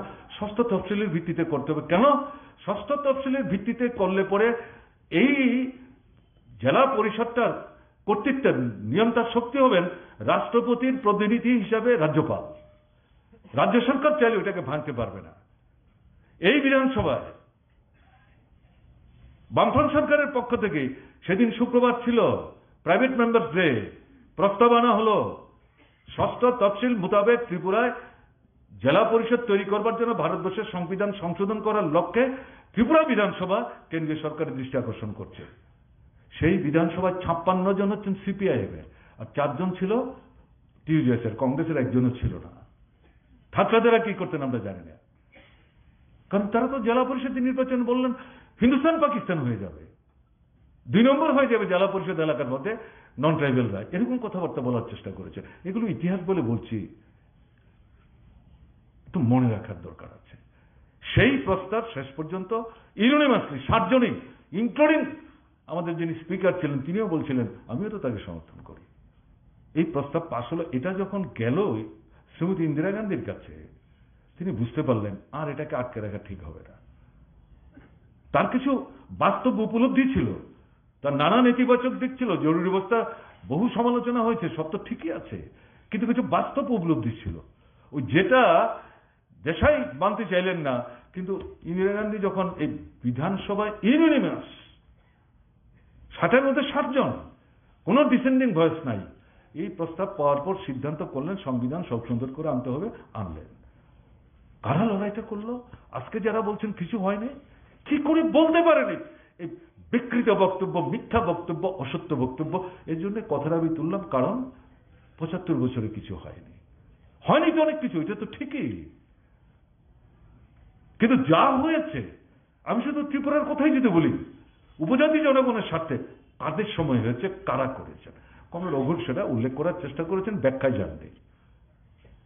দ্বিতীয় যে কথা তারা বলল, ককবরক ভাষা, এর আগে 64 সাল থেকে এটা স্বীকৃত। আর একটা মিথ্যা কথা, শচীন্দ্রলাল সিংহ মুখ্যমন্ত্রী, 30 সদস্য বিধানসভা, এখন যেটা লোক সেবায়কের অফিস, এইটা দোতলায় তখন বিধানসভা বসতো। আমি তখন এমবিবি কলেজে পড়ি, তখন স্টুডেন্টস ফেডারেশন অফ ইন্ডিয়া তৈরি হয়নি, এসএফআই তৈরি হয়নি, ত্রিপুরা রাজ্য ছাত্র ফেডারেশন, এটাকে আমরা এসএফি বলতাম, তখনও টিউসিও তৈরি হয়নি একসাথে। আমরা এখনো একসাথে, দুটো পাখা একসাথেই চলে এটা। তো এই জায়গায় 45 দফা দাবি সনদের ভিত্তিতে ছাত্র ফেডারেশনের তরফ থেকে এই মুখ্যমন্ত্রীর কাছে ডেপুটেশন দিতে আমরা এসেছিলাম। ফায়ার ব্রিগেড চৌমুহনীতে আমাদের আটকানো হয়, সেখান থেকে আমাদের 3 জন না 4 জন প্রতিনিধি নিয়ে কথা বলতে আমরা যাই। আমার এখনো মনে আছে, যদি ভুল না করি, বাদল চৌধুরী তখন আমাদের সংগঠনের প্রেসিডেন্ট ছিলেন, তিনিও ছিলেন, উপস্থিত ছিলেন, এবং আমাদের নিয়ে গেলেন। 3 জন বিধায়ক ছিল তখন বিধানসভায়, 30-এর মধ্যে 27 কংগ্রেস, 3 জন হচ্ছে, 2 জন সিপিআইএম, 1 জন সিপিআই। সিপিআইএম এর আপনার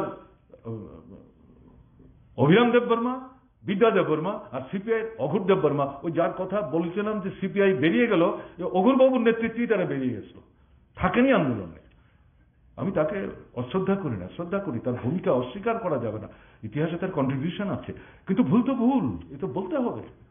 তো এই জায়গায় আমরা যখন গেলাম, অন্য বিষয়ে যাচ্ছি না, অন্যতম দাবি ছিল ককবরক ভাষায়, আমরা কি বলেছি, সরকারি ভাষার কথা বলিনি, ক্লাস 5 পর্যন্ত আমাদের ট্রাইবাল ছেলে মেয়ে যারা মায়ের ভাষা, এখনো মায়ের বুকের দুধ তাদের ঠোঁটে লেগে আছে, তাকে যদি অন্য একটা ভাষায় ক্লাসে পড়তে বলো, সে কি করে পড়বে? তার ভাষায় তাকে অন্তত ক্লাস 5 পর্যন্ত পড়ার ব্যবস্থা করো। শচীন সিং আমাদের দিয়ে তাকে বলছে, তুমি বাঙালি না ট্রাইবেল? আমার এখনো মনে হচ্ছে, আমি যখন শুনছিলাম কথা, তখন আমার এই পুরনো কথা মনে হচ্ছে। আমি তখন বলছিলাম, আমি ভারতীয়, আমি আগে ভারতীয়, কেন আপনি এই প্রশ্ন করছেন? আমাদের তিনি বলছেন, তোমরা কি জানো যে ত্রিপুরা ট্রাইবেলরা বাংলা জানে সবাই? অদ্ভুত কথাবার্তা বলছেন। তো তারা তো বাধ্য হচ্ছেন, দোকান থেকে যে জিনিস কিনতে গেলে পরে তিনি ককবরক বললে সবাই বুঝবে না, কারণ ট্রাইবেলরা তো ব্যবসা বাণিজ্যে তখন আসেনি সেইভাবে। ওষুধ কেনা থেকে শুরু করে যাই তিনি কিনেন, ডাক্তার থেকে শুরু করে মাস্টারমশাই, সবই তো নন ট্রাইবেল, সে তো বাধ্য হচ্ছে। এর জন্য সে তার নিজের মাতৃভাষায় পড়তে পারবে না। পোশাক দিয়ে তো কে ট্রাইবেল কে বাঙালি বোঝা যাবে না, এটা তার অস্তিত্ব, জাতিসত্তার নিদর্শন। আপনি এটা মুখ্যমন্ত্রী কি বলছে, আমাদের স্বাধীনতা সংগ্রামী বলছে, চোখ রাঙিয়ে আমাদের বোঝাবার চেষ্টা করো না। আমি আজকে আপনাদের বলতে বাধ্য হচ্ছি, যদিও পরে আবার মনে হয়েছে এভাবে না বললেই বোধহয় ভালো হতো। বলছে, আপনাকে বলছি, আপনি কানে ধরে, দুহাতে কানে ধরে ত্রিপুরা উপজাতি জনগণের কাছে ক্ষমা চান যে আপনি এরকম কথা বলতে পারলেন। 3 জন যে এমএলএ ছিলেন আমাদের সঙ্গে, তারা জিভ বের করে দাঁত দিয়ে কাটছেন, অর্থাৎ কি কথা বলছি, এটা ক্ষোভের থেকে বলছিলাম। এ হচ্ছে কংগ্রেস, করেনি। তাদের সঙ্গে তো টিউডিএস গেল, তাদের সরকারের সময় তো আমরা দেখেছি এই ভাষাটাকে যখন স্বীকৃতি দিল বামফ্রন্ট সরকার, দ্বিতীয় রাজ্য ভাষার মর্যাদা দিল। শুনছিলেন যে নোট লিখতে আরম্ভ করেছিল ককবরক ভাষায়, এখন এগুলি সমস্ত বেমালুম ভুলে গেছে। তাদের সরকারের সময় ভাষাটা বিকশিত করার জন্য কোনো ভূমিকা নেয়নি। এখন কে বলে দিচ্ছেন এটা? কে বলেছে? বামফ্রন্ট সরকার। এগুলি তো অনেক আগে কোন আগে হয়েছে, কখন হয়েছে? তো অসত্য কথা। এই সত্যগুলো আমাদের নবীন প্রজন্মের কাছে নিয়ে যেতে হবে, পুরনোদের মধ্যে যারা এখনো গণমুক্তি পরিষদ করেন অথবা টিএসইউর পরিচালনা করার ক্ষেত্রে সাহায্য করেন বা গণতান্ত্রিক আন্দোলনের সাথে যুক্ত আছেন। কারণ এগুলি না বললে বর্তমান লড়াইটাতে আপনি সবাইকে টানতে পারবেন না। এ শুধু ইতিহাস বলার জন্য ইতিহাস না, সত্যকে উপস্থিত করা। এবং মার্ক্সবাদী কমিউনিস্ট পার্টি, বামফ্রন্ট সরকার শুধু ককবরক ভাষাকে রাজ্য ভাষার স্বীকৃতি দিয়েই সন্তুষ্ট না, একে বিকশিত করার সঙ্গে সঙ্গে অন্যান্য যে ভাষা আছে, 19 দফা আছে, এবং এটা শুধু 19 দফা না, তার মধ্যে একটা বিশেষ দফা আছে, তারা নিজেরাও আবার 21 থেকে 22 ভাগে বিভক্ত। এর মধ্যে নানা ধরনের ভাষা, নানা রকম ডাইলেক্ট আছে। 19টা আমরা গ্রহণ করছি, বাদবাকি ককবরক ছাড়াও এরকম আরো 1টা 2টা 3টা 4টা ভাষাকে স্বীকৃতি দিয়ে স্কুলে বামফ্রন্ট সরকার চালু করার চেষ্টা করেছে। শুনেছেন আপনারা, রাধাচরণ বলেছে এমএ ক্লাসে স্পেশাল সাবজেক্ট হিসাবে পড়ার ব্যবস্থা এখন সমস্ত বাতিল, শেষ করে দিয়েছে। কোথায় তারা? উপজাতি দরদিরা, তারা তো কোনো কথা বলছেন না, প্রতিবাদ করছেন না, তো অসত্য কথা বলছেন। ফলে এই কারণে কথাগুলো বলতে হচ্ছে। সাহিত্য, উপজাতি ভাষার যে সাহিত্য বামফ্রন্ট সরকার আসার পর এটা মানে ফুলে ফুলে পল্লবিত হয়েছে। তার সঙ্গে আমি যদি বলি সংস্কৃতি, শিক্ষা বাদ দিয়ে সংস্কৃতি না, সংস্কৃতিকে বাদ দিয়ে শিক্ষা না, উপজাতিদের নাচ গান যন্ত্র পৃথিবীর দরবারে নিয়ে গেছে বামফ্রন্ট সরকার। আর রাজবাড়িতে অনুষ্ঠান বসত বাইরের শিল্পীদের এনে, কজন ট্রাইবাল শিল্পী এখানে নাচ গান করার সুযোগ পেয়েছেন? আমি এর জন্য বর্তমান যারা এই পরিবারের লোক তাদেরকে তো আমার দায়ী করা ঠিক না, আমি ইতিহাসটা উল্লেখ করার চেষ্টা করছি। এটা ঠিক, ভারতবর্ষের সেরা সেরা শিল্পীরা এসছেন। আমাদের তৎকালীন রাজা মহারাজারা তারা আপনার বুদ্ধা ছিলেন, এই সমস্ত গান বাজনা এগুলির সাথে নিজেরা যুক্ত ছিলেন, ছবি আঁকতেন। এটাকে তো অস্বীকার করছি না আমরা, কিন্তু ইতিহাসের সঙ্গে মিলিয়ে বামফ্রন্ট সরকার আসার পর বাইরের বড় বড় শিল্পীদের আসার ক্ষেত্রে তো কোনো বাধা দিত না। কিন্তু আমাদের রাজ্যে যারা বড় শক্তি ছিলেন তাদের যে সংস্কৃতি, একটা সংস্কৃতি ছাড়া, শিক্ষা ছাড়া একটা জাতি যতই দুর্বল হোক তার বিকাশ তো সম্ভব না। এটাকে রক্ষা করা, বিকশিত করার ভূমিকা নিতে হবে। সেই জায়গায় বামফ্রন্ট সরকার এগুলো নিল, কিন্তু এরপরে তো কেউ এটার দিকে নজর দিচ্ছে না। সে আবার পুরনো জায়গায় চলে যাচ্ছে। ত্রিম উৎসব হয়, সেখানে কোথেকে আসে শিল্পীরা? কারা আনেন তাদেরকে? লক্ষ লক্ষ টাকা কারা খরচ করেন? যারা যারা কিছু কিছু দেখবার সুযোগ পান আপনারা নিজেরাই বুঝতে পারেন কি চলছে। এটা ট্রাইবাল শিল্প সংস্কৃতির বিকাশ না। এখন এফআরএ, ফরেস্ট রাইট অ্যাক্ট যেটা এসছে 9ই আগস্টের আন্দোলনের জন্য, যে 3টা স্লোগান বলা হয়েছে তার মধ্যে এটা অন্যতম। ত্রিপুরাতে কংগ্রেস সরকারের বিরুদ্ধে উপজাতি অনুপজাতি অংশের মানুষের ঐক্যবদ্ধ যে লড়াই, তাতে গণমুক্তি পরিষদ যে গুরুত্বপূর্ণ ভূমিকা নিয়েছে, তার অন্যতম প্রধান স্লোগান সেই সময় ছিল বনদস্যুদের আক্রমণ থেকে উপজাতিদের রক্ষা করো। ফরেস্ট জুলুম, এটা কমিউনিস্ট আন্দোলনের অন্যতম গুরুত্বপূর্ণ প্রথম সারির প্রথম 5টা দাবির মধ্যে একটা। আমরা তখন কমিউনিস্টও বুঝি না, কংগ্রেসও বুঝি না, স্কুলে পড়েছি, কলেজে ভর্তি হবে এরকম একটা সময়। পেরাতিয়ায় ঘটনা ঘটলো, কেউ বলেনি আমাদের। আমি উদয়পুরের ছেলে, ব্যায়ামাগার থেকে ব্যায়াম শেষ করে মোটর স্ট্যান্ডে গিয়ে একটা গাড়ি বের করে নিয়ে আমরা ব্যায়ামের করার যে বন্ধুরা ছিলাম চলে যাই, তুই এখানে কি হলো একটু দেখে আসি গিয়ে। ওই তখন কমিউনিস্ট পার্টির নেতৃত্বের চোখে পড়ি আমরা। সেখান থেকে তারা আমাদেরকে পিক আপ করার চেষ্টা করে, গিয়ে দেখেছি আমরা সেখানে কংগ্রেস সরকার। কুকুরটা পর্যন্ত সে পাহাড়ের গায়ে থাকতে ভয় পায়, দূর থেকে যখন মানুষ দেখেছে কুকুর করে পালিয়ে গেছে। এমন ভাবে সেখানে আক্রমণ সংঘটিত হয়েছে। পেরাতিয়া কত দূর? মাতার বাড়ি পার করে আপনি সামনের দিকে গর্জি যান, তার যা আগেই তো বাঁ হাতে পড়বে। সেখানে গিয়ে তখন এখানে এখন গাড়ি যায়, বামফ্রন্ট সরকার আসার পর তখন পায়ে হেঁটে রাস্তায় গাড়ি রেখে আমাদের যেতে হয়েছে। এই ছিল ঘটনা। তো এর জন্য লড়াই আমরা যেমন ত্রিপুরায় করছিলাম, গণমুক্তি পরিষদ, মার্ক্সবাদী কমিউনিস্ট পার্টি, দেশের অন্যান্য জায়গায় যেখানে কমিউনিস্ট আন্দোলন একটু শক্তিশীল, সেখানে উপজাতি অংশের মানুষদের নিয়ে লড়াইটা হচ্ছিল, বিশেষ করে মহারাষ্ট্র, পশ্চিমবাংলা এবং কেরালায়। অন্ধ্র তখনও ভাগ হয়নি অন্ধ্র। তো এই জায়গায় বামফ্রন্ট সরকার, আমরা আমাদের রাজ্যে ফরেস্ট জুলুম বন্ধ করার ব্যবস্থা করেছি, কিন্তু একটা অধিকার প্রতিষ্ঠা করতে হবে। কেন্দ্রে যখন সরকার তৈরি হলো, 66-67 জন যখন বামপন্থী মেম্বার, এদের সমর্থন ছাড়া ডক্টর মনমোহন সিং প্রধানমন্ত্রী হতে পারেন না। দুটো শর্ত রাখা হয়েছিল, তার মধ্যে একটা হচ্ছে এই বনের জুলুম বন্ধ করতে হবে, বনের জমির উপর বনাঞ্চলে যারা বসবাস করেন তাদের অধিকার স্বীকৃতি দিতে হবে। মানতেই চাইছে না। আমরা সমস্ত ঘটনা বের করেছি। বড় বড় ব্যবসায়ী, পুঁজিপতি, কলকারখানার মালিক, বিশেষ করে তাদের লক্ষ্য হচ্ছে বনাঞ্চলের মাটির তলার যে প্রাকৃতিক সম্পদ, সেই সম্পদ লুণ্ঠন করে পুঁজির পাহাড়কে পর্বতে পরিণত করা। কাজে বনাঞ্চলের অধিকার যদি শুধু উপজাতিদের হাতে চলে যায়, তাহলে সেখানে তারা ঢুকতে পারবে না। ফলে ডক্টর মনমোহন সিং দুদণ্ডমানতায় পড়ে গেলেন, কিন্তু তার দলের নেতৃত্ব, সেই নেতৃত্বের মধ্যে কেউ কেউ এখন তাদের প্রথম সারির নেতৃত্ব নাম নাইবা উল্লেখ করলাম, তথ্য আমাদের হাতে আছে। এটা করা যাবে না। উল্টো দিক থেকে এই যে 66 জন 67 জন মার্ক্সবাদী এবং অন্যান্য বামপন্থী এমপি, তাদের তরফ থেকে চাপ সৃষ্টি করা হলো, যদি এটা না করো তাহলে তোমার সরকারের উপর থেকে সমর্থন তুলে নেব, দেখি তুমি সরকার কি করে চালাও। এই থ্রেটের মুখে বুঝতে পারলো এটা শুধু ধমকির জন্য ধমকি না, সত্যি সত্যিই, কারণ তারা জানে ইতিহাসটা, যদি এটা কার্যকরী করা না হয় তাহলে সরকারই রাখা যাবে না। শেষ পর্যন্ত এটা মানতে বাধ্য হয়েছে ফরেস্ট রাইট অ্যাক্ট। এটাকে এখন ধ্বংস কে করছে? ফরেস্ট রাইট অ্যাক্টের জন্য তো অন্য কোনো দল কাজ করেনি, অন্য কোনো দল কাজ করেনি। এবং এই ভারতবর্ষের মধ্যে ত্রিপুরার বামফ্রন্ট সরকারের নেতৃত্বে এই অ্যাক্টকে ভিত্তি করে সবচেয়ে বেশি জনসংখ্যা হিসেবে শতকরা হারে সবচেয়ে বেশি পরিবারকে জমি দেওয়া হয়েছে। কমরেড রাধা ব্যাখ্যা করার চেষ্টা করছে, সেখানে আমি যাচ্ছি না। এখন নতুন যে সংশোধনী, বর্ডার থেকে 100 কিলোমিটারের মধ্যে এই আইন অকেজু, তার অর্থটা কি? ত্রিপুরাতে হলো যেটা থাকবেই না, ভারতবর্ষে থাকবে না।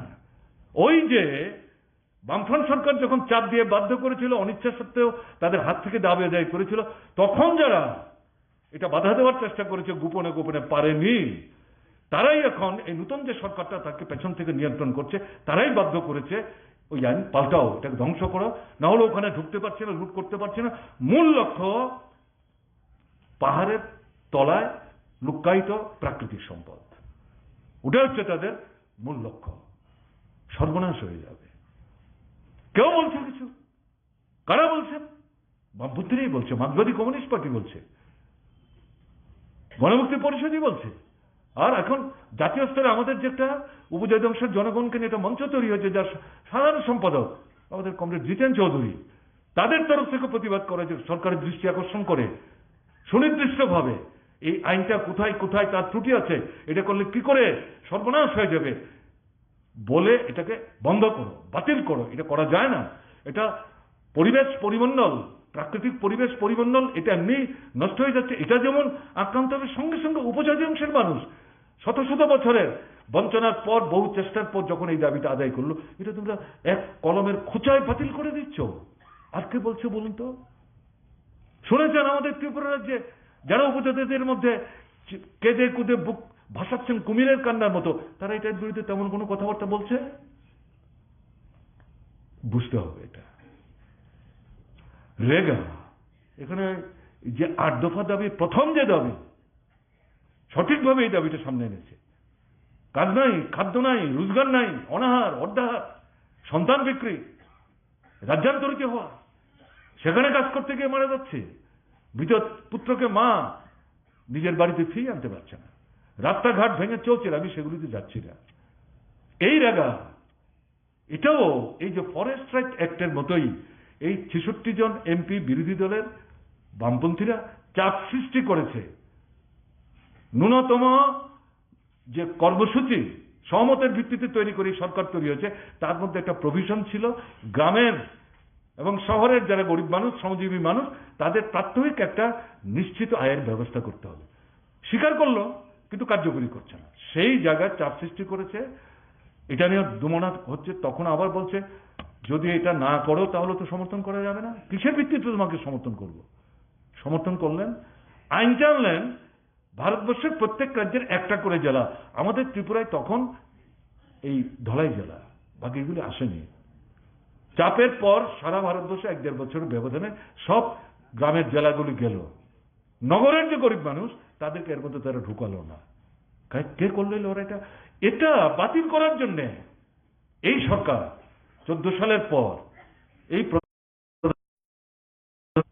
যখন এই আইনটা হয়, তাতে সুসব যারা সস্তায় মজুর খাটিয়ে তাদেরকে নিংড়ে নিয়ে যারা মুনাফার মানে বিত্ত বৈভব তৈরি করেন, তারা তখনই বিরোধিতা করেছিল। যেমন আপনার এফআরএর ক্ষেত্রে বিরোধিতা করেছিল, আরে এটা করলে পরে আমরা মজুরকে শেষ পর্যন্ত বাধা দিয়ে রাখতে পারিনি, কারণ আমাদের চাপ ছিল।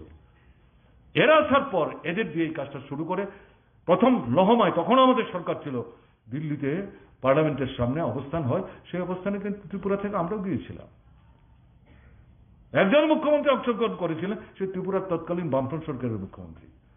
সবাই বিস্মিত, আরে এরকম একটা অবস্থানের মধ্যে একটা রাজ্যের মুখ্যমন্ত্রী চলে এসেছেন। আমি যেমন হাসতে হাসতে দাঁড়িয়ে বলছি, কেন আপনারা বিস্মিত কেন? এই জনগণকে বাদ দিয়ে কি আমাদের ত্রিপুরার সরকারটা হয়েছে? তাদের মুখের গ্রাস কেড়ে নেওয়ার চেষ্টা করছে, সেখানে বসে থাকবো ওখানে? গরমের দিনে ঠান্ডার দিনে গরম লাগে এরকম ঘরে? এটা হতে পারে? বিস্মিত হওয়ার তো কিছু নেই। এই কারণেই তো আমরা কমিউনিস্ট। এরপরে পেছন দিকে যায়, কিন্তু এখন কোথায় যাচ্ছে? এই যে হিসেবটা দিল কমরেড রাধাচরণ, এবারকার বাজেটে যেই টাকা ত্রিপুরার জন্য ধরেছে তাতে হিসেব করলে পর 36 দিনের বেশি কাজ নাই, এবং তার বেশিরভাগ টাকাটা মন্ডলের লোকরা লুট করে নিচ্ছেন। কমরেড রাধাচরণ বলেছেন, চ্যালেঞ্জ করে এসছেন, কারা কাজ না করে টাকা নিচ্ছে, যারা কাজ করে টাকা পাচ্ছে না, চাইলে লিস্টে দিয়ে দেবো। সাহস আছে, হিম্মত আছে কারণ এই সরকারের বুক ফুকে বলতে পারে, দিনটা তালিকা দেখবো আমরা, একটা লোক নাই, ইনক্লুডিং চিফ মিনিস্টার বলছি আমি। তাহলে এটা যদি সেই লড়াইটা না হতো, তাহলে এটা আসতো না। কাজেই এই জায়গায় দাঁড়িয়ে আমি এই কয়েকটি বিষয় বললাম। যা কিছু ত্রিপুরা আজকে আপনি ভোগ করছেন, বা কিছু কিছু ভারতবর্ষের অন্যান্য রাজ্য উপজাতিরা ভোগ করছেন, লড়াইয়ের ফসল।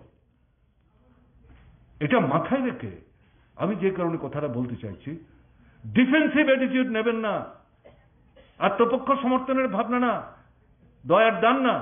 প্রত্যেকটা জিনিস স্বাধীনতার আগে ভারতবর্ষে ছিল না, স্বাধীনতার পরে পরে দীর্ঘদিন ছিল না। এটা গত 20-25 বছরের লড়াইয়ের মধ্য দিয়ে কেন্দ্রের উপর চাপ সৃষ্টি করে আদায় করা হয়েছে। আপনি দেয়নি কেউ, আপনি লড়াই করে আদায় করেছেন। এটা হক আপনার। যদি ন্যায্য না হতো, এরা বাধ্য হতো না এটা দিতে। কাজেই যদি মনে করেন আমাদের একটু হাত কষলে টসলে বলবো দাক্ষিণের মতো করে দেখবে, প্রশ্ন মোটেই তা না। উল্টো আপনি অ্যাগ্রেসিভ হবেন, অফেন্সিভ হবেন, আক্রমণাত্মক দৃষ্টি মানে কিন্তু লাঠিচোড়া নিয়ে যাওয়া না। ভাবনার দিক থেকে, চিন্তার দিক থেকে, চেতনার দিক থেকে, আন্দোলনের চরিত্রের দিক থেকে, জনগণকে সমবেত করার দিক থেকে বুক ঠুকে বলবেন, কে তোমাকে এগুলি হরণ করার অধিকার দিচ্ছে? তুমি জনবিরোধী, শত্রু, জনগণের শত্রু, বিশেষ করে উপজাতিদের শত্রু।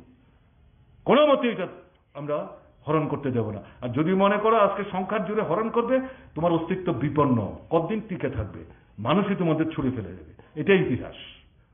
কাজে এই যে অ্যাটিটিউড, এই অ্যাটিটিউড নিয়ে যদি আপনি যেতে না পারেন, ভয় পাওয়ার কি আছে? আপনার কি হারাবার আছে? কি আর হারাবেন আপনি? ভয় তো ওরা পেয়েছে। না হলে পরে ফেসিস্ট সন্ত্রাস কেন? গণতন্ত্রের উপর আক্রমণ কেন? ভোট লুট করে কেন? গোপনে গোপনে ষড়যন্ত্র করে কেন? ট্রাইবেলদের বিভ্রান্ত করার জন্য এই সমস্ত সুবিধাবাদী শক্তিকে বল দেওয়া করে রাতের অন্ধকারে এই সলা পরামর্শ কেন? তাদের দুর্বলতা। জাতীয় ক্ষেত্রে জিনিস লক্ষ্য করে যাচ্ছে। কাজে আমার আপনার তো দুর্বল চিত্ততা নিয়ে আন্দোলন সংগ্রামের কথা চিন্তা করলে চলবে না। আক্রমণ আসবে, রক্ত ঝরবে, শহীদের মৃত্যুবরণ করতে হবে। আমরা কমিউনিস্ট পার্টি করি, গণমুক্তি পরিষদ তার মূল মতাদর্শগত ভিত্তি হচ্ছে মার্ক্সবাদ, লেনিনবাদ। জন্মের দিন থেকে তারা বলে যাচ্ছেন। গণমুক্তি পরিষদের যে নেতৃত্ব সেদিনের, তারাই তো ত্রিপুরায় কমিউনিস্ট আন্দোলনকে বিকশিত করার ক্ষেত্রে গুরুত্বপূর্ণ সাহসী ভূমিকা গ্রহণ করেছিলেন। এখন পর্যন্ত এই কথাই তো তারা বলছেন, সেখান থেকে তার তো কোনো বিচ্যুতি হয়নি। কমরেড রাধাচরণ বলতে গিয়ে বলেছিলেন আমাদের মতাদর্শের ক্ষেত্রে আমরা একটু দুর্বলতায় ভুগছি। না, মতাদর্শের দুর্বলতা না, মতাদর্শগত বিষয়টা প্রচারে নিয়ে যাওয়ার ক্ষেত্রে, সাংগঠনিক উদ্যোগের ক্ষেত্রে, নূতন শক্তিকে সচেতন করার ক্ষেত্রে আমাদের কিছু ঘাটতি আছে, দুর্বলতা আছে। ওটা সঠিক বলেছেন। ওটা বলতে গিয়ে মানে স্পার অফ দি মুভমেন্ট বলেছেন। এটা ঘটনা, এটাই তো ভিত্তি। কাজে এরকম একটা জায়গায় দাঁড়িয়ে আমরা শ্রেণীহীন শোষণমুক্ত সমাজের কথা বলছি। ত্রিপুরায় শুধু বামফ্রন্ট সরকার, বামফ্রন্ট সরকার, বামফ্রন্ট সরকার, এর জন্যই আমাদের কমিউনিটির লড়াই মনে করলে ভুল করবেন। শুধু ত্রিপুরার একটা বামফ্রন্ট সরকার দিয়ে ত্রিপুরার এই 40 লক্ষ মানুষের জীবনের মৌলিক সমস্যার সব সমাধান আমরা করে দিতে পারবো, এটা আমরা কখনো মনে করি না। পাল্টাতে হবে জাতীয় নীতি, হটাতে হবে দিল্লির ক্ষমতায় যারা বসে আছেন জনগণের শত্রুরা। কাজেই তারা ওখানে বসে আছে সমস্ত ক্ষমতার অধিকারী, আর আমরা কমিউনিস্টরা মানুষকে সংঘবদ্ধ করে তাদেরকে উৎখাত করার চেষ্টা করছি। তারা আমাদের জন্য রাস্তা ছেড়ে দেবে নাকি? এরকম ভাবনা, এরকম কল্পনা নিয়ে তো আমরা লড়াই করি না। এরকম কল্পনা নিয়ে তো ঝান্ডা আমরা হাতে নেয়নি। গণমুক্তি পরিষদ যেমন নেয়নি, মার্ক্সবাদী কমিউনিস্ট পার্টিও নেয়নি। নিশ্চয়ই আমাদের টিওআইএফ, টিএসইউ তারা এখন এই চেতনায় সমৃদ্ধ হচ্ছেন। কাজেই ওটাতে আমাদের হারাবার কি আছে, এটা মাথায় রাখতে হবে। এই কারণে বলছি বি অফেন্সিভ, এটা মাথায় রেখে যেত। পরিস্থিতির মধ্যে পরিবর্তন আসছে, একটা জায়গায় দাঁড়িয়ে নেই। কমরেড সভাপতি মন্ডলীর পক্ষ থেকে গণমুক্তি পরিষদের এখন যিনি সভাপতি, তিনি যার প্রারম্ভিক ভাষণে উল্লেখ করার চেষ্টা করেছেন, সঠিক। 23-এর নির্বাচনের ফলটা কি? এরা তো পরাস্ত হয়েছে। সরকারে যারা আছেন তারা তো পরাস্ত। তারা 51 জায়গায় ভোট কমে তার 40 হয়েছে। তাদের বিরুদ্ধে 60 থেকে 61টা ভোট চলে গেছে। ত্রিপুরার নির্বাচনী সংগ্রামের ইতিহাসে সরকার যে তৈরি হচ্ছে বিধানসভায়, এর আগে কোন সরকার এত কম শতকরা হারে ভোটে সরকার যায়নি, সরকার যায়নি। এবং এটাও যেতে পারতো না যদি না বিশ্বাসঘাতকতা করতো ট্রাইবেল অংশের মানুষের সাথে এই নব্য তৈরি হওয়া যে সংগঠনটি। এবং তাদের সাধারণ সভ্যদের আমি দায়ী করছি না, আমরা কেউ দায়ী করি না।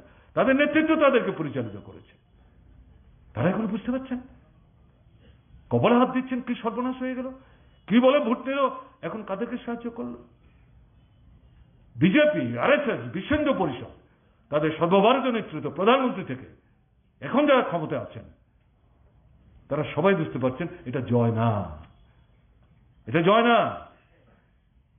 যদি উপজাতি অংশের মানুষের ভোটের একটা উল্লেখযোগ্য অংশ সাধারণ আসনের মধ্যে বিভ্রান্ত করা সম্ভব না হতো, তাহলে পরে এই 14-15টা অতিরিক্ত আসন নিয়ে অল্প ভোটের ব্যবধানে আসনগুলি জিতে সরকার তৈরি করা সম্ভব হতো না। হতাশা কাজ করছে, দেখতে পাচ্ছেন কি কাজ? কোনো কাজ হচ্ছে না। এই 4 মাস হয়ে গেল। বাজেট, এটা জনবিরোধী বাজেট, এর মধ্যে কিচ্ছু নাই। আমি কালকে বলবার চেষ্টা করেছিলাম, শোনাবো না, আমি আজকে বলছি না। আপনারা শুনেছেন আমাদের নেতারা বলছেন বিধানসভার ভিতর, বিধানসভার বাইরে, এটা নতুন করে বলার কিছু নেই। আপনার রাজন্য শাসন থেকে শুরু করে 2017-18-তে যখন বামফ্রন্ট সরকার ক্ষমতা ছেড়ে চলে যায়, তার যে সর্বশেষ বাজেট, তাতে কত টাকা ছিল তার আপনার ঋণ 12,900 কোটি টাকা। আর 5 বছরের ব্যবধানে তাদের ঋণ কত? 24,800 কোটি টাকা। এই 5 বছরে এই টাকা খরচ করলেন কোথায়? কি কাজ করেছেন? কোনো কাজ হয়নি ত্রিপুরা। রাস্তাঘাট, জল, কল, স্কুল, হাসপাতাল, বিদ্যুৎ, সেচ কিচ্ছু হয়নি। ভেঙে চৌচির হয়ে গেছে। অনাহার মৃত্যু, সন্তান বিক্রি। এই 7 দিন আগেও তো বিশালগড়ে মুসলিম মা 3 সন্তানের মধ্যে 1 সন্তান যখন খাওয়াতে পারছে না, বিক্রি করতে নিয়ে আসছে, দর কষাকষি করছে। একজন বলছে 40,000, সে বলছে 50,000 ছাড়া বিক্রি করবো না। ভাবতে পারেন এটা কোথায় যাচ্ছি আমরা? এরা কি করে কথা বলে, সরকারে বসে থাকে কি করে? কোনো কাজ নাই, লুণ্ঠন চলছে। এবং আপনার পুকুরের জলে বিষ মিশাচ্ছে, রাবার বাগান পুড়িয়ে দিচ্ছে, ফসল তুলতে দিচ্ছে না, দোকান খুলতে দিচ্ছে না, অটো রিক্সা চালাতে দিচ্ছে না, ছোট গাড়ি নিয়ে বেরোতে দিচ্ছে না, কন্ট্রাক্টর কাজ করতে যেতে পারছে না। আপনার প্রতিযোগিতার বাজারে কন্ট্রাক্টরের জন্য সে টেন্ডার ফ্লট করতে পারছে না, লুণ্ঠন চলছে। এবং সবচেয়ে বেশি আক্রান্ত হচ্ছেন কারা? আমাদের মায়েরা, বোনেরা। সব তথ্য তো আসছেও না। আমরা মণিপুর নিয়ে প্রস্তাব নিয়েছি, আমাদের রাজ্যের অবস্থাটা কি চলছে এর মধ্যে যা খবর বেরোচ্ছে, তাও তো সব পত্রিকা উঠে না। ডেলি দেশাগত দেওয়ার চেষ্টা করছে, তাতেও যে সব খবর আছে এটা মনে করার কারণ নেই। এরকম একটা অরাজকতা চলছে। কাজে এই পরিস্থিতিতে দাঁড়িয়ে মানুষ কিন্তু মেনে নিচ্ছেন না। আপনারা লক্ষ্য করেছেন 2018 নির্বাচন আসার পরে প্রায় 1 বছর যাওয়ার পরে রাস্তা নেওয়ার ক্ষেত্রে আমাদের উদ্যোগ শুরু হয়েছিল, কারণ এটা তো অপ্রত্যাশিত একটা ঘটনা ঘটে গেছে। কি হলো? কিন্তু এখনের ঘটনাটা কি হচ্ছে? 1.5-2 মাসের ব্যবধানে মানুষ রাস্তায় নামতে শুরু করেছে। এই মানুষকে মাঝবাদী কমিউনিস্ট পার্টি নামাচ্ছেন রাস্তায় সব জায়গায়, যদি মনে করেন এটা ঠিক না। স্বতঃস্ফূর্তভাবে, এবং আমরা যেটা লক্ষ্য করছি সবচেয়ে বেশি মায়েরা বোনেরা বেরোচ্ছেন, ট্রাইবেল অধ্যুষিত এলাকায় বেরোচ্ছেন। রাস্তাঘাট, জল, কল, কি হচ্ছে? রেশনে চাল নাই, ক্ষুধার অন্ন নাই, অনাহার মৃত্যু, এই পরিস্থিতি চলছে। কাজেই পরিস্থিতি দ্রুত পরিবর্তন হচ্ছে, শুধু ত্রিপুরায় না, সারা ভারতবর্ষে। আপনারা দেখেছেন 26টা রাজনৈতিক দল বাঙ্গালুরু তারা মিটিং করেছে। 1 মাস আগে পাটনাতে করেছে, 15টা দল ছিল। 1 মাসের ব্যবধানে 26টা দল হয়েছে। তারা আবার আগস্ট মাসের 25-26 তারিখ মুম্বাইতে বসতে যাচ্ছে, চূড়ান্ত করবেন তাদের কর্মসূচি। না হলে তার কাছাকাছি যাবেন। বাঙ্গালুরুর মিটিংয়ে তারা যে সমস্ত ঘোষণাগুলি দিয়েছেন, কি স্লোগান? একটাই স্লোগান, সেটা কি? বিজেপি হটাও, 24-এর নির্বাচনে তাদেরকে ক্ষমতা আসতে দেওয়া যাবে না। আমরা আজকে ত্রিপুরায় যে সমস্যাগুলি ভুগছি, উপজাতি অংশের মানুষ যে সমস্যাগুলি ভুগছেন, ভারতবর্ষের রাজ্যে রাজ্যে বিজেপি হোক অবিজি হোক, 1-2টা রাজ্য বাদ দিলে পর এই সমস্যাই ভুগছেন। জিনিসের দাম বাড়ছে, টাকার দাম কমছে, মুদ্রাস্ফীতি হচ্ছে, মানুষের ক্রয় ক্ষমতার বাইরে চলে যাচ্ছে, তার আয় নাই, উপার্জন নাই, বেকারি বাড়ছে, কারখানা বন্ধ হচ্ছে, লকআউট হচ্ছে, লে অফ হচ্ছে, আপনার নিয়মিত আপনার সেখানে নিয়োগ নেই। আর্মির মধ্যে পর্যন্ত তারা এই সমস্ত কাণ্ড কারখানা করার চেষ্টা করছে। বিস্তৃত বলার সুযোগ নাই, শিক্ষা শেষ করে দিচ্ছে। আমাদের ছাত্র নেতা টিএসইউ খুব সুন্দরভাবে আপনাদের সামনে বলার চেষ্টা করেছেন, আমি এটা বলে সময় নিতে চাইছি না, সর্বনাশ করে দিয়েছে। কাজে এই যে পরিস্থিতি, এরকম একটা জায়গায় দাঁড়িয়ে অর্থনীতি থেকে শুরু করে শিক্ষা, স্বাস্থ্য, সংস্কৃতি সব মিলিয়ে এই নেতৃত্ব বাঙ্গালুরুর মিটিংয়ের পর বলেছেন শুধু উৎখাত করার সরকারে যাওয়া না, মূল লক্ষ্য হচ্ছে এটা বিকল্প নূতন ভারত তৈরি করা। এবং এটা করতে গেলে পরে উপজাতি, অনুপজাতি, তফসিলি, ওবিসি, সংখ্যালঘু, ধর্ম, বর্ণ, সম্প্রদায় নির্বিশেষে সবাইকে নিয়ে আমাদের মুখ করতে হবে। এর জন্য আমরা নাম নিয়েছি ইন্ডিয়া। মাথা খারাপ হয়ে গেছে প্রধানমন্ত্রী। একই দিনে দিল্লিতে সেই 5 তারা হোটেলে সারা ভারতবর্ষ থেকে লোক ডেকে নিয়ে মিটিং করলেন। আমাদের ত্রিপুরাতেও একজনকে নিয়ে গেলেন, যারা 18 নির্বাচনে সেখানে ভূমিকা নিয়েছেন। এখন তারা প্রায় শুকিয়ে যাওয়ার মতো অবস্থা। এরা এখন 38 দলের মধ্যে একটা দল। আমি তাদেরকে ছোট করে দিচ্ছি না, খাটো করে দিচ্ছি না, আমি উল্লেখ করলাম বুঝার জন্য যে বিজেপির অবস্থাটা কোথায় গেছে আবার বুঝবার চেষ্টা করুন, এটা বুঝার চেষ্টা করুন। ফলে এই জায়গায় পার্লামেন্টে যাওয়ার সাহস দেখাচ্ছেন না প্রধানমন্ত্রী। মণিপুর জ্বলছে 3 মাস যাবৎ। কি ব্যাপার এটা? গোমরটা কি? বোতল থেকে দৈত্য বের করেছেন, এখন ঢুকাতে পারছেন না, জবাবটা কি দেবেন? শেষ পর্যন্ত বিরোধী দল নো কনফিডেন্স মোশন এসেছে। আমি জানি না এই ভদ্রলোকের পক্ষে সব জিনিস সম্ভব। কালকে যখন আপনার পার্লামেন্ট চলছে, প্রধানমন্ত্রী তখন গুজরাটে যাচ্ছেন, যে মানে উদাসীনতা, উপেক্ষা বিরোধীদের প্রতি, সংসদের প্রতি, এটা তো এর মধ্যে দিয়ে প্রমাণিত। তিনি নিজেকে ভাবেনটা কি? তিনি মানুষকে মানুষ বলেই মনে করেন না, দলকে দল বলেই মনে করেন না। তার দলের লোকদের তিনি কি মনে করবেন না করবেন তার ব্যাপার, এটা আমাদের মাথায় ঘামানো দরকার নেই। পার্লামেন্ট, সংসদ, আমাদের সংবিধান, দেশের গণতন্ত্র, কি হচ্ছে এটা? কাশ্মীরকে তো শেষ করেছে, কিন্তু কাশ্মীরের মানুষ মাটি ছাড়ছেন না, ভয় পাচ্ছে ভুটে যেতে। এখন মণিপুরটাকে ধরেছে, আমাদের পার্শ্ববর্তী রাজ্য। পাশাপাশি দেখছেন 2-3টা রাজ্যের মধ্যে হাজার হাজার মানুষ রাস্তায় নামছেন। কি চলছে এটা? কে দায়ী এর জন্য? কি করে এই রাজ্যের মুখ্যমন্ত্রী পরশুদিন তারপরে বলতে পারলেন আপনারা যে যাই বলুন আমি মুখ্যমন্ত্রীর পদ ছাড়ছি না? এই কথা বলার সাহস তার কোত্থেকে আসে? প্রধানমন্ত্রী এবং স্বরাষ্ট্রমন্ত্রীর মানে প্রশ্রয় ছাড়া তিনি বলতে পারেন? এদের যখন গুজরাটের মুখ্যমন্ত্রী এবং স্বরাষ্ট্রমন্ত্রী ছিলেন, তাদের দৌলতেই তো সেখানে দাঙ্গা হলো, সংখ্যালঘুরা আক্রান্ত হলেন, বুকচার্ড হলেন। এখন চলছে মণিপুরের মধ্যে। কাজে এই পরিস্থিতিতে দাঁড়িয়ে ভারতবর্ষের মানুষ সব দেখছেন, ছেড়ে দেবেন না। এবং এই যে নেতৃত্ব একটা জায়গায় এসছে, এটা নিচের তলার গরম হচ্ছে। কড়াইয়ের তেল গরম হয় নিচে আগুন জ্বললে, তারপরে যদি কড়াইতে আপনি মাছ দেন, এটা ভাজাটা ভাজা হবে, না হলে কিন্তু হবে না। কাজে এই যে নেতৃত্ব, তার যে সাধারণ সমর্থক, সবাই না হলো বরং সে চাপ সৃষ্টি করছে তার নেতৃত্বের উপর। এক হও, সর্বনাশ হয়ে যাচ্ছে, ধ্বংস হয়ে যাবে 24-এর নির্বাচনে যদি তারা কোনো কারণে আসতে পারে। এই জায়গায় কিন্তু তারা যাচ্ছেন। কাজে দেশের যে লড়াইটা, আপনি এখানে যে লড়াই করছেন, এই যে 8 দফা দাবি, এই লড়াই, এই দাবির সংগ্রাম, দেশের যে বিজেপি হটানোর যে লড়াইটা, এর থেকে আলাদা না। এরা দিল্লির ক্ষমতায় থাকবে, তার দৌলতে এখানে সরকার থাকবে, আর তারপর আমাদের এই সমস্যাগুলোর সমাধান হবে। বেকারদের চাকরি থেকে শুরু করে জন্মের পর থেকে জন্মগত যে অধিকার, শিক্ষা, উপজাতিদের যে অধিকার, সেগুলো ঠিকভাবে রক্ষিত হবে। এই ধারণা নিয়ে যদি আমরা যাই তাহলে ভুল করব। কাজেই এই পরিবর্তন জাতীয় স্তরে আসছে, আমাদের রাজ্যের ক্ষেত্রে আসছে, এই দেশের হাওয়া এখানে আসছে। আমরা যদি একে ঠিকভাবে কাজে লাগিয়ে এই যে কর্মসূচি উপস্থিত হলো, তাকে যদি রূপায়ণ করার ক্ষেত্রে আমরা উদ্যোগ গ্রহণ করি, আন্তরিকতা নিয়ে, এখানকার যে আন্দোলন রাজ্য ছোট হতে পারে, এখনো ত্রিপুরার দিকে মানুষ তাকিয়ে থাকে। গত নির্বাচনেও তাদের মধ্যে একটা প্রত্যাশা তৈরি হয়েছিল, বোধহয় এদেরকে উৎখাত করতে পারবে। এখন তারা যখন শুনলেন, তারা নিজেরা অবাক হয়েছেন কিভাবে এই বিশ্বাসঘাতকতা হতে পারলো।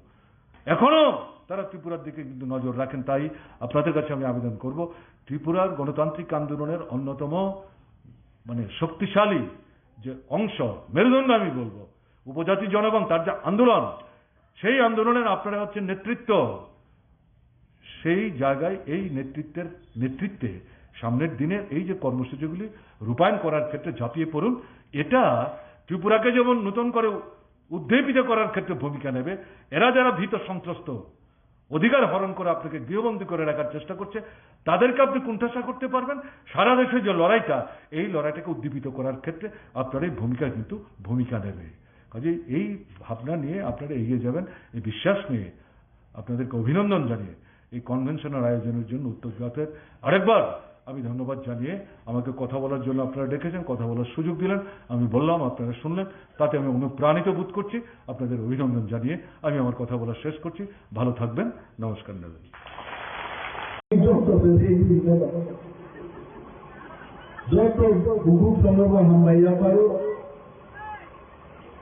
ang gaman ko saglat uttor mahal purgan kiruan আগে উত্তর mahal পুরো ফাইতো যেদিন এসকর্ট মানে আগা সরি আমি তাই পাইয়া কারণ হলো সিপিএম নি বিরুদ্ধে খাইগাই বিপদ নতুন মুখ অনেক বড় দুসা কমাকা आणि বয়স খুব কম আপনার নরগানো দুটি এমএলএ কাম রোকা পুলিশ রোগ ভাই নরেল দেবর কমপ্লান है आणि বড় সাগর দুসুর বিপদ পাইও এলাকাও হাজার হাজার বড় নকল লাগে সার্বন বিচার ট্রাইমার নাই আমনে ওয়ানা খবরমান পড়ব জনগণ ভাই নগরে বিরাট আন্দোলন খাই এসএমডি দ্বারা আন্দোলন করা তাকে বুঝতে হবে নরেন দেবরানি দিই দুসা জমালাই থাকাই 2-3 মাস আগে তাও খবর আর দিন কবিতা থাকি গেল কিন্তু তিনি মহারানী পুরো ফাই মুখবানি দুদান খাই মতিকে মোট 2-4 लाइन मोती के मीटिंग खेली बनी वो टिक हिसाब में है क्या तार मैंने दिन का हम गाय आगे एक्सपोर्ट करी के मैंने जो फायदा किया ताऊ 2-4 नीचे तो मीटिंग खाई मंगा तार मैंने टिपरा सर नितो खाओ खानसानी जुआर खाईगा खासिंग सिनी बुकु पोनियार थाओ दिने को पाई जाबो फानबाग थाके तोंगाय यांगमा वानसु दौरा बाइकि बुरी फानबाय जलान फानबाग थाके बाइते बोखे को कुताई प्लान देगा फानबाग थाके तोंगाय दिने अब बुरी नि चला फानबाग थाके तोंगाय माने ना थासिं तिनि ताकु कमल को लै समायगा फान सदलाई मानाय दिने গুরুত্বপূর্ণ এই কনভেনশন সংগঠিত মহকুমা কমিটির এই কনভেনশন সংগঠিত হচ্ছে। এখানে সাবরুম থেকে ধর্মনগর আমাদের রাজ্যের 23টি মহকুমা থেকেই আমি বলবো শুধু এই 3টি সংগঠনের প্রতিনিধি না, বলা যেতে পারে যারা আমাদের ট্রাইবেল অংশের মধ্যে গণতান্ত্রিক আন্দোলনের যারা সামনের সারির যোদ্ধারা, তারা আজকে এখানে উপস্থিত হয়েছেন এই কনভেনশনকে, তার উদ্দেশ্যকে সফল করার জন্য। আমি আপনাদের সকলকে শুভেচ্ছা, অভিনন্দন এবং নমস্কার জানাচ্ছি। যতন খুলুমখা, যতন হামবাই। আপনারা 11:15 আমাদের এই কনভেনশন শুরু হয়েছে। এতক্ষণ ধরে প্রায় 6 জন বক্তা তার বক্তব্য শুনেছেন। অনেক গুরুত্বপূর্ণ আলোচনা হয়েছে আজকে এখানে, এবং আমি এই মঞ্চ থেকে যা লক্ষ্য করছি যে আজকের এই কনভেনশন তার উদ্দেশ্য যেমন একটা খুব গুরুত্বপূর্ণ কর্মসূচি বা লক্ষ্যকে সামনে রেখে, আর আপনারা যারা এসেছেন তারাও এই গুরুত্বকে অনেক গভীরতার সাথে, অন্তরের সাথে উপলব্ধি করছেন। এটা সচরাচর এরকম পরিবেশ তার চলার মধ্য দিয়ে খুব কম দেখা যায়। একেবারে শুরু থেকে খুব মনোযোগ দিয়ে প্রায় নড়াচড়া করে আপনারা সবাই শুনছেন। এটা দেখে আজ থেকে 49 বছর আগের একটা ঘটনা আমার মনে পড়ছে। মানিকদাও একটু উল্লেখ করেছেন। হয়তোবা সেই দিনকার বা সেই দিনের তার একটা দারুণ একটা তখন এই টাউন হল ছিল না, রবীন্দ্র ভবন হয়নি। আমাদের রাজ্যে সুখময় সেনগুপ্তের নেতৃত্বে কংগ্রেস দলের সরকার সারা রাজ্যে যে মানুষের অভাব অনটন আর উপজাতি এলাকাতে ক্ষুধা, মৃত্যু, সন্তান বিক্রি, এটা নিত্যদিনের দিনলিপি। সাবরুম থেকে ধর্মনগর সর্বত্র।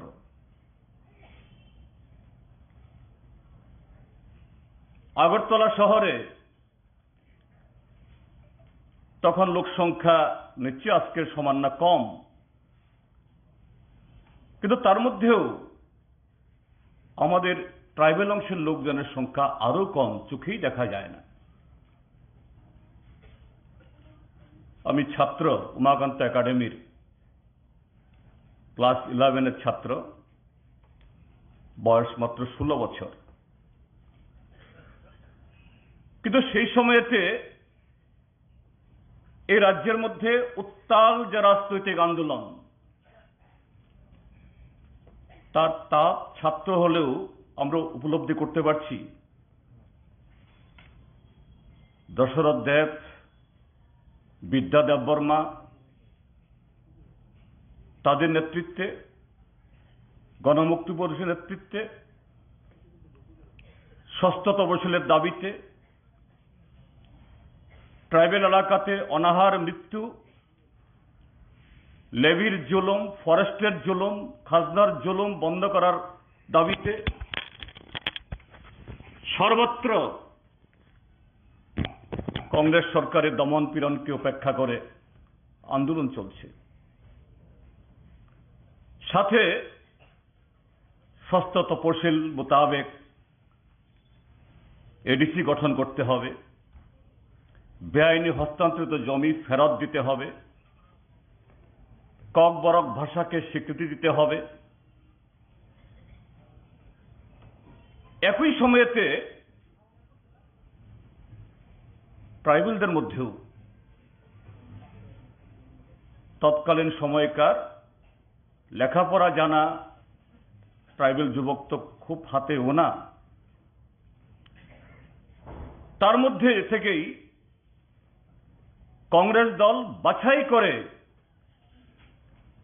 কিছু লোককে সেখানে নতুন একটা দল গঠন করিয়েছিল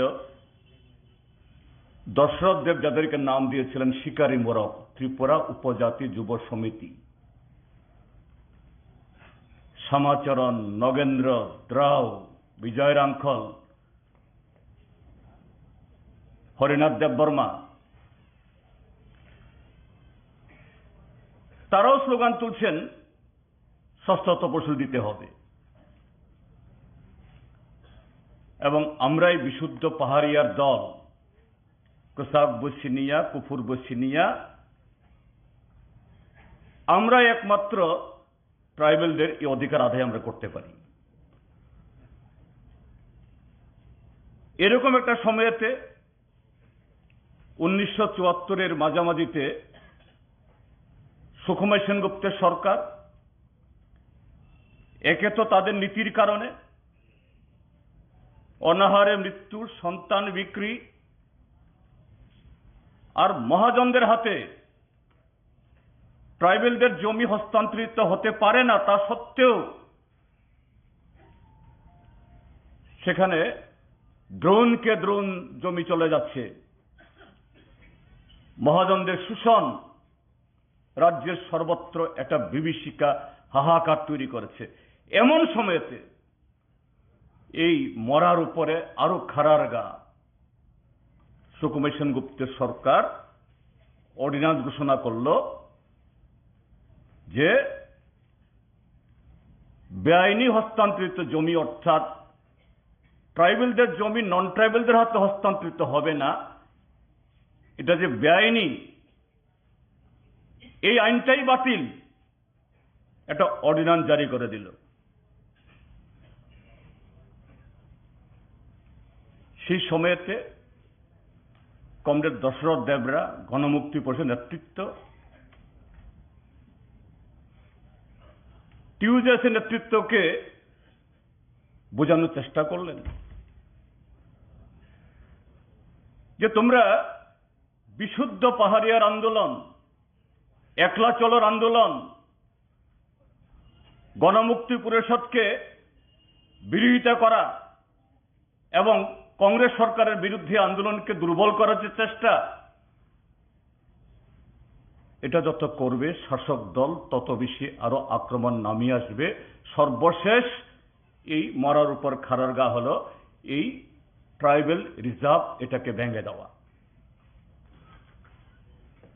এই ঘটনা ক্ষেত্র প্রস্তুত করল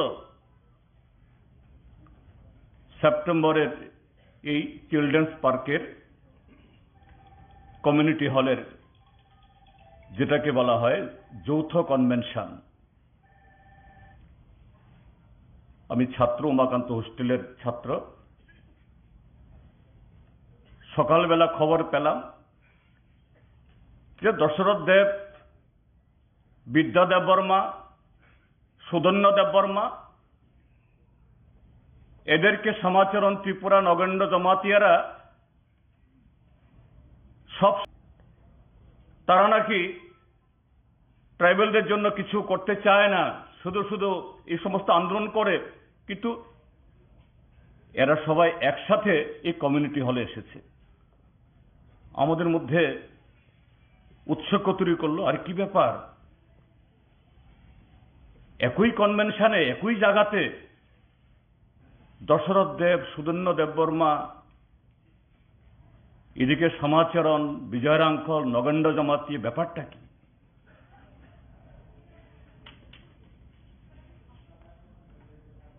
ভোর 4টা অব্দি সে কনভেনশন হয়েছে।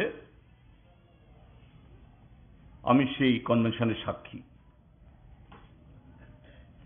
সেখানে আলোচনা হলো যে কথাগুলো এতক্ষণ ধরে আমার আগের বক্তারা বলেছেন। দশরথ দেব, সুদীন্দ্র দেব বর্মারা ক্ষুরধার যুক্তিতে বোঝালেন যে আজকে এডিসির দাবি হোক বা ককবরকের দাবি বা বেআইনি হস্তান্তরিত জমি ফেরত তার দাবি, বা আজকে যে কনভেনশন, এই অর্ডিন্যান্স, এটা বাতিল করার দাবি, এটা একা ট্রাইবেলরা শুধু আমরা লড়াই করলে হবে না, আমরাই শুধু এই দাবি উত্থাপন করলে হবে না। ত্রিপুরাজ্যের গণতান্ত্রিক আন্দোলন, শুধু আমরা যারা ট্রাইবেল নেতৃত্ব, ট্রাইবেল সংগঠন এখানে সমবেত হয়েছি, তার বাইরেও সমস্ত গণতান্ত্রিক শক্তি ঐক্যবদ্ধভাবে যদি এই জনবিরোধী, ট্রাইবেল বিরোধী, অগণতান্ত্রিক এই সুকুমার সরকারের বিরুদ্ধে, কংগ্রেস সরকারের বিরুদ্ধে না নামা যায়, এই অত্যাচার, এই দমন পীড়ন বন্ধ হবে না। 4 দফা দাবি সেখানে গৃহীত হল। সে ঐতিহাসিক 4 দফা দাবি। এডিসি চাই, ককবরকের স্বীকৃতি চাই, জমি ফেরত দিতে হবে এবং অর্ডিন্যান্স বাতিল করতে হবে। এইটুকু তো ঐকমত্য হলো, কিন্তু শেষ মুহূর্তে ঐকমত্য হলো না যৌথ আন্দোলনে। 4টা অবধি চেষ্টা চলল, হলো না। সেই কনভেনশনে সিপিআই এর নেতা অঘোর দেববর্মা ছিলেন। অঘোর দেববর্মা, টিউজেস, টিএসএফ এর নেতা ছিলেন দেবব্রত কলই, তারা আলাদাভাবে চলে গেলেন। 74-এর সেপ্টেম্বর, তার পরের বছর 75 ইংরাজি, ইন্দিরা গান্ধী জরুরি অবস্থা ঘোষণা করল। 5 বছরের রাজ্য সরকারের মেয়াদ, এটাকে আরো 1 বছর বাড়িয়ে এই সরকার অন্যায়ভাবে ক্ষমতায় থাকলো, দমন পীড়ন হলো। সিপিআইএম এর গণমুক্তি পরিষদের বহু নেতাকে জরুরি অবস্থার আইনে জেলে নিক্ষিপ্ত করল, কিন্তু আন্দোলন থামল না। এই আন্দোলন আরো মহীরূহে পরিণত হল। 1978-এ সে আন্দোলন 56 জন বামফ্রন্টের বিধায়ক নিয়ে এসে এ রাজ্যে প্রথম বামফ্রন্ট সরকার গঠিত হল। কংগ্রেস সাফ হয়ে গেল। সেই বামফ্রন্ট সরকারের হাত ধরে এডিসি আসলো, ককবরক স্বীকৃতি হলো। যে ট্রাইবেল এলাকাতে রাস্তা ঘাট, পানীয় জল, স্কুল, হাসপাতাল, এই দাবিগুলি উঠলে তখনকার দিনে বলা হতো এগুলি তো ট্রাইবেল এলাকাতে হয় না, এগুলি সব টাউনে হয়। তিনি বরক আমচিরগ আবু অংমানিয়া, সেই ইতিহাস বামফ্রন্ট সরকার ইতিহাসের চাকা ঘুরিয়ে দিয়ে গণমুক্তি পরিষদ, সিপিআইএম, বামফ্রন্ট এই ত্রিপুরাজ্যে বর্তমান এই ত্রিপুরা জায়গায় নিয়ে আসলো। বর্তমান মানে আমি এখনকার বিজেপির সরকারের যেরকম এটা বলছি না।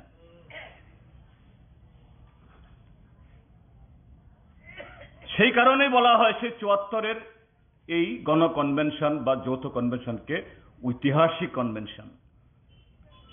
আমি জানি না আজকের কনভেনশনও ঐতিহাসিক হবে কিনা, কিন্তু ইতিহাস তৈরি করার দায়িত্ব আমাদের। তো আজকে এই ৪৯ বছর বাদে যখন আমরা একটু আলাদা আঙ্গিকে হলেও, আলাদা পরিসরে হলেও, একটু অন্যরকম আয়োজনে হলেও আজকে আমরা আবার মিলিত হয়েছি। না, আমরা এখানে আজকে কারা কারা, জিএমপি, টিওআইএফ, টিইসি, আমরা সবাই একই রাজনৈতিক মতাদর্শের পথের পথিক। আমরা আলাদা আলাদা না, আলাদা চিন্তার না, একই চিন্তার। কিন্তু তারপরও আজকের কনভেনশনের উদ্দেশ্য বা তার আহ্বানে এরকমই একটা সামনে একটা অতি গুরুত্বপূর্ণ দায়িত্ব পালনের বা কর্তব্য পালনের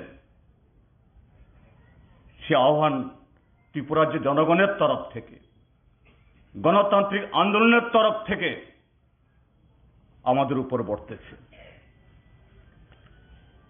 আমাদের আজকের কনভেনশনের শীর্ষক কি এখানে? লুকু হাম রায়দানো করাক খাইনানি বেবাক থান সংবাইজাদি। অধিকার সুরক্ষায় সমস্ত গণতান্ত্রিক শক্তি ঐক্যবদ্ধ হন। আমাদের আহ্বান শুধু জিএমপি, টিওআইএফ, টিইসিউ, আমরা যে অংশের মধ্যে কাজ করি শুধু তাদের কাছে না। কেন আজকে আমরা এই কথা বলছি? আমাদের অধিকার আক্রান্ত।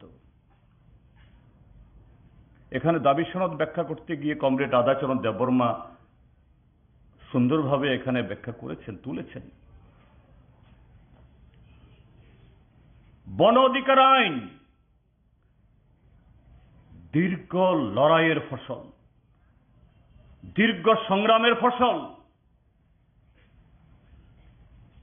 এই অধিকার আইন ভাঙার জন্য আজ থেকে 4 দিন আগে পার্লামেন্টে কোনো আলোচনা করতে না দিয়ে নরেন্দ্র মোদীর সরকার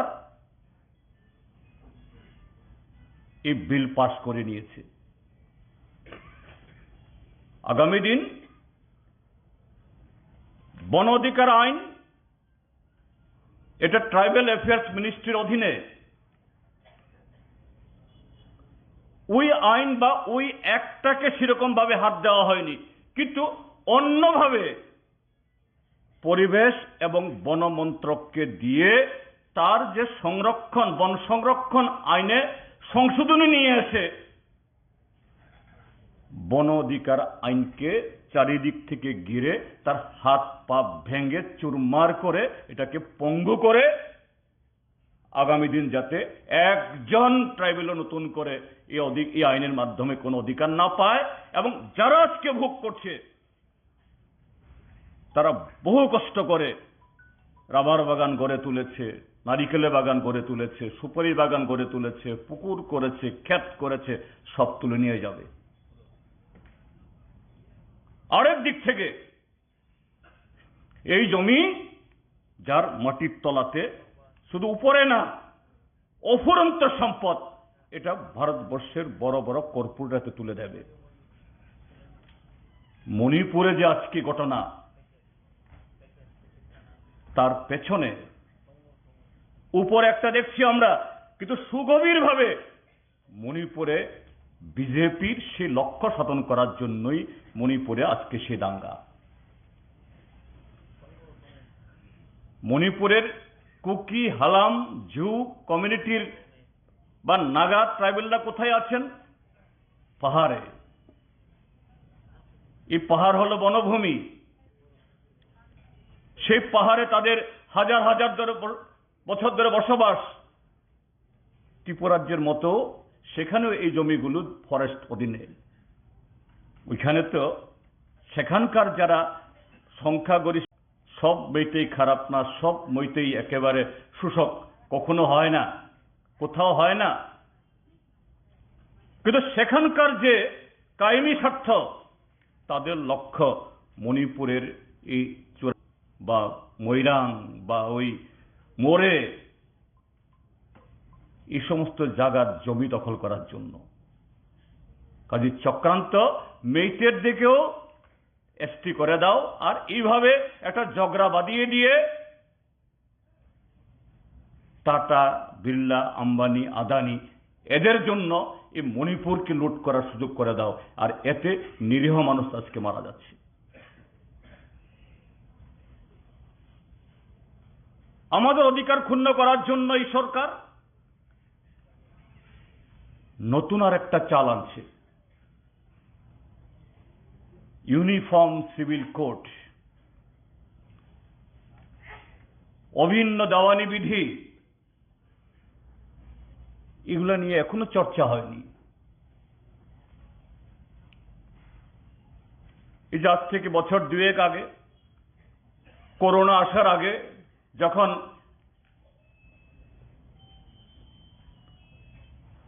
এতে ওই সিএএ আমাদের নাগরিকত্ব আইন এটা সংশোধন করার জন্য উদ্যোগ গ্রহণ করে, সাধারণ মানুষ এই দেশে ভেবেছিল এটা আবার কি, কিন্তু কেন আনলো? আমাদের দেশের আরএসএস বিজেপি সরকার তারা জানে, তারা যতই সবকা সাথ, সবকা বিকাশ, সবকা বিকাশের এই বিশ্বাসের স্লোগান তুলুক, তারা যতই একটা নির্বাচন কাছাকাছি আসলে যে সমস্ত রাজ্যে তাদের সরকার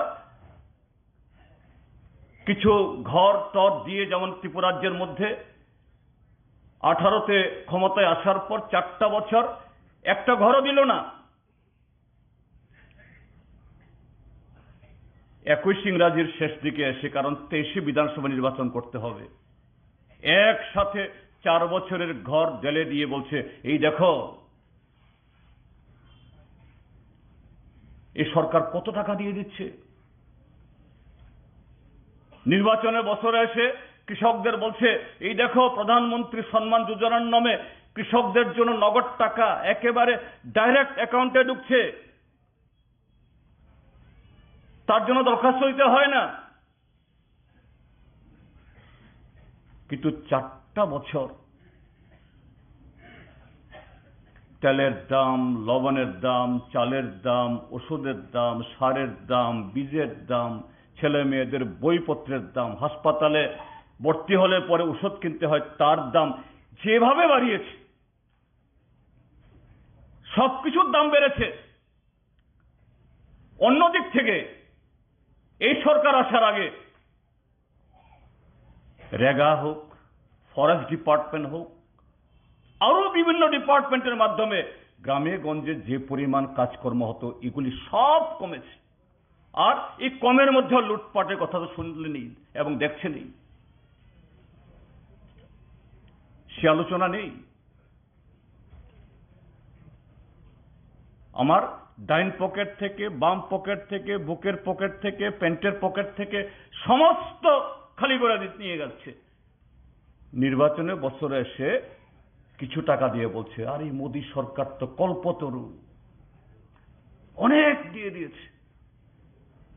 যদি সব হিসাব করি যে আমাদের থেকে যেগুলো নিয়েছে এরা যে দিয়েছে, হিসাব করলে পরে আমাদের থেকে যা নিয়েছে তার অর্ধেকও হয় না তারা যা দেয় এখন, মাইনাস। এবং তার প্রতিফলন কোথায়? তার প্রতিফলন আনন্দবাজার, তার প্রতিফলন রৈশাবাড়ি, মানিকপুর, তার প্রতিফলন গ্রামে গঞ্জে।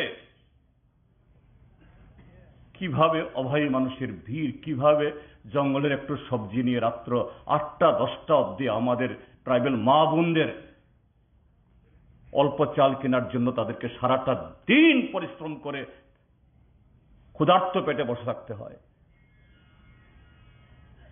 নতুন কোনো প্রকল্প নেই, নতুন একটা হাসপাতাল নেই, একটা স্কুল নেই, 1 কিলোমিটার বিদ্যুৎ নেই, বাড়িতে গিয়ে পাইপলাইন দিয়েছে কিন্তু জলের সাথে যোগাযোগ নেই। ডেভেলপমেন্ট এগুলি। নতুন একটা চাকরি নেই, নতুন করে একজন যারা 60 বছর পূর্তি হয়েছেন কেউ নতুন করে একজন ভাতা স্যাংশন হয় না।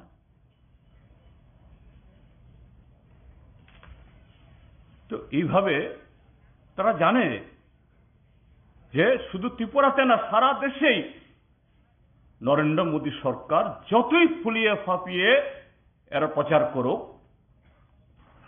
একটা দিন মানুষ সাময়িক বিভ্রান্ত হলেও মানুষ ঐক্যবদ্ধ হয়ে লড়াই করবে, এই সরকারকে ক্ষমতাচ্যুত করবে। কাজেই মানুষকে ভাগ করতে হবে, এক একটা রাজ্যে, এক একটা অঞ্চলে এক একটা স্লোগান।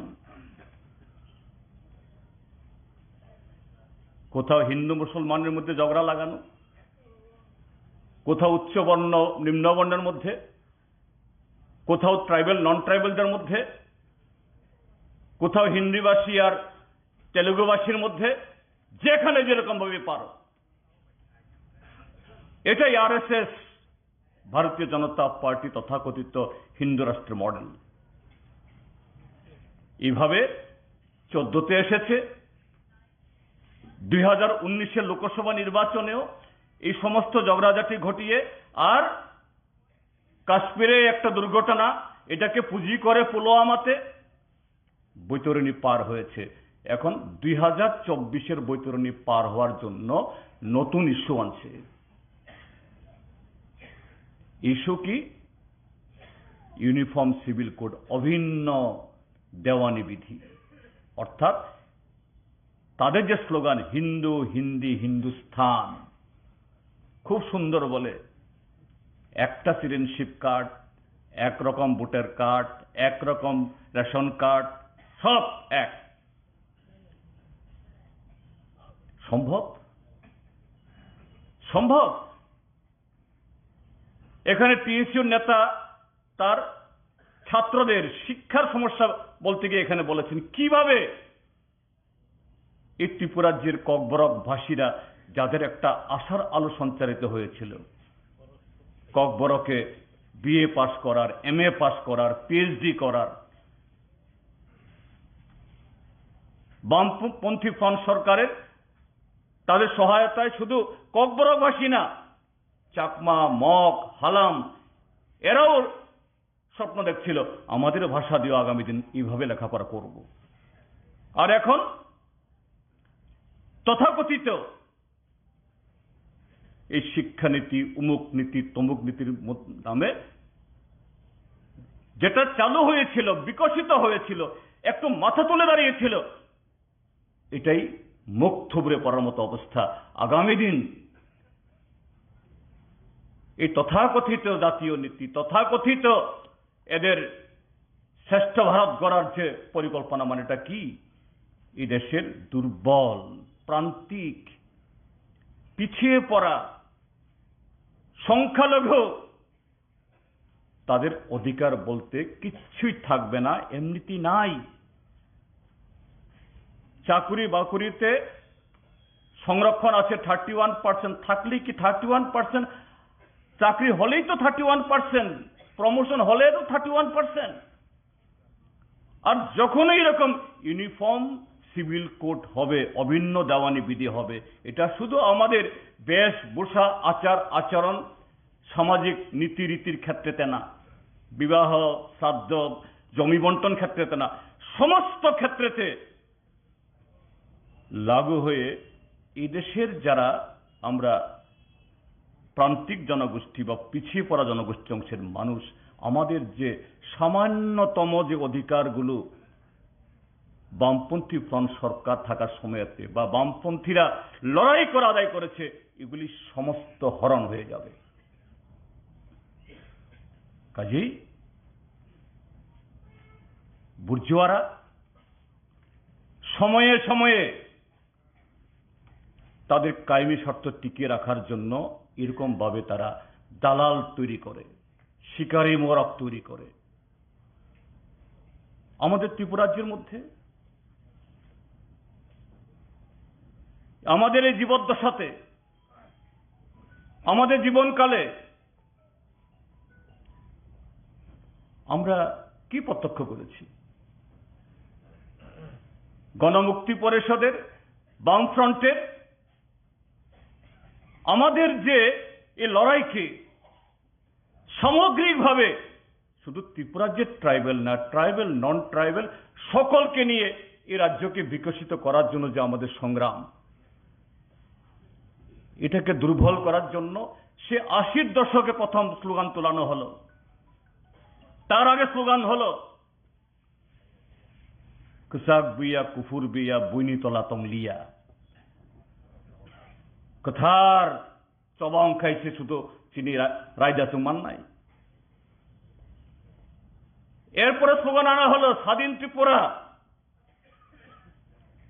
স্বাধীন উত্তর পূর্বাঞ্চল, আমাদেরই ঘরের এই তাজা তাজা ছেলে মেয়ে, এটিপিউলো থেকে এনএলএফটি আকাশ থেকে তো পড়েনি, আমাদের ঘরের ছেলে মেয়েরা, এদেরকে ব্যবহার করা হলো, এদের মগজ ধোলাই করা হলো।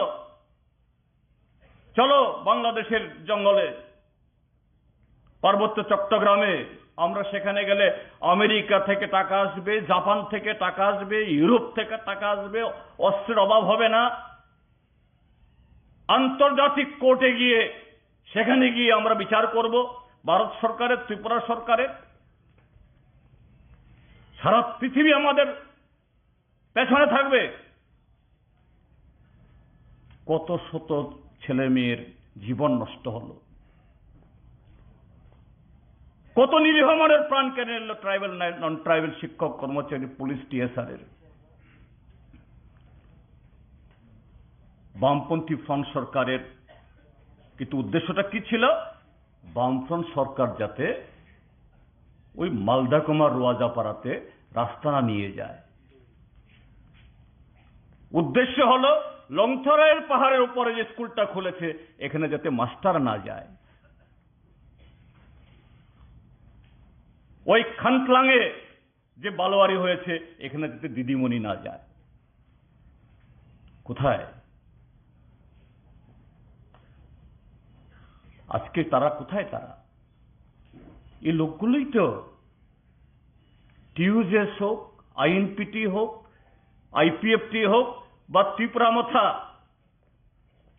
এই সবগুলো দলের ভিতরে দেখা যায় এই লোকগুলোই, তার বাইরে কেউ নাই। এই চেহারাগুলোই বিভিন্ন সময়তে বিভিন্ন নাম নিয়ে এরা এখানে কখনো কোট, কখনো পাঞ্জাবি, কখনো মাথায় পাগড়ি, এই তো এইভাবে তো শেষ করছে।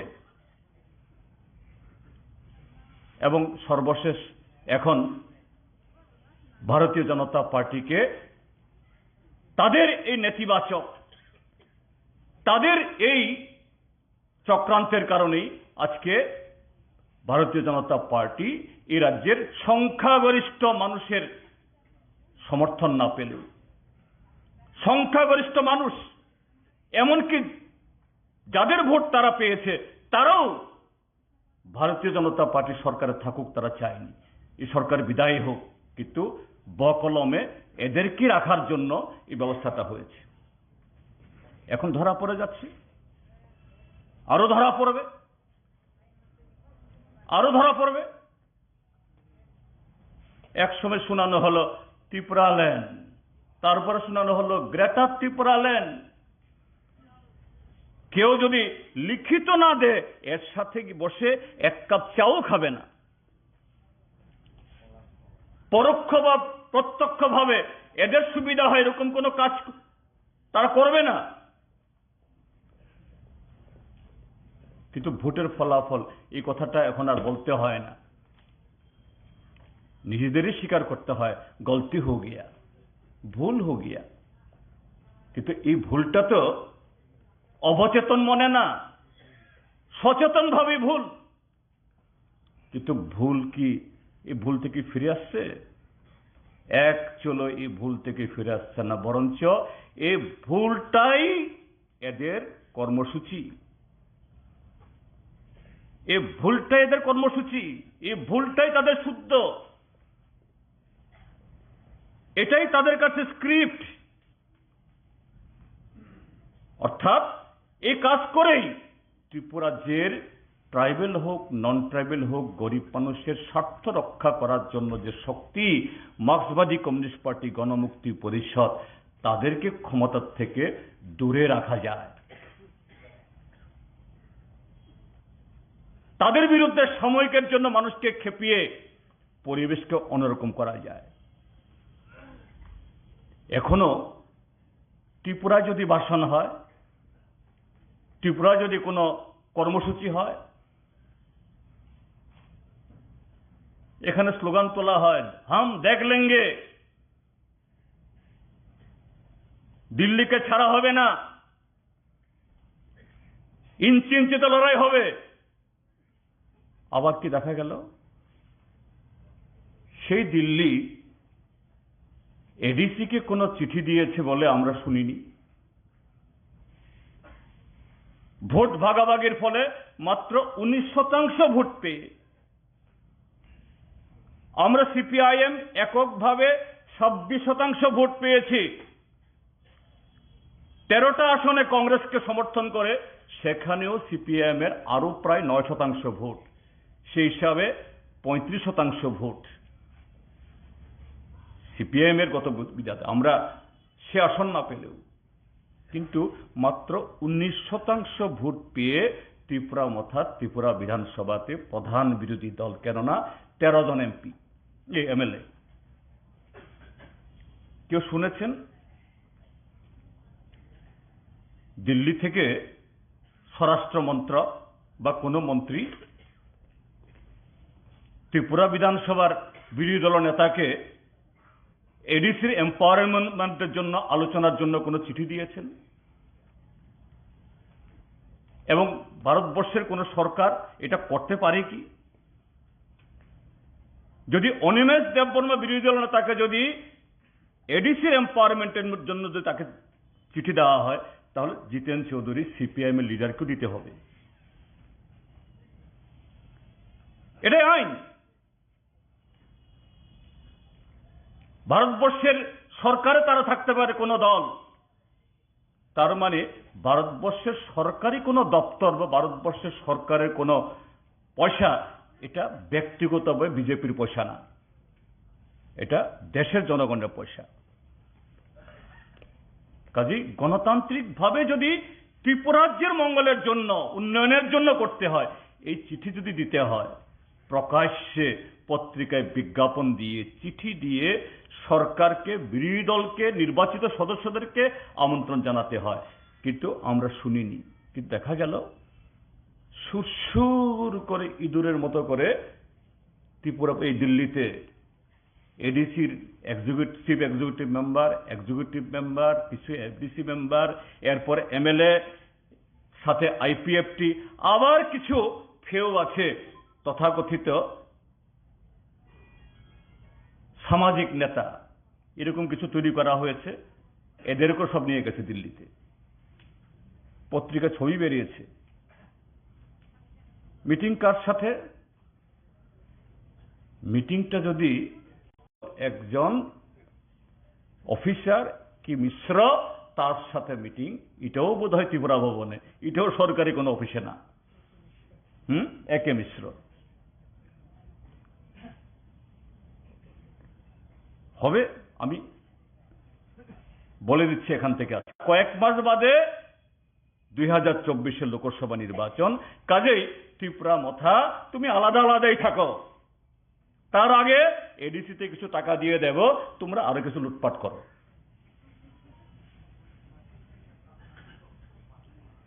গ্রেটারও না, বিগারও না, স্মলার বা ছোট্ট ত্রিপুরা ল্যান্ডও হবে না, কিছু হবে না। এর মানে এটা কি? এর মানে হলো সম্পূর্ণ সুবিধাবাদ, দালালি এবং ত্রিপুরাজ্যের গণতান্ত্রিক আন্দোলন বা ত্রিপুরাজ্যের কি ট্রাইবেল নন ট্রাইবেল, আমাদের মান, ইজ্জত, অধিকার সবকিছুকে বিসর্জন দিয়ে দেওয়া।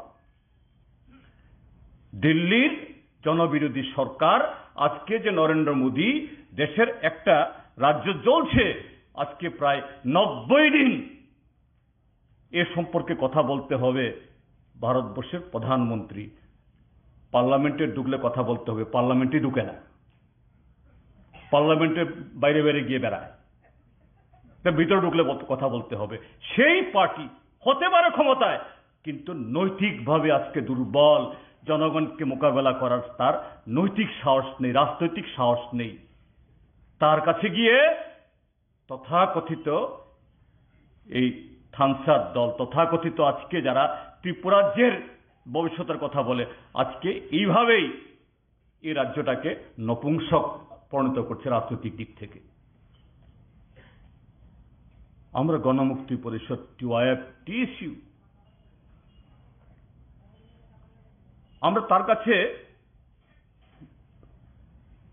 কম্প্রোমাইজ করতে পারি না, কারণ আমাদের আছে সেই গণতান্ত্রিক ঐতিহ্য, ইতিহাস। আমার আগের বক্তারা ঠিকই বলেছেন, কেন আমাদের মন খারাপ করতে হবে, কেন আমাদের ডিফেন্সিভ হতে হবে, কেন আমরা মাথা মানে চুপ করে থাকবো? আমরা তো হলফ করে বলতে পারি, গর্ব করে বলতে পারি, এই রাজ্যের ভাষা, সংস্কৃতি, এই রিসা, হজাগরি, গড়িয়া, মামিতা কে এনেছে? বামফ্রন্ট। আমরা হলফ করে বলতে পারি, আজকে ট্রাইবেল এলাকার মধ্যে রাস্তা ঘাট, পানীয় জল, স্কুল, হাসপাতাল, হাজার হাজার আজকে doctor, engineer, MA pass, BA pass আমাদের দৌলতে। এরা শুধু সন্ত্রাস ছাড়া, জবরদস্তি করে মানুষের উপরে কিছু চাপিয়ে দেওয়া ছাড়া, বন্দুক দেখিয়ে বলা ছাড়া যুক্তি দিয়ে কথা বলতে পারে? বলতে পারে না। কাজে গণমুক্তি পরিষদ, টিওয়াইএফ, টিএসইউর হীনমন্য হওয়ার কোনো কারণ নেই, বোখা বাইনানি কোনো কারণ করই। আবনো পৈতমা খাই নাই ত্রিপুরার জন্য লুকোরাও তামো চিনি ত্রিপুরাসা ত্রিপুরাসাইয়া। হ্যাঁ, জরাসানি বাগুই বরফ কিছু অরয় পরয় অংখা বিভ্রান্ত খেলাইখা, কিন্তু নং ছয় ককলাম দি খা তরই চং যে ছয় সামুং তাংখা চং কেবন কোন থক গিয়া, হয়তো তাইবো অনেক বাংমা সামুং তাংনানি দङ, কিন্তু চং কেবন থক গিয়া। বামফ্রন্ট সরকার কাউকে ঠকায়নি, কাউকে মিথ্যা প্ররোচনা, প্রতারণা আমরা করিনি। যা আজকে হয়েছে আমাদের লড়াই, আমাদের আত্মবলিদান, আমাদের ত্যাগের ফলে। এই জন্য বলবো, এই যে আমাদের অধিকার আজকে বিপন্ন, কার হাতে? ভারতীয় জনতা পার্টি, RSS তার হাতে। আর সেই জায়গায় এই সমস্ত দলগুলো এখন তাদের ক্রীড়নক, এদের দালাল, শিকারে মোরক হিসাবে তারা এইসব জায়গাতে বারে বারে ত্রিপুরা রাজ্যে এসে বহুত কিছু দেখায়, আর ওখানে গিয়ে পায়ে পড়ে থাকে, গিয়ে সেখানে গিয়ে মাথা তুলে দাঁড়িয়ে চোখে চোখ রেখে কথা বলা অধিকার তাদের নেই। কাজে এই কনভেনশন থেকে যে কর্মসূচি এখানে আনা হয়েছে, দাবি সনদ, তার সাথে আন্দোলনের আগামী দিন প্রত্যেকটা মহল্লায়, সর্বত্র, এখানে যেরকম ভাবে বলা হয়েছে সবটাই সব জায়গায় এরকম হবে মনে করি না। তার চাইতেও যদি নতুন কোনো পথ, নতুন কোনো কায়দা মানুষের কাছে পৌঁছতে, কাজে এই আক্রমণ, সন্ত্রাস বা যে পরিস্থিতি তৈরি করেছে, এটা সাময়িক, এটা মোকাবেলা করে আরেকটা নতুন ইতিহাস তৈরি করার দায়িত্ব গ্রহণ করুন। জিএমপি, টিওএফ, টিএসইউ সেই জায়গাতে অন্যান্য গণতান্ত্রিক শক্তির সাথে এবং তার সর্বাগ্রে আমরা সে দায়িত্ব আমরা পালন করব। এবং মহকুমা কমিটির থেকে যারা আপনারা উপস্থিত হয়েছেন, লড়াকু সংগ্রামী জনগণ, জনপ্রতিনিধি, আপনারা আজকে এই কনভেনশনে উপস্থিত হয়েছেন। গণমুক্তি পরিষদের পক্ষ থেকে আমি আপনাদের সকলকে প্রীতি, শুভেচ্ছা, সংগ্রামী অভিনন্দন জানাচ্ছি। ইতিমধ্যে আমাদের এই কনভেনশনের মূল লক্ষ্য কি, তার প্রেক্ষাপটটা কি, কেন এই ধরনের কনভেনশন আজকে সংগঠিত করতে হয়েছে এ সম্পর্কে ইতিমধ্যে আমাদের সংগঠনের সভাপতি এবং সাধারণ সম্পাদক এই দুজনের কাছ থেকে আপনারা শুনেছেন এবং সামনের দিনে আমাদের কর্মসূচি কি হবে তার সুনির্দিষ্ট কর্মসূচিও আপনাদের সামনে উপস্থিত করবার চেষ্টা করেছেন।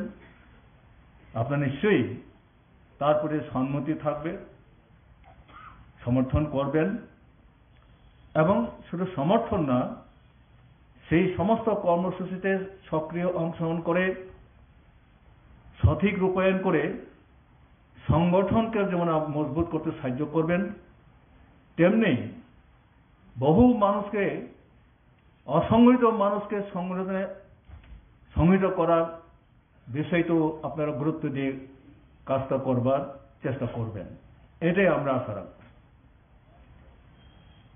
দেখুন, আমরা সবাই বলি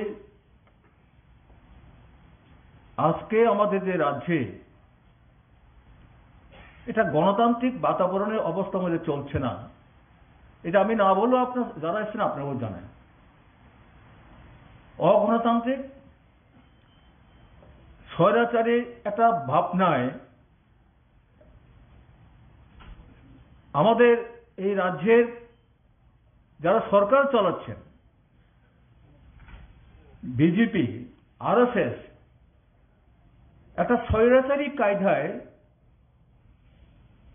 মানুষের উপর, জনগণের উপর নিয়মিত নানাভাবে আক্রমণে তারা চলে যাওয়ার চেষ্টা করছে। ফলে আপনি মিছিল আসতে পারবেন না, কোনো দলে যেতে পারবেন না, কোনো কনভেনশন না, কোনো সম্মেলন না। এটা আমরা 18 নির্বাচনের পর থেকে দেখেছি। এটা যেমন বিজেপি, আরএসএস তারা করতো বা করে, এখনো করছে। তারা ছাড়াও তাদের সাথী যারা উগ্র একটা জাতীয়তাবাদী নিয়ে যারা কাজ করছে, উপজাতি সদ্বর্ষতার কথা বলে যারা 18তে ক্ষমতায় এসেছে আইপিএফটি, একই কায়দায় কিন্তু 18 নির্বাচনের পরেও ট্রাইবাল এলাকায় তারা সেইভাবে কিন্তু সন্ত্রাসী করেছে। ফলে সহজভাবে নির্ভয়ে কোন দল করার বা কোন তার অধিকারগুলির কথা বলা অথবা তার অর্থনৈতিক যাতে ভালো হয় তার জন্য সরকারের কাছে সুবিচার পাওয়ার জন্য আন্দোলন করার যে অধিকার, এই অধিকার কিন্তু তারাও দিচ্ছিল না। এই একটা ভয়ঙ্কর বা কঠিন একটা পরিস্থিতি কিন্তু এখনো চলছে। এই ভয়াবহতা এখন যে বন্ধ হয়ে গেছে, হ্যাঁ, স্কেলে মাপলে হয়তো হেডিক সেডিক, অল্প কিছু হেডিক সেডিক হতে পারে, আলাদা কথা, কিন্তু একেবারে চিরতরে বন্ধ করে দিয়েছে তারা, এটা কিছুই করবে না বা কিছুই করছে না, এটা মনে করার কোন কারণ নেই। তারা একটাই জিনিস হলো, গণতন্ত্র যদি অবাধভাবে মানুষের দেওয়া হয় তাহলে তাদের পক্ষে সহজভাবে কাজ করা সম্ভব হবে না। মানুষ করে সংগ্রাম করবে, তারা তাদেরকে পেটিবস্ত করে তুলবে, এই সুযোগটা মানুষের কাছে তারা দিতে চাইবে না। তার জন্য হচ্ছে সন্ত্রাস হলো তার মূল হাতিয়ার। সরকারে থাকা, দল গঠন করা মূল হাতিয়ার হচ্ছে গণতন্ত্রকে ধ্বংস করে স্বৈরাচারী কায়দায় রাজ্যটাকে শাসন করা, এটাই করছে। কিন্তু আমার কথা হলো, সে আইপিএফটি যারা কথা বলছিল এখন এই জায়গায় নেই, একটা জাতিসত্তার যে ভাবাবেগ, এই আগুনে জ্বালিয়ে যে মানুষকে যেভাবে তারা হু করে এক জায়গায় কাত্তা করার চেষ্টা করেছিল, আবেগ তাড়িত ভাবে মানুষদের নিয়ে যাওয়ার চেষ্টা করেছিল, আজকে এই জায়গায় নেই। সেই ত্রিপুরা তারা এখনো বলছে না। আর মথার ক্ষেত্রে আপনাদের শুনলেন আমার বক্তার কাছ থেকে, মথার তো একই অবস্থা। ঘাটার ত্রিপুরাগণ কথা বললো, এটাও এখন চুপসে যাচ্ছে। ইন্টারনেটের কথা বললো, এটা চুপসে যাচ্ছে। সভাপতি বক্তব্যের মধ্যে বলবার চেষ্টা করেছেন, পুনরাবৃত্তি করতে চাইছে না। তো কোনো কথাই তা রাখতে পারছে না। নেতারা এখন পালিয়ে বাঁচবার, মুখ ঢেকে চলবার চেষ্টা করছেন, পালিয়ে বাঁচবার চেষ্টা করছেন এখন তারা। আইপিএফ মথা ছেড়ে এখন বিজেপি যাচ্ছে, তাতে আমাদের কিছু 2-3-4 জন যায়নি তার কথা না। বিজেপি দিকে যাওয়ার চেষ্টা করছে, বিএসএফ মিলে ক্ষমতায় সরকার করার জন্য একটা প্রচেষ্টা চালিয়ে যাওয়ার চেষ্টা করছে তারা। তা আমাদের কথা হচ্ছে এই জায়গায় মানুষকে ভুল চোখ বুঝিয়ে মানুষের মধ্যে উত্তপ্ত তাকে তৈরি করে, অবস্থা তৈরি করে মানুষকে অশান্তির দিকে ঠেলে দেওয়া, এটা তো উপজাতিদের ভালো হওয়ার কোনো সুযোগ থাকছে না এই জায়গার মধ্যে। ত্রিপুরায় উপজাতিদের উন্নয়নে যদি কোনো কিছু হয়ে থাকে, গণমুক্তির লড়াই সংগ্রামের মধ্য দিয়ে রাজ্য বামফ্রন্ট ক্ষমতা আসার পরে প্রথম উন্নয়নের সূচনা হয়েছিল এই ত্রিপুরার উপজাতির উন্নয়ন। না ছিল রাস্তাঘাট, না ছিল বিদ্যুতের খুঁটি, না ছিল ভালোভাবে লেখাপড়ার সুযোগ সুবিধা, কিছুই তো ছিল না এই রাজ্যের মধ্যে। রাজতন্ত্রে তো ছিলই না, সে কথা বললাম। গণতন্ত্রের সময় কিছুই ছিল না এই রাজ্যের মধ্যে। উপজাতি কি করতেন? কোথাও কোথাও ভিক্ষাবৃত্তি করতে হতো, বনের জঙ্গলে আলো করে খেতে হতো। এটাই ছিল তাদের ভবিষ্যৎ। এই নিয়ে তারা জীবনযাত্রা দীর্ঘ বছরে কাটিয়েছে। রাজাও ভাবেনি রাস্তাঘাটের কথা, ছেলে মেয়েদের লেখাপড়ার কথা। রাজার ছেলে রাজ্য চালাতে হবে, তাকে শিক্ষিত করার জন্য লন্ডন থেকে শিক্ষক এনে পড়িয়ে দেওয়ার ব্যবস্থা আছে। কিন্তু তার উপজাতি প্রজাদের গড়ের ছেলে মেয়েরা বনের জঙ্গলে পশুদের মতো বিচরণ করে, আজকে এখানে ওখানে জুম চাষ করে, যার কোন স্থায়িত্ব নেই, সারা জঙ্গল বিচরণ করে বাঁচবার চেষ্টা করছে। তার জন্য তো লেখাপড়া, তার ছেলে লেখাপড়া করার কোনো ব্যবস্থা করেনি, তো কোন ব্যবস্থা করেছে? তাহলে উপজাতি গণমুক্তি কেন জনশিক্ষার আন্দোলন করতে হয়েছে? কেন করতে হলো তখন? কংগ্রেস সুধান দেববর্মা, হেমন্ত দেববর্মা জনশিক্ষা আন্দোলনটা সংগঠিত করতে হলো কেন? একটা অন্ধকারের মধ্যে তাদের পরিত্রাণ পাওয়ার জন্য সেদিন তারা এই শিক্ষার জন্য আন্দোলন দাবি তুলেছিলেন। আর রাজা বললেন, প্রজারা শিক্ষিত হলে আমার সিংহাসন থাকবে না। যারাই আন্দোলন করছে তাদের নেতাকে ধরে ওকে আটকে রাখো, অথবা ওদেরকে অত্যাচার করো। হ্যাঁ, করেছে। কমরেড হেমন্ত, কমরেড সুধন্য দেববর্মা, অনেক রাজা নিজ হাতে অত্যাচারিত হয়েছেন। তো কেন? তো রাজাও চায় না শিক্ষার জন্য। আর সেই রাজ পরিবারের সদস্য আজকে বলছেন, হে সারা ত্রিপুরা রাজ্যের উপজাতি দৌড় দেওয়ার কই থাকছে না। কি অদ্ভুত কাণ্ড! তো এই তো শরণার্থী রাখার জন্য মানবিকতার খাতারে দিয়েছিলেন, তো আমরা তো তাতে আপত্তি করিনি। আপত্তি মানবিকতার খাতারে রাজধানী শুনেছি রাজবাড়িটা ছেড়ে দিয়ে তিনি ওই আজকের যে গভর্নর হাউস নাকি হাউস, সেখানে তিনি থেকেছেন শুনেছি জায়গায়। তাহলে তো 360 বর্গ কিলোমিটার আমার এখনো যদি মেমোরিতে ঠিক সেভাবে মনে হচ্ছে আমার, যে 360 বর্গ কিলোমিটার যারা নিপীড়িত হয়ে বাংলাদেশ থেকে যারা, তখন তো বাংলাদেশ না পাকিস্তান, এই ঘটনায় অর্থাৎ সাম্প্রদায়িক ঘটনায় যারা নিঃস্ব হয়ে ত্রিপুরায় আশ্রয় নিয়েছেন, তাদেরকে থাকার জন্য 360 বর্গ কিলোমিটার জায়গা নাকি সেদিন রিজার্ভ মুক্ত করে দিয়েছেন ওরা। তো এটা কে করলো? এটা দশরথ দেববর্মা, নৃপেন চক্রবর্তী। তো কত ইতিহাস, এর জন্য বললাম ইতিহাস তো বুঝতে হবে। ইতিহাসের বাইরে যদি কথা হচ্ছে আলাদা কথা, তাহলে কত 100 বছরে কিছু করেনি তারা, সব বলতে পারে। আচ্ছা, এত দূরে আমি গেলাম না, কিন্তু আমি ধরেই নিলাম তারা নিজেরা খুব শিক্ষিত, সঙ্গে রাজপুত্রও আছে, অথবা অসম্ভব পণ্ডিত নিয়ে হচ্ছে এই দলগুলি গড়ে উঠেছে, হয় IPF না হয় মোথা। তারা নিজেরা গর্ব করে। সিপিএম এর ওই যে বলে, কেউ বলে যে সিপিএমরা গরিব, এরা, হ্যাঁ আগে এইরকম প্রশ্ন টিউজিউসের আমার এটা প্রশ্ন ছিল, সিপিএম মানে কে, এরা সব সন কাইতে এটা কোনো মতে খাইবে চড়িছে, এরা সব সিপিএম করে। আমরা দেখো কত MA পাস BA পাস, আমরা টিউজিএস করি।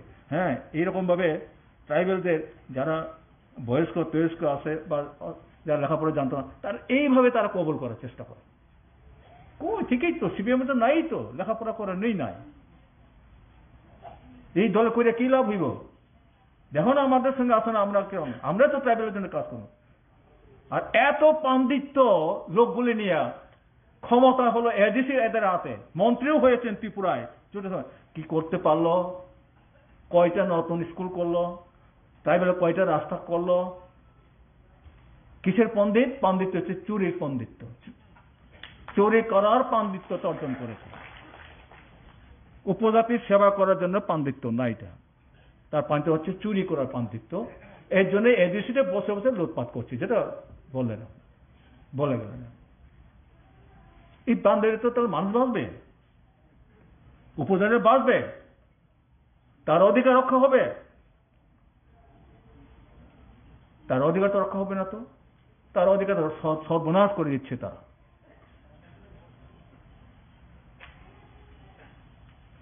উগ্র সাম্প্রদায়িক চেতনা দিয়ে রাজ্য থেকে 12টা বাজিয়ে দেওয়ার চেষ্টা হচ্ছে। দুইটাই সাম্প্রদায়িক শক্তি, বিজেপি আর সাম্প্রদায়িক শক্তি, তারা মণিপুরে দাঙ্গা লাগিয়ে দিয়েছে, আর ত্রিপুরাইতে দাঙ্গা লাগাবার জন্য কিছু কিছু জায়গায় খোঁজাখুঁজি করছে। তাতে ওই প্রেসিডেন্ট বলেছেন কিল্লার ঘটনা খোঁজাখুঁজি করছে, হয়তো এখানকার সেভাবে ঘরে উঠতে পারছে না, তো করে দিতে পারে। শুধু হিন্দু আর খ্রিস্টানের মধ্যে জগৎ দরবার লাগাবে, এই ধারণা নিয়েই আমরা যদি এটাকে চূড়ান্ত বলে দিলে হবে না। তো শুধু হিন্দু আর খ্রিস্টানের না, ট্রাইবেলের মধ্যে ছোট গোষ্ঠী বড় গোষ্ঠীর মধ্যেও দাঙ্গা লাগিয়ে দিতে পারে, এইরকম সুর সুরে দেওয়ার চেষ্টা করে। এই জন্য কেউ কেউ বলছেন আমার জন্য আলাদা হোক, আমার জন্য আলাদা হোক, আমার জন্য আলাদা হোক, উঠছে। বিপদটা কি? আমরা ঐক্যবদ্ধ চাই, আর ওরা বলছে থানচা চায়, আর থানচা চায় যারা চায় তারার মধ্যে আজকে এই ধরনের ঘটনা। তো এরা থানচা রক্ষা করবে না আমরা থানচা রক্ষা করব? আমরা অতীতটা কি? আমরা রাজ্যের গণতন্ত্রের তাকে শক্তিশালী করে এই রাজ্যের পিছিয়ে পড়া উপজাতিদের তার সবিকাশের যে সুযোগটা তাকে নিশ্চিত করার জন্য লড়াই সংগ্রাম থেকে শুরু করেছে, আর আমরা সরকারের থেকে এই কাজগুলো করবার চেষ্টা করছি। আর এরা এটা করবে না, করেনি। অতীতের ইতিহাসটা আমাদের দেখতে হবে, কারা কখন কি কথা বলেছিল, আর তারা করতে করতে কোন জায়গায় নিয়ে গেছে, কি অবস্থা তৈরি করেছে। এই যে অতীত যে ঘটনাগুলো, এটা আমাদের কিন্তু তলিয়ে দেখতে হবে। এইগুলি মূল্যায়নের মধ্যে এই বিষয়গুলো আমাদের দেখা আয়নার মতো দেখতে হবে। ওখান থেকে শিক্ষা নিয়েই তো আমরা ভুলটাকে ধরে নিতে পারবো, নাকি তারা যা বলো এইটাকে সঠিক বলে তার পিছনে দৌড়াবো? এখন তো কাক চিল নিয়ে গেছে কথা বলে পিছনে ছুটছে, আসলে নিজের কানটা ধরেই দেখলো না। এখন তো তাই হচ্ছে। আলাদা রাজ্য হবে, এটার পিছনে ছুটছে আলাদা রাজ্য। এখন বলছে আলাদা রাজ্য হবে না, এখন মুখটা কালো হয়ে যাচ্ছে জায়গায়। তা আমরা তো এই কথাই বলছি, এটা অবাস্তব স্লোগান। অবাস্তব স্লোগান দিয়ে মানুষকে বেশি দিন ধরে আটকানো যায় না, ধরে রাখা যায় না। মোহ তৈরি করে, হ্যাঁ মোহ তৈরি করে একটা সময় পর্যন্ত তুমি রাখতে পারো, কিন্তু মানুষ যখন দেখছে তুমি কি ধরনের মানুষ, তুমি কি রকমের দলটা নিচ্ছ, দলটাকে দলের কাজ করছো, যখন তো বুঝতে পারে মানুষ তখন ছাড়বে। এই ছাড়ছে না বলে তো আইপিএফ থেকে জনবিচ্ছিন্ন হয়ে গেল। মত হয়তো একদিন দেখবেন, একদিন এরাও আইপিএফ থেকে আরো সঙ্গীন অবস্থার মধ্যে তাদের পৌঁছে যাবে, এরাও রক্ষা পাবে না ত্রিপুরায়, এরাও রক্ষা পাবে না, এরা শেষ কথা বলবে না। যেটা কেউ মনে করেন না এই এরাই পারবে, এটা ভুল করবেন। তাই আমরা মনে করি নির্ভয়ে আমাদের, আরে ভাই আমার জাতি আরেকটা ধারা ক্ষতিগ্রস্ত হয়ে যাচ্ছে, আমার রাজ্য আরেকজনের ধারা ভুল পথে যাওয়ার ফলে ক্ষতি যাচ্ছে। তাহলে যদি ক্ষতি হয়, রাজ্য তো ক্ষতি হয়, তাহলে আমার ব্যক্তিগত ক্ষতি হলে তাহলে আমি চুপ করে মুখ বুঝে থাকবো কেন? ক্ষতির হাত থেকে উদ্ধার করার জন্য আমার তো একটা দায়িত্ব আছে। পাশের বাড়ি ঘরে চুরি হয়েছে, আমি কি বসে থাকবো যে আমার চুরি যখন হয় না, পাশের বাড়িতে চুরি হয়েছে আমার কি হলো, বসে থাকবেন না? পাশের বাড়ির লোকটাকে সাহায্য করবেন, আপনি ঘর থেকে বেরিয়ে যাবেন, বেরিয়ে এই চোরটাকে ধরার চেষ্টা করবেন, কোনটা? তাহলে আমার কি হচ্ছে? আমাদের ঐক্যবদ্ধভাবে সচেতন ভাবে এই যে ভুল পথে গিয়ে যে তারা সর্বনাশ করে দিচ্ছে, এর হাত থেকে রক্ষা করতে হবে আমাদের রাজ্য এবং আমাদের সমাজটাকে, উপজাতিদেরকে। এখান থেকে রক্ষা না করতে হলে আমরা সর্বনাশ হয়ে যাবো। দেখেন আরো তলে আমরা আরো আমাদের সর্বনাশ হবে, আমাদের অধিকার অনিশ্চিত করবে এই জায়গার মধ্যে। যাই হোক, বেশি সময় নিয়ে কথা বলার তো সুযোগ নেই, বক্তা আছেন আরো অনেকে। তো আমি আশা রাখবো যে আমাদের সংগঠনকে মজবুত করতে হবে, আরো শক্তিশালী করতে হবে। এখান থেকে আমরা বলে দিলে শক্তিশালী হবে আপনি হতে পারবেন তা না। আপনি নিজের ভবিষ্যৎ, সমাজ, দেশ বা রাজ্য ক্ষেত্রে আপনার যে দায়িত্ব, এই দায়িত্বের প্রতি সচেতন যদি আপনি হয়ে উঠতে পারেন, তবেই তো শক্তিশালী হবে। আমরা বলি শক্তিশালী হতে, আমরা বলবো নিশ্চয়ই আমরা বলতে, কিন্তু আপনার তো হতে হবে শক্তিশালী। আমরা বলে আসছি অনেক দিন, এই যে ভুল যাচ্ছে এরা কিন্তু আমাদের সমাজ করে নেবে, আমরা কিন্তু আগে থেকে বলে আসছি। তো এখন কি বলছেন? এখন আমরা বই পাই, কিসের বই? বই তো কিছুই নেই এখন, নিজেরাই তো গোলমাল। এখন তারা নিজেরটাই তো রাখতে পারছে না, আপনাকে কি করবে সে?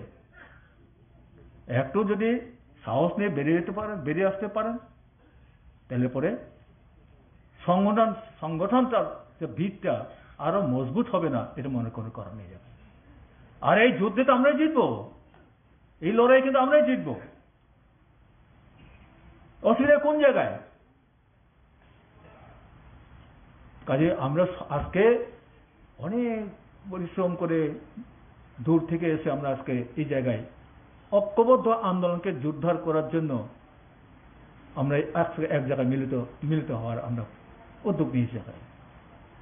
এটাকে বাস্তবে রূপায়িত করার জন্য এই দায়িত্বটা কিন্তু আপনাদের নিতে হবে। আপনারা যদি আসতে পারেন, তাহলে সামগ্রিক ত্রিপুরার চেহারা পরিবর্তন হয়ে আসতে কোনো অসুবিধা নেই। এরা বরঞ্চ জনবিচ্ছিন্ন হয়ে যাবে। আমি আইপিএফ এগুলো না, বিজেপি, টিজেপি, আরএসএস, ওরা সবাই সব জনবিচ্ছিন্ন হয়ে যাবে। আমরা যে সুচ্চার হতে পারি, ঐক্যবদ্ধ হতে পারি। আর আমাদের শুধু দেখতে হবে শত্রুরা অনৈক্য তৈরি করার যে কোনো প্রস্তাব তোমরা কেন, আমাদের সচেতন ভাবে মানুষকে যেমন বোঝাতে হবে, কোথাও কোনো অপ্রীতিকর ঘটনা অথবা এই ধরনের যদি পরিস্থিতি তৈরি করার চেষ্টা করে, তাদের এই উদ্যোগটাকে আমাদের আটকাতে হবে। আমি এর বিষয়ে কথা বলবো না। আবার আপনাদের সবাইকে সংগ্রাম জানিয়ে আমি আমার কথা বলে শেষ করছি। ইনকিলাব জিন্দাবাদ। আজকের এই কনভেনশন দীর্ঘজীবী হোক। সবাইকে প্রীতি, শুভেচ্ছা, অভিনন্দন জানাচ্ছি। আমি প্রথমেই যে কথা বলবো, এই তিনটি সংগঠনের যৌথ নেতৃত্ব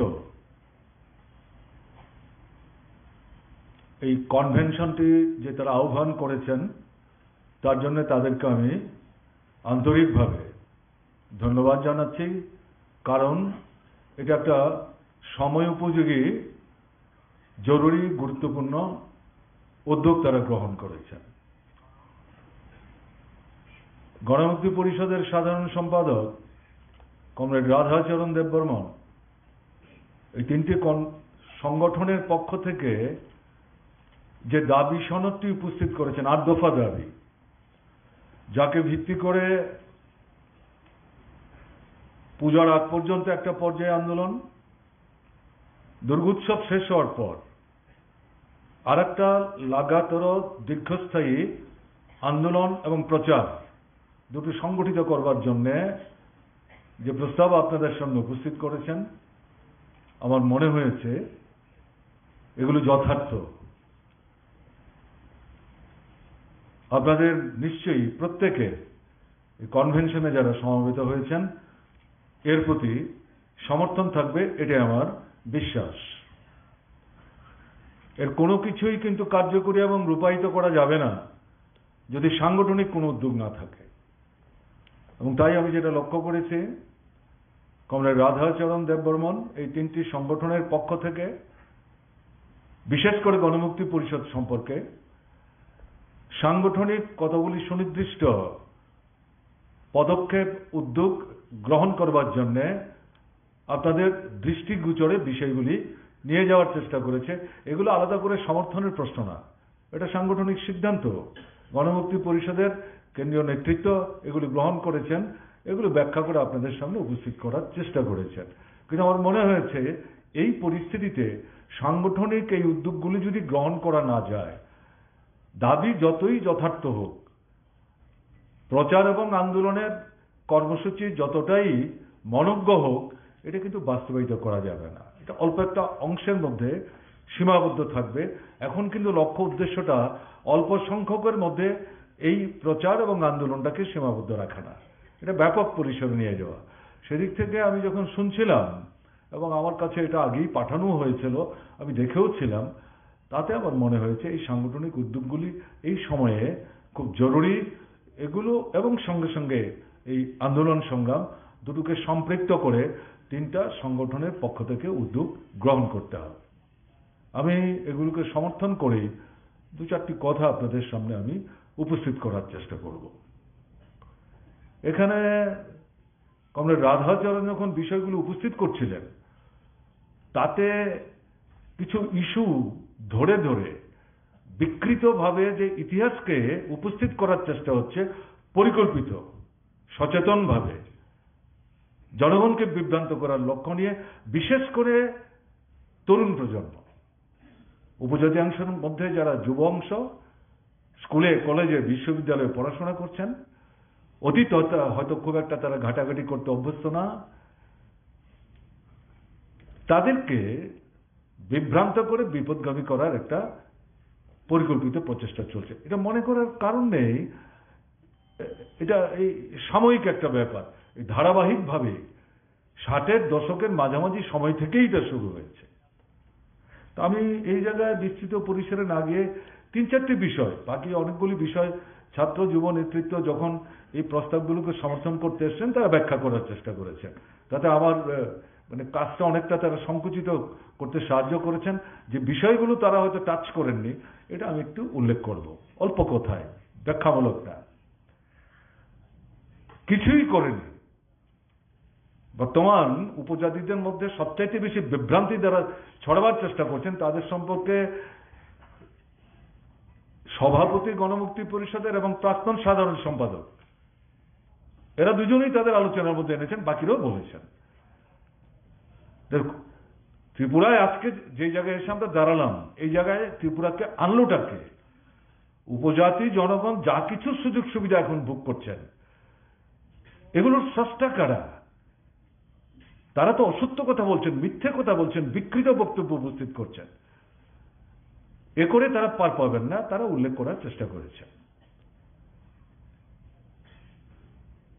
Tripura tribal areas autonomous district council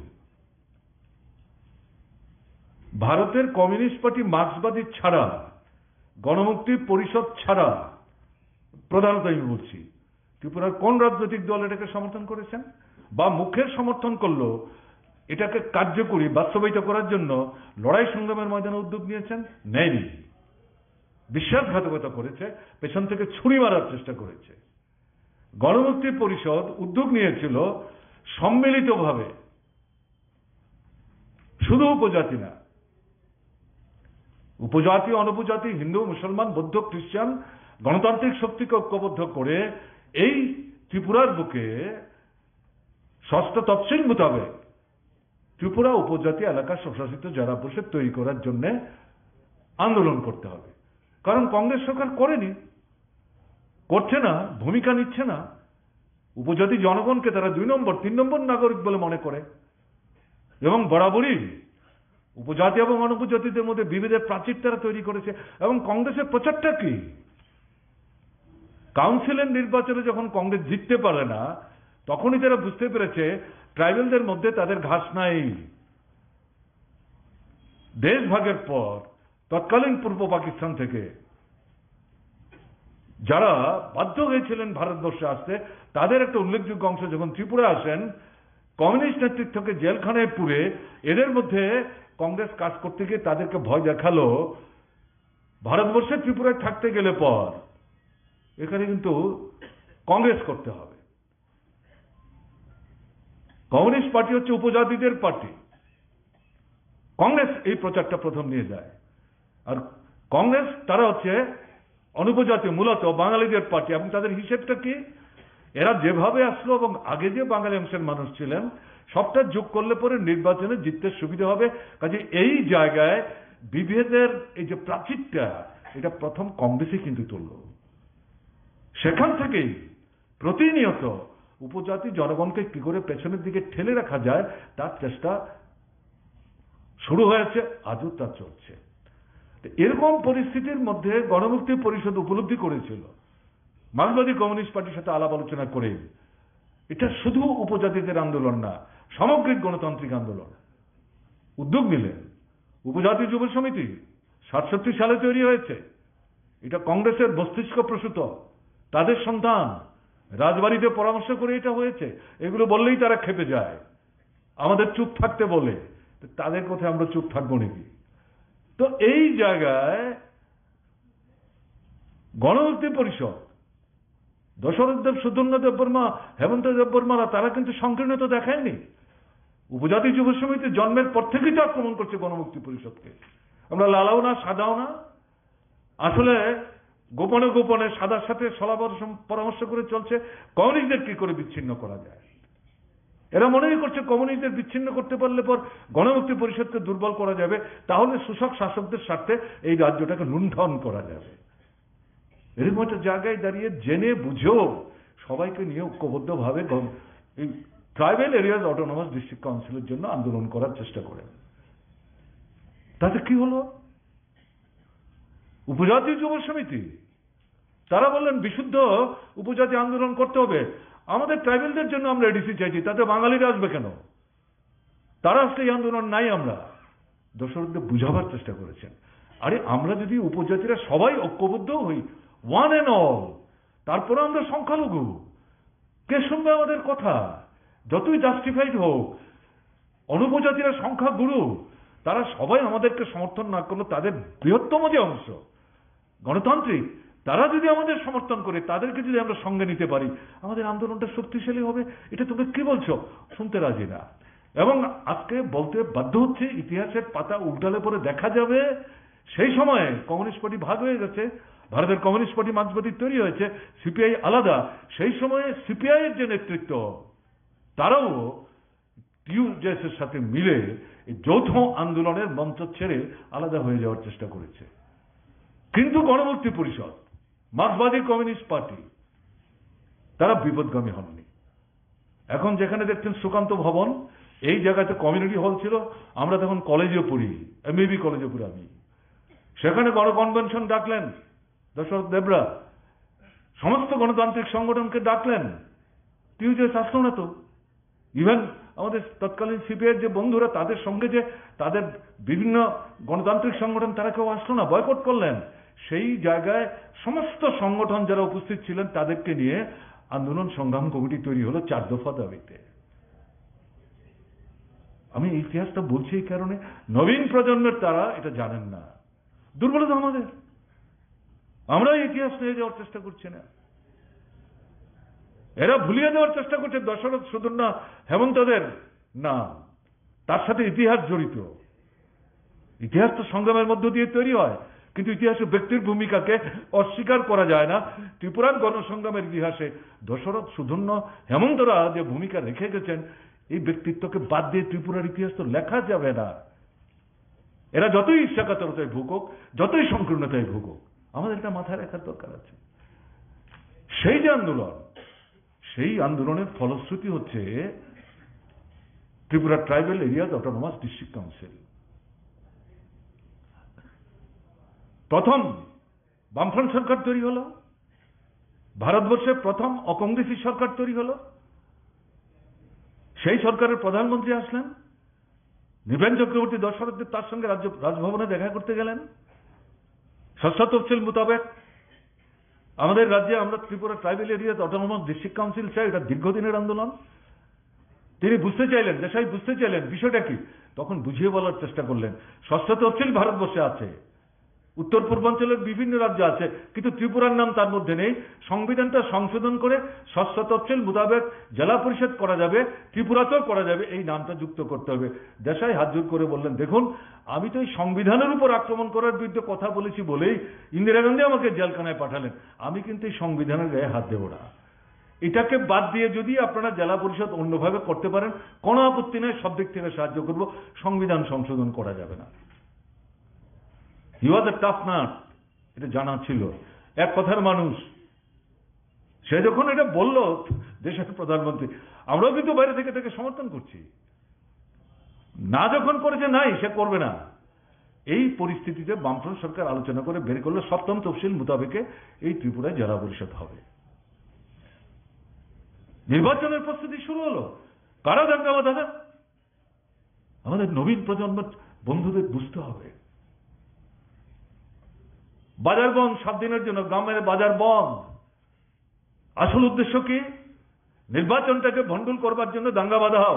কারণ বামফ্রন্ট সরকারের উদ্যোগে সপ্তম তফসিল মোতাবেকে যদি জেলা পরিষদ হয়ে যায়, তাহলে তার বিরুদ্ধে বলবো কি? গণমুক্তি পরিষদের বিরুদ্ধে বলবো কি?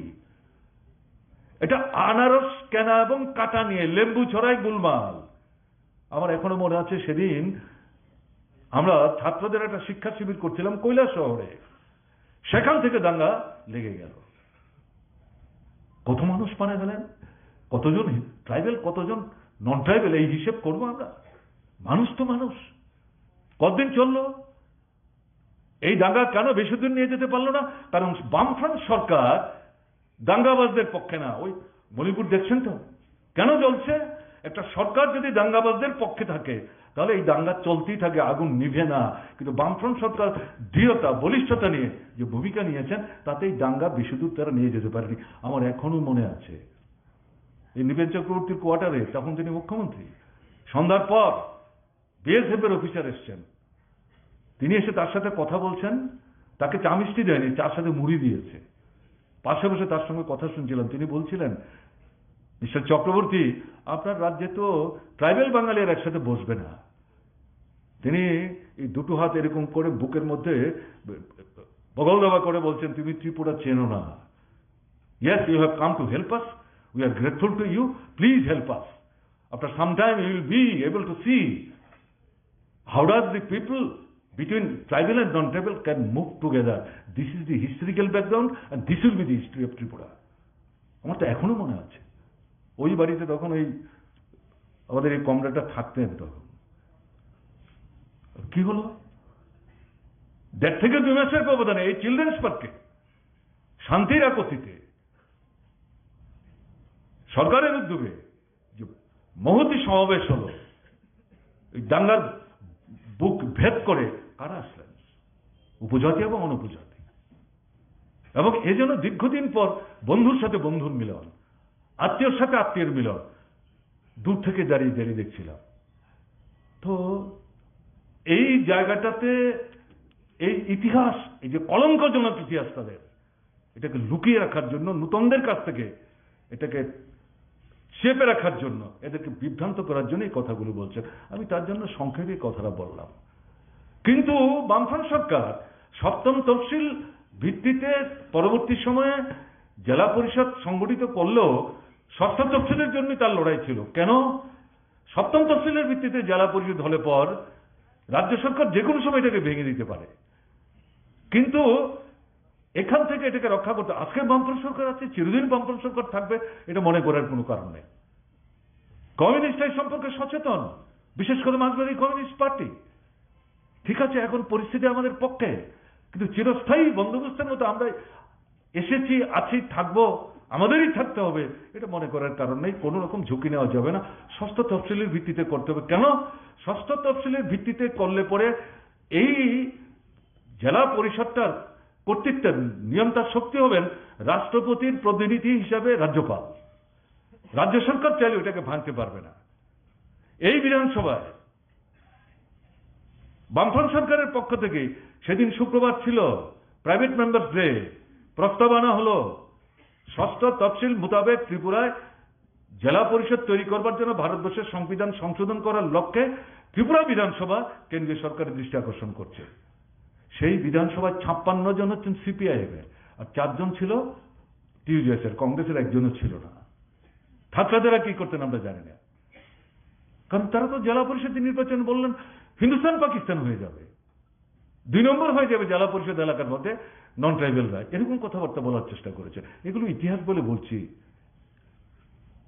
একটু মনে রাখার দরকার আছে সেই প্রস্তাব শেষ পর্যন্ত ইউনিমাসলি 7 জনই ইনক্লুডিং আমাদের যিনি স্পিকার ছিলেন তিনিও বলছিলেন আমিও তো তাকে সমর্থন করি এই প্রস্তাব পাশ হলো এটা যখন গেল শ্রীমতী ইন্দিরা গান্ধীর কাছে তিনি বুঝতে পারলেন আর এটাকে আটকে রাখা ঠিক হবে না তার কিছু বাস্তব উপলব্ধি ছিল তার নানা নেতিবাচক দিক ছিল জরুরি অবস্থা বহু সমালোচনা হয়েছে সব তো ঠিকই আছে কিন্তু কিছু বাস্তব উপলব্ধি ছিল ওই যেটা দেশাই মানতে চাইলেন না কিন্তু ইন্দিরা গান্ধী যখন এই বিধানসভায় ইউনিমাস 60-এর মধ্যে 7 জন কোনো ডিসেন্ডিং ভয়েস নাই এই প্রস্তাব পাওয়ার পর সিদ্ধান্ত করলেন সংবিধান সংশোধন করে আনতে হবে আনলেন কারা লড়াইটা করলো আজকে যারা বলছেন কিছু হয়নি কি করে বলতে পারেনি এই বিকৃত বক্তব্য মিথ্যা বক্তব্য অসত্য বক্তব্য এর জন্য কথাটা আমি তুললাম কারণ 75 বছরে কিছু হয়নি হয়নি তো অনেক কিছু এটা তো ঠিকই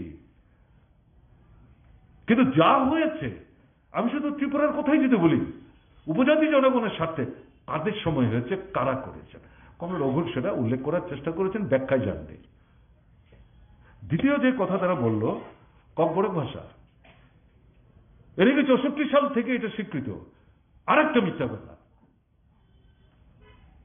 সচিন্দ্রলাল সিংহ মুখ্যমন্ত্রী 30 সদস্য বিধানসভা এখন যেটা লোক সেবায়কের অফিস এইটা দোতলায় তখন বিধানসভা বসত আমি তখন এমবিবি কলেজে পড়ি তখন স্টুডেন্টস ফেডারেশন অফ ইন্ডিয়া তৈরি হয়নি এসএফআই তৈরি হয়নি ত্রিপুরা রাজ্য ছাত্র ফেডারেশন এটাকে আমরা এসএফি বলতাম তখনও টিইসিও তৈরি হয়নি একসাথে আমরা এখনো একসাথে দুটো পাখা একসাথেই চলে এটা তো এই জায়গায় 45 দফা দাবি সনদের ভিত্তিতে ছাত্র ফেডারেশনের তরফ থেকে এই মুখ্যমন্ত্রীর কাছে ডেপুটেশন দিতে আমরা এসেছিলাম ফায়ার ব্রিগেড চৌমুহনীতে আমাদের আটকানো হয় সেখান থেকে আমাদের 3 জন না 4 জন প্রতিনিধি নিয়ে কথা বলতে আমরা যাই আমার এখনো মনে আছে যদি ভুল না করি বাদল চৌধুরী তখন আমাদের সংগঠনের প্রেসিডেন্ট ছিলেন তিনিও ছিলেন উপস্থিত ছিলাম এবং আমাদের নিয়ে গেলেন 3 জন বিধায়ক ছিল তখন বিধানসভায় 30-এর মধ্যে 27 কংগ্রেস, 3 জন হচ্ছে 2 জন সিপিআইএম, 1 জন সিপিআই। সিপিআইএম এর আপনার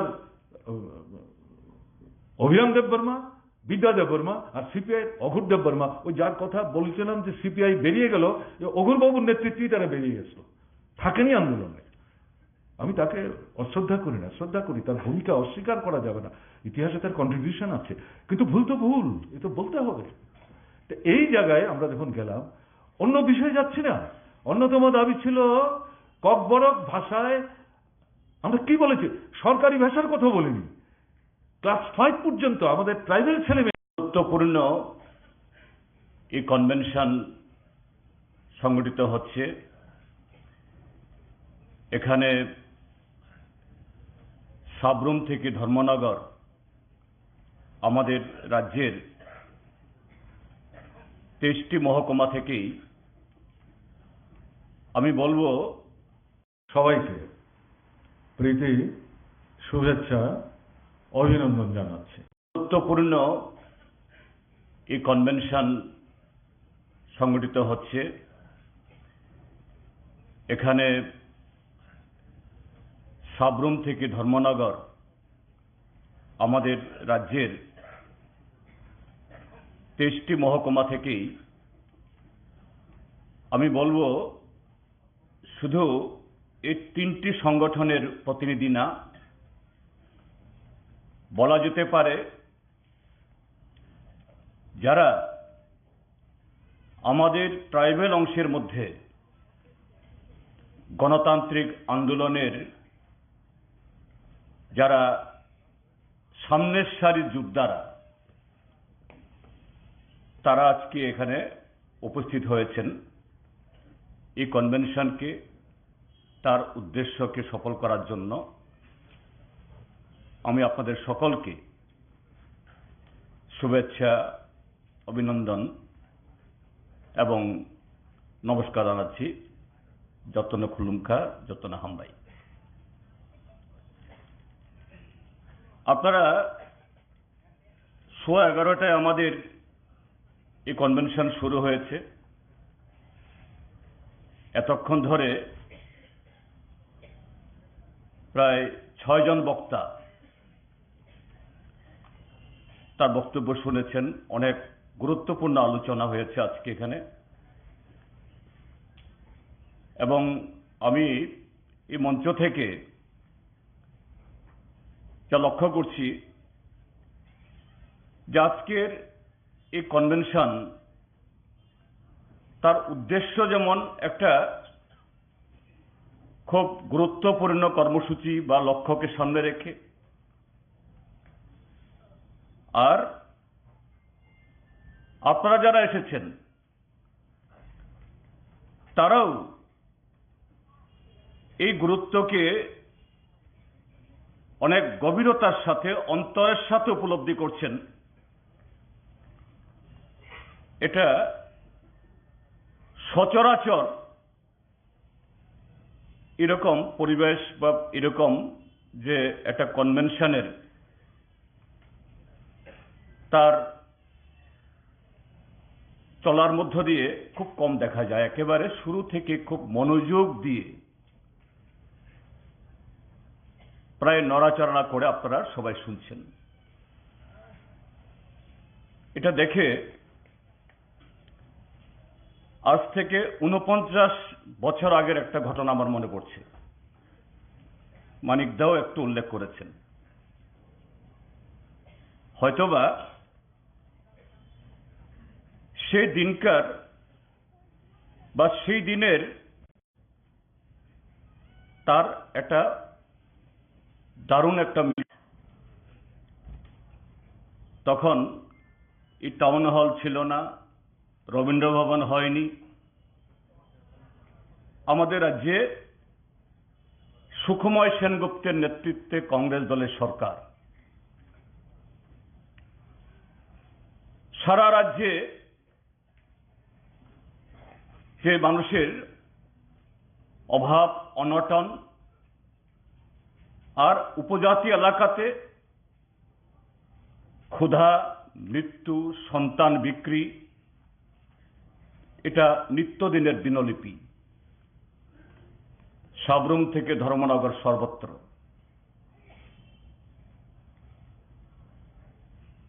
আগরতলা শহরে তখন লোক সংখ্যা নিশ্চয়ই আজকের সমান না, কম, কিন্তু তার মধ্যেও আমাদের ট্রাইবেল অংশের লোকজনের সংখ্যা আরো কম, চোখেই দেখা যায় না। আমি ছাত্র, উমাকান্ত একাডেমির ক্লাস 11-এর ছাত্র, বয়স মাত্র 16 বছর। কিন্তু সেই সময়েতে এই রাজ্যের মধ্যে উত্তাল যে রাজনৈতিক আন্দোলন, তার তাপ ছাত্র হলেও আমরা উপলব্ধি করতে পারছি। দশরথ দেব, বিদ্যা দেববর্মা, তাদের নেতৃত্বে, গণমুক্তি পরিষদের নেতৃত্বে, ষষ্ঠ তফসিলের দাবিতে ট্রাইবেল এলাকাতে অনাহার মৃত্যু, লেভির জুলুম, ফরেস্টের জুলুম, খাজনার জুলুম বন্ধ করার দাবিতে সর্বত্র কংগ্রেস সরকারের দমন পীড়নকে উপেক্ষা করে আন্দোলন চলছে। সাথে ষষ্ঠ তফসিল মোতাবেক এডিসি গঠন করতে হবে, বেআইনি হস্তান্তরিত জমি ফেরত দিতে হবে, ককবরক ভাষাকে স্বীকৃতি দিতে হবে। একই সময়েতে ট্রাইবেলদের মধ্যেও তৎকালীন সময়কার লেখাপড়া জানা ট্রাইবেল যুবক তো খুব হাতেও না, তার মধ্যে থেকেই কংগ্রেস দল বাছাই করে কিছু লোককে সেখানে নতুন একটা দল গঠন করিয়েছিল। দশরথ দেব যাদেরকে নাম দিয়েছিলেন শিকারী মোরক, ত্রিপুরা উপজাতি যুব সমিতি। শ্যামাচরণ, নগেন্দ্র, দ্রাও, বিজয় রাঙ্খল, হরিনাথ দেববর্মা, তারাও স্লোগান তুলছেন ষষ্ঠ তফসিল দিতে হবে এবং আমরাই বিশুদ্ধ পাহাড়িয়ার দল, কোসাব বসিনিয়া, কুফুর বসিনিয়া, আমরাই একমাত্র ট্রাইবেলদের এই অধিকার আদায় আমরা করতে পারি। এরকম একটা সময়েতে 1974-এর মাঝামাঝিতে সুকুমার সেনগুপ্তের সরকার একে তো তাদের নীতির কারণে অনাহারে মৃত্যু, সন্তান বিক্রি, আর মহাজনদের হাতে ট্রাইবেলদের জমি হস্তান্তরিত হতে পারে না, তা সত্ত্বেও সেখানে দ্রোণকে দ্রোণ জমি চলে যাচ্ছে। মহাজনদের শোষণ রাজ্যের সর্বত্র একটা বিভীষিকা, হাহাকার তৈরি করেছে। এমন সময়েতে এই মরার উপরে আরো খাড়ার গা, সুকুমার সেনগুপ্তের সরকার অর্ডিন্যান্স ঘোষণা করল যে বেআইনি হস্তান্তরিত জমি, অর্থাৎ ট্রাইবেলদের জমি নন ট্রাইবেলদের হাতে হস্তান্তরিত হবে না, এটা যে বেআইনি, এই আইনটাই বাতিল, একটা অর্ডিন্যান্স জারি করে দিল। সেই সময়েতে কমরেড দশরথ দেবরা, গণমুক্তি পরিষদের নেতৃত্ব, টিউজেসের নেতৃত্বকে বোঝানোর চেষ্টা করলেন যে তোমরা বিশুদ্ধ পাহাড়িয়ার আন্দোলন, একলা চলোর আন্দোলন, গণমুক্তি পরিষদকে বিরোধিতা করা এবং কংগ্রেস সরকারের বিরুদ্ধে আন্দোলনকে দুর্বল করার যে চেষ্টা, এটা যত করবে শাসক দল তত বেশি আরো আক্রমণ নামিয়ে আসবে। সর্বশেষ এই মরার উপর খাড়ার গা হলো এই ট্রাইবাল রিজার্ভ, এটাকে ভেঙে দেওয়া। এই ঘটনা ক্ষেত্র প্রস্তুত করল সেপ্টেম্বরের এই চিলড্রেন্স পার্কের কমিউনিটি হলের, যেটাকে বলা হয় যৌথ কনভেনশন। আমি ছাত্র, উমাকান্ত হোস্টেলের ছাত্র। সকালবেলা খবর পেলাম যে দশরথ দেব, বিদ্যা দেববর্মা, সুধন্য দেববর্মা এদেরকে সমাচরণ ত্রিপুরা নগেন্দ্র জমাতিয়ারা সবসময় সমালোচনা করে। তারা নাকি ট্রাইবেলদের জন্য কিছু করতে চায় না, শুধু শুধু এই সমস্ত আন্দোলন করে। কিন্তু এরা সবাই একসাথে এই কমিউনিটি হলে এসেছে, আমাদের মধ্যে উৎসুক তৈরি করলো। আর কি ব্যাপার, একই কনভেনশনে একই জায়গাতে দশরথ দেব, সুধন্য দেববর্মা, এদিকে সমাচরণ, বিজয়রাঙ্কল, নগেন্দ্র জমাতি, ব্যাপারটা কি?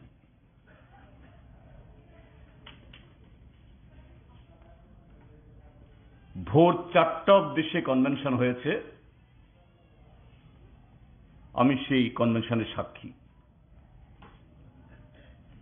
সেখানে আলোচনা হলো যে কথাগুলো এতক্ষণ ধরে আমার আগের বক্তারা বলেছেন। দশরথ দেব, সুধন্য দেববর্মারা ক্ষুরধার যুক্তিতে বোঝালেন যে আজকে এডিসির দাবি হোক বা ককবরকের দাবি বা বেআইনি হস্তান্তরিত জমি ফেরত তার দাবি, বা আজকে যে কনভেনশন, এই অর্ডিন্যান্স, এটা বাতিল করার দাবি, এটা একা ট্রাইবেলরা শুধু আমরা লড়াই করলে হবে না, আমরাই শুধু এই দাবি উত্থাপন করলে হবে না। ত্রিপুরাজ্যের গণতান্ত্রিক আন্দোলন, শুধু আমরা যারা ট্রাইবেল নেতৃত্ব, ট্রাইবেল সংগঠন এখানে সমবেত হয়েছি, তার বাইরেও সমস্ত গণতান্ত্রিক শক্তি ঐক্যবদ্ধভাবে যদি এই জনবিরোধী, ট্রাইবেল বিরোধী, অগণতান্ত্রিক এই সুকুমার সরকারের বিরুদ্ধে, কংগ্রেস সরকারের বিরুদ্ধে না নামা যায়, এই অত্যাচার, এই দমন পীড়ন বন্ধ হবে না। 4 দফা দাবি সেখানে গৃহীত হলো। সে ঐতিহাসিক 4 দফা দাবি। এডিসি চাই, ককবরকের স্বীকৃতি চাই, জমি ফেরত দিতে হবে এবং অর্ডিন্যান্স বাতিল করতে হবে। এইটুকু তো ঐকমত্য হলো, কিন্তু শেষ মুহূর্তে ঐকমত্য হলো না যৌথ আন্দোলনে। 4টা অবধি চেষ্টা চলল, হলো না। সেই কনভেনশনে সিপিআই এর নেতা অঘোর দেববর্মাও ছিলেন। অঘোর দেববর্মা, টিউজেস, টিএসএফ এর নেতা ছিলেন দেবব্রত কলই, তারা আলাদাভাবে চলে গেলেন। 74-এর সেপ্টেম্বর, তার পরের বছর 75 ইংরাজি, ইন্দিরা গান্ধী জরুরি অবস্থা ঘোষণা করল। 5 বছরের রাজ্য সরকারের মেয়াদ, এটাকে আরো 1 বছর বাড়িয়ে এই সরকার অন্যায়ভাবে ক্ষমতায় থাকলো। দমন পীড়ন হলো। সিপিআইএম এর গণমুক্তি পরিষদের বহু নেতাকে জরুরি অবস্থার আইনে জেলে নিক্ষিপ্ত করল, কিন্তু আন্দোলন থামল না। এই আন্দোলন আরো মহীরূহে পরিণত হলো। 1978-এ সেই আন্দোলন 56 জন বামফ্রন্টের বিধায়ক নিয়ে এসে এই রাজ্যে প্রথম বামফ্রন্ট সরকার গঠিত হলো। কংগ্রেস সাফ হয়ে গেল। সেই বামফ্রন্ট সরকারের হাত ধরে এডিসি আসলো, ককবরক স্বীকৃতি হলো। যে ট্রাইবেল এলাকাতে রাস্তা ঘাট, পানীয় জল, স্কুল, হাসপাতাল এই দাবিগুলি উঠলে তখনকার দিনে বলা হতো এগুলি তো ট্রাইবেল এলাকাতে হয় না, এগুলি সব টাউনে হয়। তিনি বরক আমচিরগ আবু অংমানিয়া সে ইতিহাস বামফ্রন্ট সরকার ইতিহাসের চাকা ঘুরিয়ে দিয়ে গণমুক্তি পরিষদ, সিপিআইএম, বামফ্রন্ট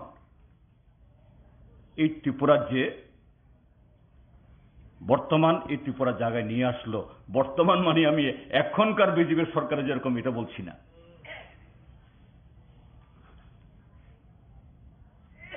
সেই কারণেই বলা হয় সেই ৭৪-এর এই গণ কনভেনশন বা যৌথ কনভেনশনকে ঐতিহাসিক কনভেনশন।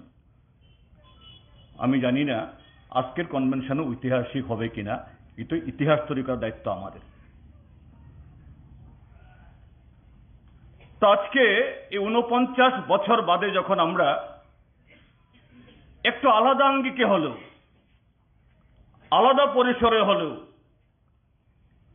একটু অন্যরকম আয়োজনে হলো আজকে আমরা আবার মিলিত হয়েছি। না, আমরা এখানে আজকে কারা কারা জিএমপি, টিওআইএফ, টিইসি আমরা সবাই একই রাজনৈতিক মতাদর্শের পথের পথিক। আমরা আলাদা আলাদা না, আলাদা চিন্তার না, একই চিন্তার। কিন্তু তারপরও আজকের কনভেনশনের উদ্দেশ্য বা তার আহ্বানে এরকমই একটা সামনে একটা অতি গুরুত্বপূর্ণ দায়িত্ব পালনের বা কর্তব্য পালনের সে আহ্বান ত্রিপুরার যে জনগণের তরফ থেকে, গণতান্ত্রিক আন্দোলনের তরফ থেকে আমাদের উপর বর্তেছে।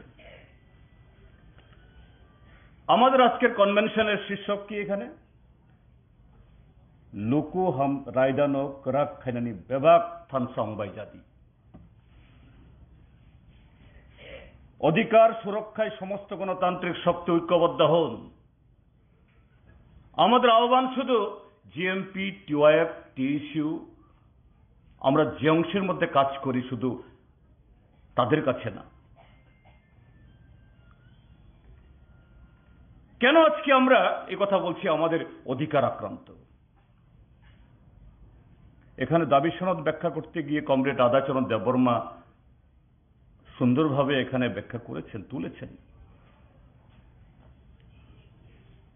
বন অধিকার আইন দীর্ঘ লড়াইয়ের ফসল, দীর্ঘ সংগ্রামের ফসল। এই অধিকার আইন ভাঙার জন্য আজ থেকে ৪ দিন আগে পার্লামেন্টে কোনো আলোচনা করতে না দিয়ে নরেন্দ্র মোদীর সরকার এই বিল পাশ করে নিয়েছে। আগামী দিন বন অধিকার আইন এটা ট্রাইবাল অ্যাফেয়ার্স মিনিস্ট্রির অধীনে। ওই আইন বা ওই অ্যাক্টটাকে সেরকম ভাবে হাত দেওয়া হয়নি, কিন্তু অন্যভাবে পরিবেশ এবং বন মন্ত্রককে দিয়ে তার যে সংরক্ষণ, বন সংরক্ষণ আইনে সংশোধনী নিয়ে এসে বন অধিকার আইনকে চারিদিক থেকে ঘিরে তার হাত পা ভেঙে চুরমার করে এটাকে পঙ্গু করে আগামী দিন যাতে একজন ট্রাইবেলও নতুন করে এই আইনের মাধ্যমে কোনো অধিকার না পায়। এবং যারা আজকে ভোগ করছে তারা বহু কষ্ট করে রাবার বাগান গড়ে তুলেছে, নারিকেলের বাগান গড়ে তুলেছে, সুপারি বাগান গড়ে তুলেছে, পুকুর করেছে, ক্ষেত করেছে, সব তুলে নিয়ে যাবে। আরেক দিক থেকে এই জমি যার মাটির তলাতে শুধু উপরে না, অফুরন্ত সম্পদ, এটা ভারতবর্ষের বড় বড় কর্পোরেটে তুলে দেবে। মণিপুরে যে আজকে ঘটনা, তার পেছনে উপরে একটা দেখছি আমরা, কিন্তু সুগভীরভাবে মণিপুরে বিজেপির সে লক্ষ্য সাধন করার জন্যই মণিপুরে আজকে সে দাঙ্গা। মণিপুরের কুকি, হালাম, জু কমিউনিটির বা নাগা ট্রাইবেলরা কোথায় আছেন? পাহাড়ে। এই পাহাড় হলো বনভূমি। সেই পাহাড়ে তাদের হাজার হাজার বছর ধরে বসবাস। ত্রিপুরাজ্যের মতো সেখানেও এই জমিগুলো ফরেস্ট অধীনে।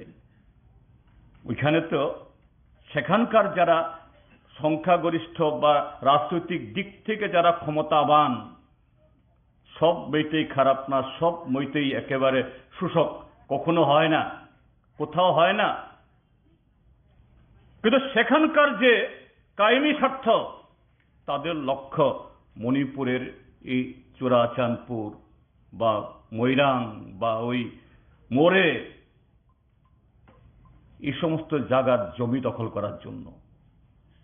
কাজে চক্রান্ত, মেইতের দিকেও এসটি করে দাও, আর এইভাবে একটা ঝগড়া বাঁধিয়ে দিয়ে টাটা, বিড়লা, আম্বানি, আদানি এদের জন্য এই মণিপুরকে লুট করার সুযোগ করে দাও, আর এতে নিরীহ মানুষ আজকে মারা যাচ্ছে। আমাদের অধিকার ক্ষুণ্ণ করার জন্য এই সরকার নতুন আর একটা চাল আনছে, ইউনিফর্ম সিভিল কোড, অভিন্ন দেওয়ানি বিধি। এগুলো নিয়ে এখনো চর্চা হয়নি। এই যে আজ থেকে বছর দুয়েক আগে, করোনা আসার আগে, যখন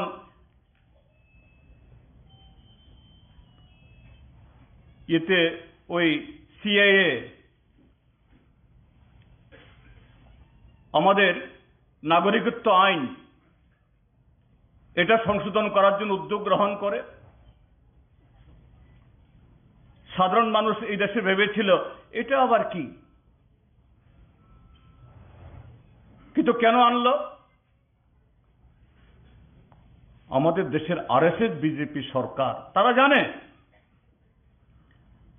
তারা যতই সবকা সাথ, সবকা বিকাশ, সবকা বিকাশের এই বিশ্বাসের স্লোগান তুলুক, তারা যতই একটা নির্বাচন কাছাকাছি আসলে যে সমস্ত রাজ্যে তাদের সরকার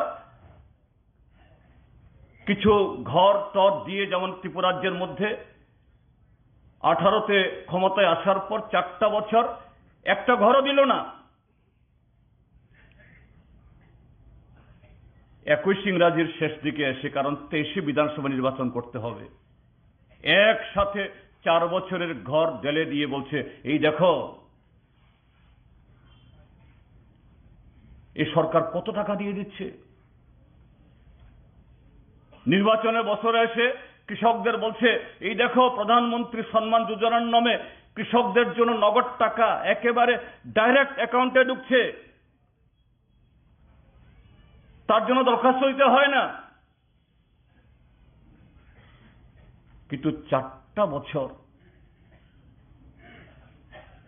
তেলের দাম, লবণের দাম, চালের দাম, ওষুধের দাম, সারের দাম, বীজের দাম, ছেলে মেয়েদের বইপত্রের দাম, হাসপাতালে ভর্তি হলে পরে ওষুধ কিনতে হয় তার দাম যেভাবে বাড়িয়েছে, সবকিছুর দাম বেড়েছে। অন্যদিক থেকে এই সরকার আসার আগে রেগা হোক, ফরেস্ট ডিপার্টমেন্ট হোক, আরো বিভিন্ন ডিপার্টমেন্টের মাধ্যমে গ্রামে গঞ্জে যে পরিমাণ কাজকর্ম হতো এগুলি সব কমেছে। আর এই কমের মধ্যে লুটপাটের কথা তো শুনলেনি এবং দেখছেনি, সে আলোচনা নেই। আমার ডাইন পকেট থেকে, বাম পকেট থেকে, বুকের পকেট থেকে, প্যান্টের পকেট থেকে সমস্ত খালি করে নিয়ে যাচ্ছে। নির্বাচনের বছরে এসে কিছু টাকা দিয়ে বলছে, আর এই মোদী সরকার তো কল্পতরু, অনেক দিয়ে দিয়েছে।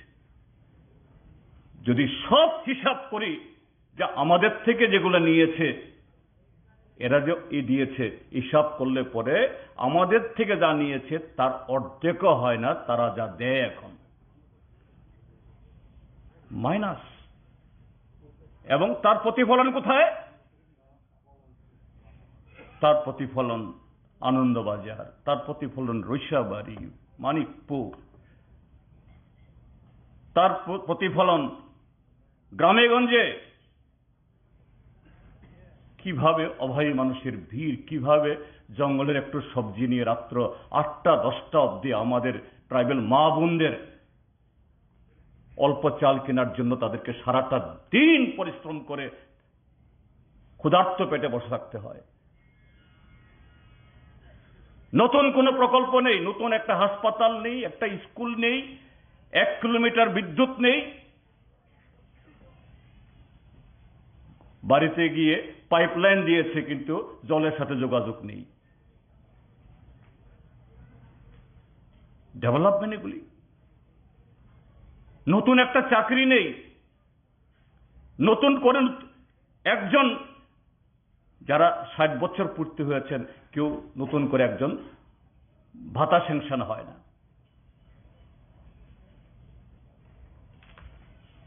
তো এইভাবে তারা জানে যে শুধু ত্রিপুরাতে না, সারা দেশেই নরেন্দ্র মোদী সরকার যতই ফুলিয়ে ফাঁপিয়ে এরা প্রচার করুক, একটা দিন মানুষ সাময়িক বিভ্রান্ত হলেও মানুষ ঐক্যবদ্ধ হয়ে লড়াই করবে, এই সরকারকে ক্ষমতাচ্যুত করবে। কাজেই মানুষকে ভাগ করতে হবে। এক একটা রাজ্যে, এক একটা অঞ্চলে এক একটা স্লোগান। কোথাও হিন্দু মুসলমানের মধ্যে ঝগড়া লাগানো, কোথাও উচ্চবর্ণ নিম্নবর্ণের মধ্যে, কোথাও ট্রাইবেল নন ট্রাইবেলদের মধ্যে, কোথাও হিন্দিভাষী আর তেলুগুভাষীর মধ্যে, যেখানে যেরকম ভাবে পারো। এটাই আরএসএস, ভারতীয় জনতা পার্টি তথাকথিত হিন্দু রাষ্ট্র মডেল।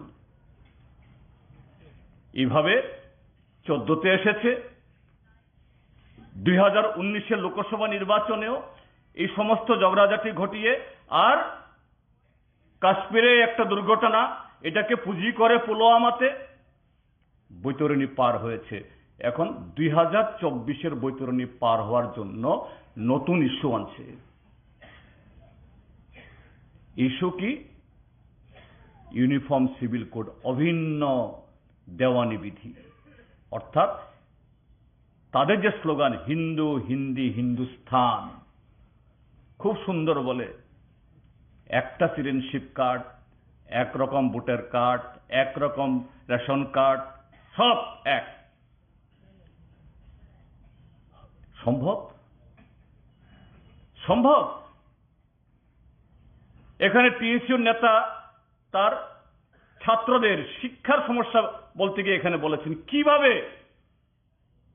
এই ত্রিপুরাজ্যের ককবরক ভাষীরা, যাদের একটা আশার আলো সঞ্চারিত হয়েছিল, ককবরকে বিএ পাস করার, এমএ পাস করার, পিএইচডি করার, বামপন্থী ফ্রন্ট সরকারের তাদের সহায়তায় শুধু ককবরকবাসী না, চাকমা, মগ, হালাম, এরাও স্বপ্ন দেখছিল আমাদের ভাষা দিয়ে আগামী দিন এইভাবে লেখাপড়া করব। আর এখন তথাকথিত এই শিক্ষানীতি, উমুক নীতি, তমুক নীতির নামে যেটা চালু হয়েছিল, বিকশিত হয়েছিল, একটু মাথা তুলে দাঁড়িয়েছিল, এটাই মুখ থুবড়ে পড়ার মতো অবস্থা। আগামী দিন এই তথাকথিত জাতীয় নীতি, তথাকথিত এদের শ্রেষ্ঠ ভারত গড়ার যে পরিকল্পনা, মানে এটা কি? এই দেশের দুর্বল, প্রান্তিক, পিছিয়ে পড়া, সংখ্যালঘু তাদের অধিকার বলতে কিচ্ছুই থাকবে না, এমনিতে নাই। চাকুরি বাকুরিতে সংরক্ষণ আছে 31%, থাকলেই কি 31%? চাকরি হলেই তো 31%, প্রমোশন হলে তো 31%। আর যখনই এরকম ইউনিফর্ম সিভিল কোড হবে, অভিন্ন দেওয়ানি বিধি হবে, এটা শুধু আমাদের বেশভূষা, আচার আচরণ, সামাজিক নীতিরীতির ক্ষেত্রেতে না, বিবাহ, শ্রাদ্ধ, জমি বন্টন ক্ষেত্রেতে না, সমস্ত ক্ষেত্রেতে লাগু হয়ে এই দেশের যারা আমরা প্রান্তিক জনগোষ্ঠী বা পিছিয়ে পড়া জনগোষ্ঠী অংশের মানুষ, আমাদের যে সামান্যতম যে অধিকারগুলো বামপন্থী ফ্রন্ট সরকার থাকার সময়তে বা বামপন্থীরা লড়াই করে আদায় করেছে, এগুলি সমস্ত হরণ হয়ে যাবে। কাজেই বুর্জোয়ারা সময়ে সময়ে তাদের কায়েমি শর্ত টিকিয়ে রাখার জন্য এরকম ভাবে তারা দালাল তৈরি করে, শিকারী মোড়ক তৈরি করে। আমাদের ত্রিপুরাজ্যের মধ্যে আমাদের এই জীবদ্দশাতে, আমাদের জীবনকালে আমরা কি প্রত্যক্ষ করেছি? গণমুক্তি পরিষদের, বামফ্রন্টের আমাদের যে এই লড়াইকে সামগ্রিকভাবে শুধু ত্রিপুরাজ্যের ট্রাইবেল না, ট্রাইবেল, নন ট্রাইবেল সকলকে নিয়ে এই রাজ্যকে বিকশিত করার জন্য যে আমাদের সংগ্রাম, এটাকে দুর্বল করার জন্য সে 80-র দশকে প্রথম স্লোগান তোলানো হলো। তার আগে স্লোগান হলো কুসাক বিয়া কুফুর বিয়া বুইনিতলা তমলিয়া। কথার চবাং খাইছে শুধু চিনি রায়দাসু মান নাই। এরপরে স্লোগান আনা হলো স্বাধীন ত্রিপুরা, স্বাধীন উত্তর পূর্বাঞ্চল। আমাদেরই ঘরের এই তাজা তাজা ছেলে মেয়ে, এটিপিউলো থেকে এনএলএফটি আকাশ থেকে তো পড়েনি, আমাদের ঘরের ছেলে মেয়েরা, এদেরকে ব্যবহার করা হলো, এদের মগজ দোলাই করা হলো। চলো বাংলাদেশের জঙ্গলে, পার্বত্য চট্টগ্রামে, আমরা সেখানে গেলে আমেরিকা থেকে টাকা আসবে, জাপান থেকে টাকা আসবে, ইউরোপ থেকে টাকা আসবে, অস্ত্রের অভাব হবে না। আন্তর্জাতিক কোর্টে গিয়ে সেখানে গিয়ে আমরা বিচার করব, ভারত সরকারের, ত্রিপুরা সরকারের। সারা পৃথিবী আমাদের পেছনে থাকবে। কত শত ছেলে মেয়ের জীবন নষ্ট হলো, কত নিরীহ মানুষের প্রাণ কেড়ে নিল ট্রাইবেল, নন ট্রাইবেল শিক্ষক, কর্মচারী, পুলিশ, টিএসআর-এর। বামপন্থী ফ্রন্ট সরকারের কিন্তু উদ্দেশ্যটা কি ছিল? বামফ্রন্ট সরকার যাতে ওই মালদা কুমার রোয়াজাপাড়াতে রাস্তা না নিয়ে যায়। উদ্দেশ্য হলো লংথরাইয়ের পাহাড়ের উপরে যে স্কুলটা খুলেছে, এখানে যাতে মাস্টার না যায়। ওই খানক্লাঙে যে বালোয়ারি হয়েছে, এখানে যাতে দিদিমণি না যায়। কোথায় আজকে তারা? কোথায় তারা? এই লোকগুলোই তো টিউজেস হোক, আইএনপিটি হোক, আইপিএফটি হোক বা ত্রিপুরা মথা, এই সবগুলো দলের ভিতরে দেখা যায় এই লোকগুলোই, তার বাইরে কেউ নাই। এই চেহারাগুলোই বিভিন্ন সময়তে বিভিন্ন নাম নিয়ে এরা এখানে কখনো কোট, কখনো পাঞ্জাবি, কখনো মাথায় পাগড়ি, এই তো এইভাবে তো শেষ করছে। এবং সর্বশেষ এখন ভারতীয় জনতা পার্টিকে তাদের এই নেতিবাচক, তাদের এই চক্রান্তের কারণেই আজকে ভারতীয় জনতা পার্টি এই রাজ্যের সংখ্যাগরিষ্ঠ মানুষের সমর্থন না পেলেও, সংখ্যাগরিষ্ঠ মানুষ এমনকি যাদের ভোট তারা পেয়েছে, তারাও ভারতীয় জনতা পার্টি সরকারে থাকুক তারা চায়নি, এই সরকার বিদায় হোক, কিন্তু বকলমে এদেরকে রাখার জন্য এই ব্যবস্থাটা হয়েছে। এখন ধরা পড়ে যাচ্ছে, আরো ধরা পড়বে, আরো ধরা পড়বে। একসময় শোনানো হলো ত্রিপুরাল্যান্ড, তারপরে শোনানো হলো গ্রেটার ত্রিপুরাল্যান্ড। কেউ যদি লিখিত না দেয় এর সাথে বসে এক কাপ চাও খাবে না। পরোক্ষ বা প্রত্যক্ষভাবে এদের সুবিধা হয় এরকম কোনো কাজ তারা করবে না। কিন্তু ভোটের ফলাফল এই কথাটা এখন আর বলতে হয় না, নিজেদেরই স্বীকার করতে হয় গলতি হো গিয়া, ভুল হো গিয়া। কিন্তু এই ভুলটা তো অবচেতন মনে না, সচেতন ভাবে ভুল। কিন্তু ভুল কি এই ভুল থেকে ফিরে আসছে? চলো এই ভুল থেকে ফিরে আসছে না, বরঞ্চ এই ভুলটাই এদের কর্মসূচি, এই ভুলটাই এদের কর্মসূচি, এই ভুলটাই তাদের শুদ্ধ, এটাই তাদের কাছে স্ক্রিপ্ট।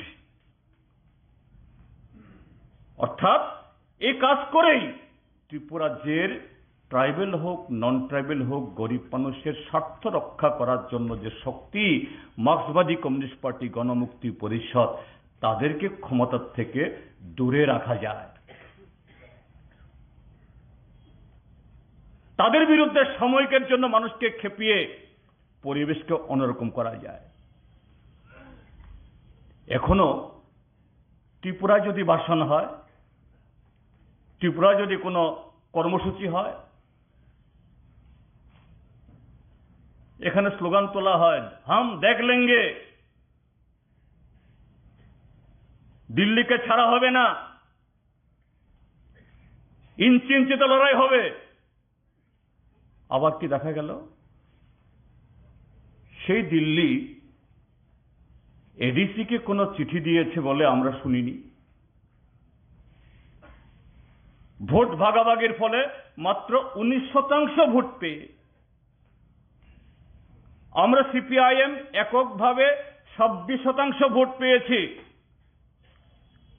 13টা আসনে কংগ্রেসকে সমর্থন করে সেখানেও সিপিআইএম এর আরো প্রায় 9% ভোট, সেই হিসাবে 35% ভোট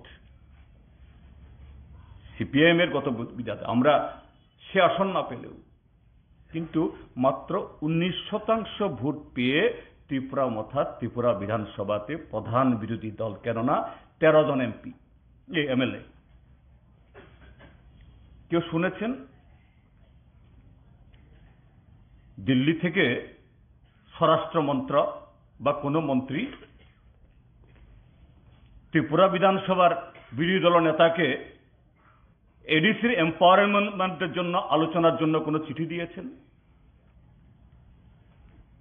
এবং ভারতবর্ষের কোন সরকার এটা করতে পারে কি?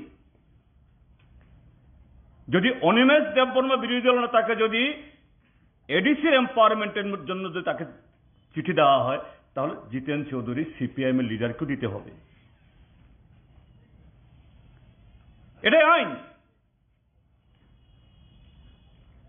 ভারতবর্ষের সরকারে তারা থাকতে পারে কোন দল, তার মানে ভারতবর্ষের সরকারি কোন দপ্তর বা ভারতবর্ষের সরকারের কোন পয়সা এটা ব্যক্তিগতভাবে বিজেপির পয়সা না, এটা দেশের জনগণের পয়সা।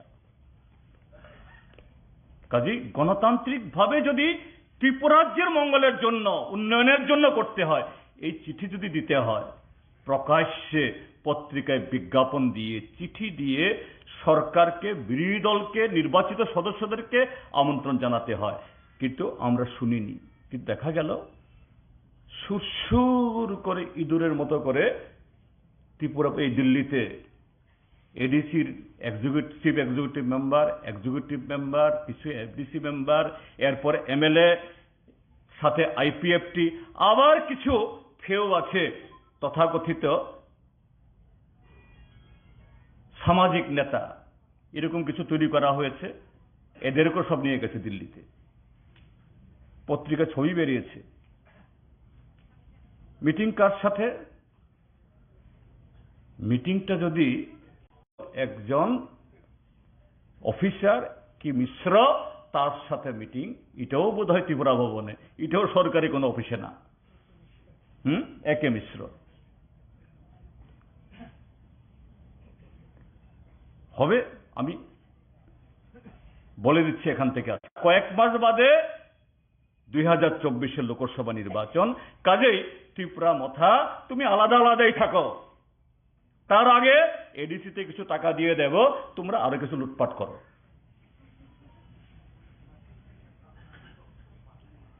গ্রেটারও না, বিগারও না, স্মলার বা ছোট্ট ত্রিপুরা ল্যান্ডও হবে না, কিছু হবে না। এর মানে এটা কি? এর মানে হলো সম্পূর্ণ সুবিধাবাদ, দালালি এবং ত্রিপুরাজ্যের গণতান্ত্রিক আন্দোলন বা ত্রিপুরাজ্যের কি ট্রাইবেল নন ট্রাইবেল আমাদের মান ইজ্জত অধিকার সবকিছুকে বিসর্জন দিয়ে দেওয়া। দিল্লির জনবিরোধী সরকার আজকে যে নরেন্দ্র মোদী দেশের একটা রাজ্য চলছে আজকে প্রায় 90 দিন, এ সম্পর্কে কথা বলতে হবে ভারতবর্ষের প্রধানমন্ত্রী। পার্লামেন্টে ঢুকলে কথা বলতে হবে, পার্লামেন্টে ঢুকে না, পার্লামেন্টের বাইরে বাইরে গিয়ে বেড়ায়, ভিতরে ঢুকলে কথা বলতে হবে। সেই পার্টি হতে পারে ক্ষমতায়, কিন্তু নৈতিকভাবে আজকে দুর্বল, জনগণকে মোকাবেলা করার তার নৈতিক সাহস নেই, রাজনৈতিক সাহস নেই।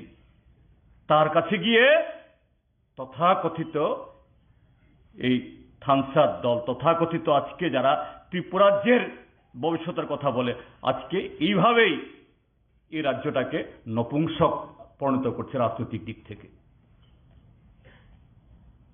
আমরা গণমুক্তি পরিষদ, টিওয়াইএফ, টিএসইউ, আমরা তার কাছে কম্প্রোমাইজ করতে পারি না, কারণ আমাদের আছে সেই গণতান্ত্রিক ঐতিহ্য, ইতিহাস। আমার আগের বক্তারা ঠিকই বলেছেন, কেন আমাদের মন খারাপ করতে হবে? কেন আমাদের ডিফেন্সিভ হতে হবে? কেন আমরা মাথা মানে চুপ করে থাকবো?